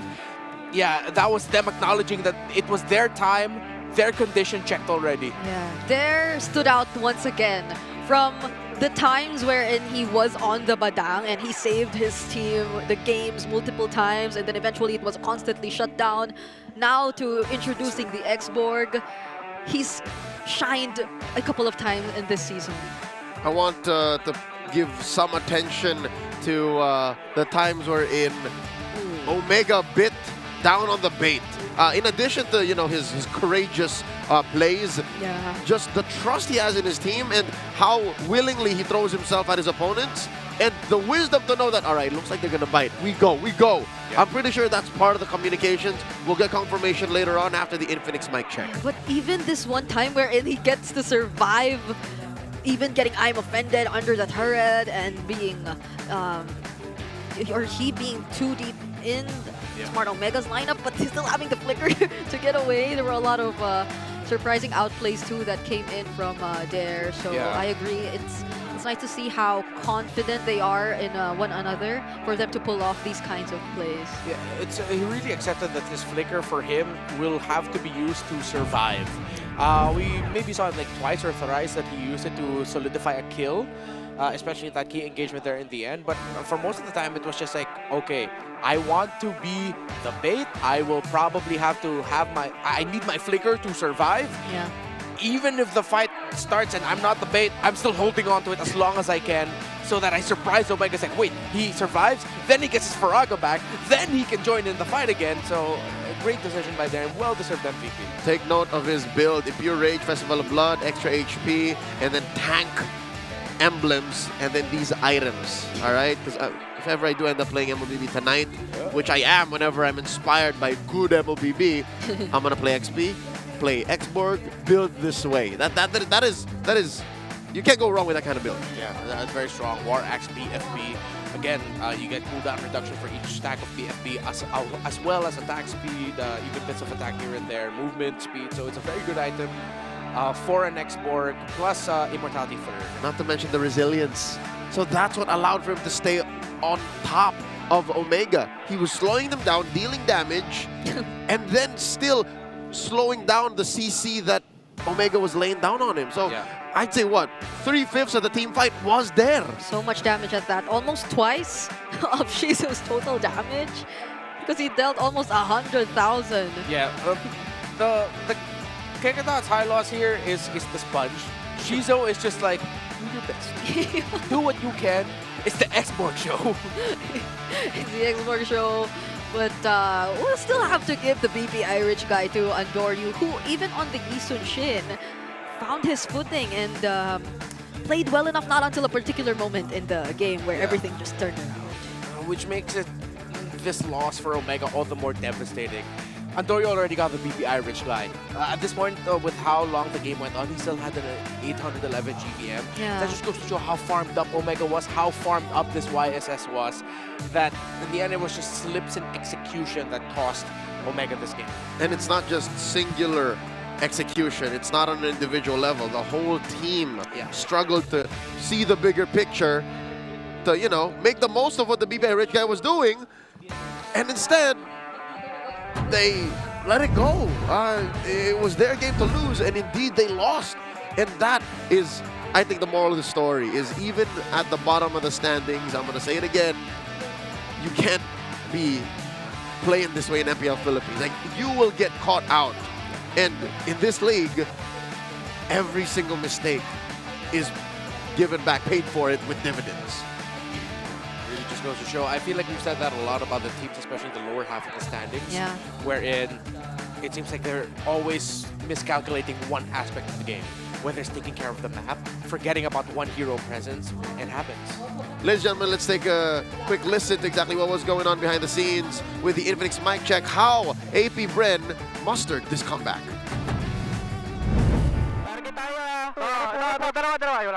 Wala nang light, wala nang light. Tirahin nyo glue. Lalay. Conscious siya sa'yo. Tayo ako. Sobrang pressure niya, pre. Pagkatapos sila dito, laglag sila dito, pre. Iisipin nyo, pre. Tara sa Boracay. Chill tayo. Glue.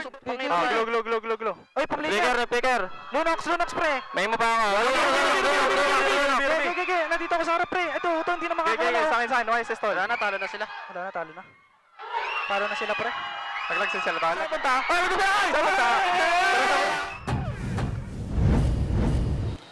They were just calm and collected, like they knew they had the game. It was so much simpler for them because it was a 6v5. The map was on their side. Yeah. And again, we talked about this. Teams who already know they're out of playoffs contention play better because all the pressure's gone. Yeah. For them, it's just about just do our best, fueled by passion. We saw it. You pointed it out. They were laughing. Yeah. They were enjoying that Lord take. While Omega was probably, guys, shot calling like crazy. Those are during the dances. There you go. Okay. I had to correct myself. It's the dance.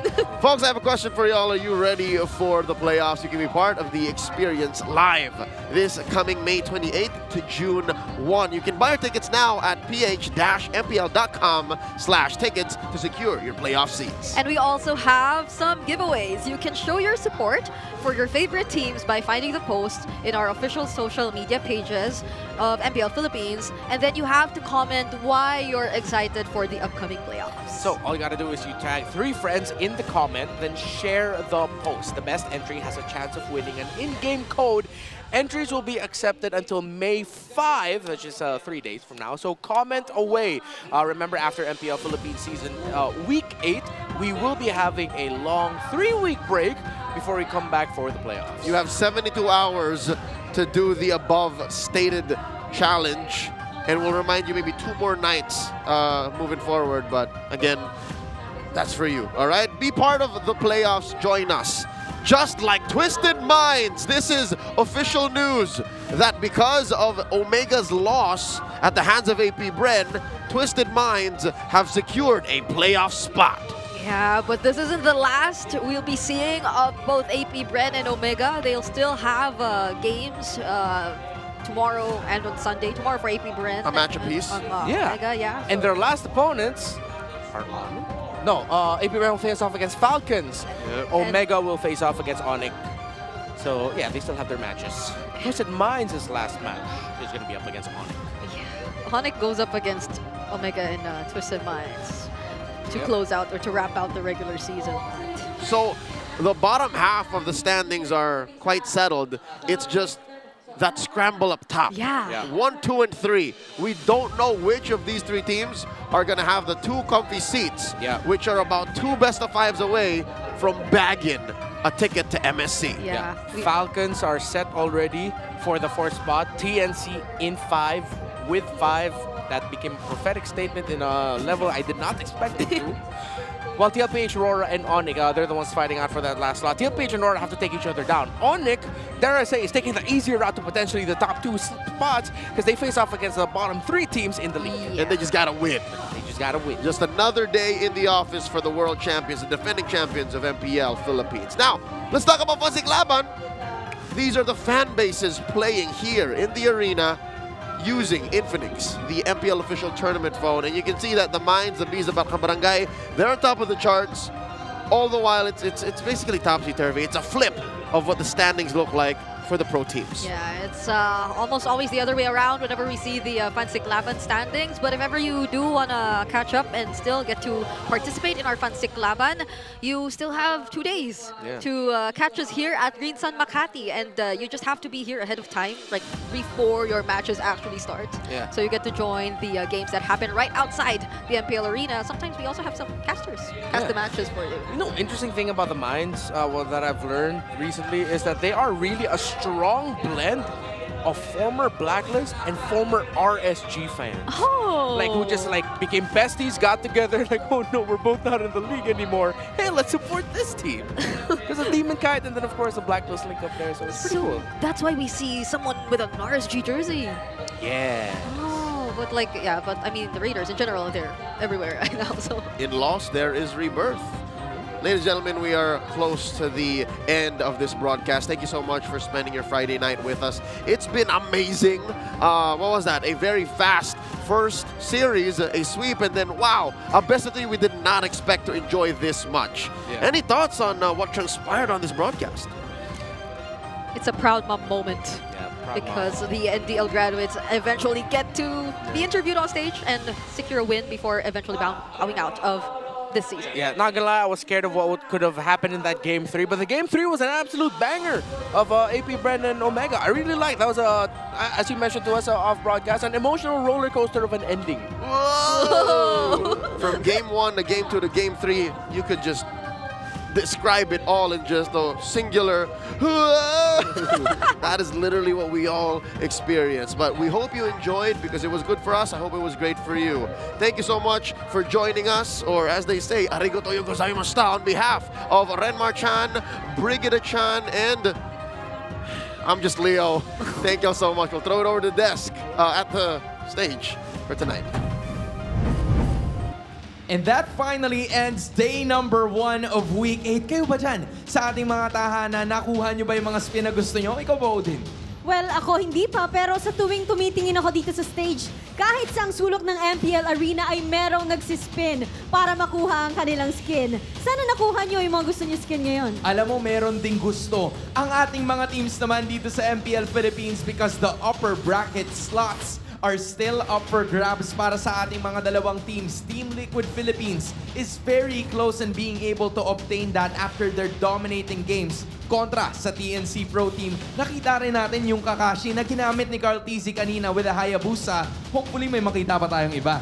Well, ganyan ka-intense ang Season 15 na tipong halos dumating na tayo sa dulo ng regular season pero hindi pa rin natin sigurado ang lahat. Alam mo, yung second match nga ang isa sa mga nagpa-antig lalo na sa mga naging laro ng Hive as AP Bren got the victory against Smart Omega 2-1. And with that being said, it is now gonna be Twisted Minds na aabante para sa final playoff spot at magiging kompleto na ang ating mga playoff teams. Dahil nga kumpleto na ang ating mga teams, bukas hihintayin na lamang natin kung ano nga ba ang magiging takbo na karera ng ating mga teams patungo sa upper bracket. It is gonna be the final lap that is up for grabs. Makikita natin ulit ang epic rivals, TLPH versus Aurora, happening tomorrow. At malalaman natin kung sino ba ang aangat para sa upper bracket spots. Muli, ako si Hans Galleria. And this is your very own Odin. Na nagpapaalala sa inyong lahat na walang makakatumbas sa lakas ng Pinas.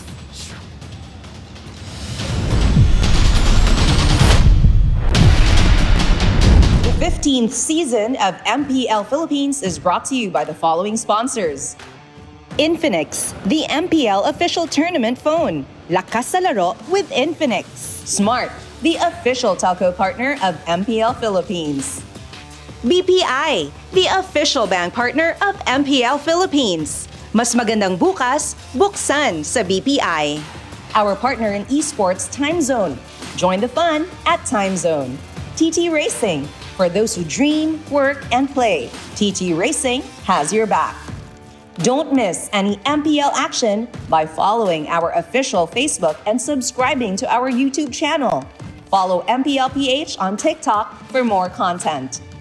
Experience the Lakas ng Pinas of MPL PH Season 15 action live at Green Sun Hotel. Grab your tickets now via official MPL PH website. All the regular season tickets are now available at 200 pesos. MPL Philippines is monitored and supervised by the Games and Amusement Board.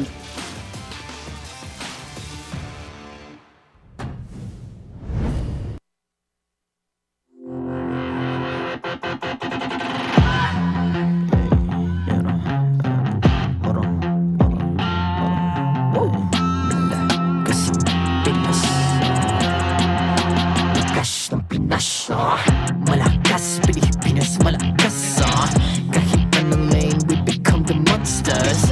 Malakas, Pilipinas, malakas, face the golden sun and repping for the 3 stars. Look at us, to the top, no ifs, no buts, winning any game. Para to sa PANAS. Di mo matitin ang aming boses sa new level. Nasa kalye man o mobile, you know I become a legend. Open fire, we unite, we winners. Built with pressure, like diamonds are made of. Switch na lane na parang gera, HP racing may reset up. Tagatang buhat ni Hilda, full load SS parang Lyra. Susundan ko ang iyong bakas, kasama pataas. Tagumpay natin to dahil tayo'y malakas. Para sa Pinas, nasa amin ang alas, hindi tuwa atras. Kinikilala sa taas kasi kami ang malakas. Para sa Pinas, nasa amin ang alas, hindi tuwa atras. Kinikilala sa taas, ganito kami sa Pinas. Wow!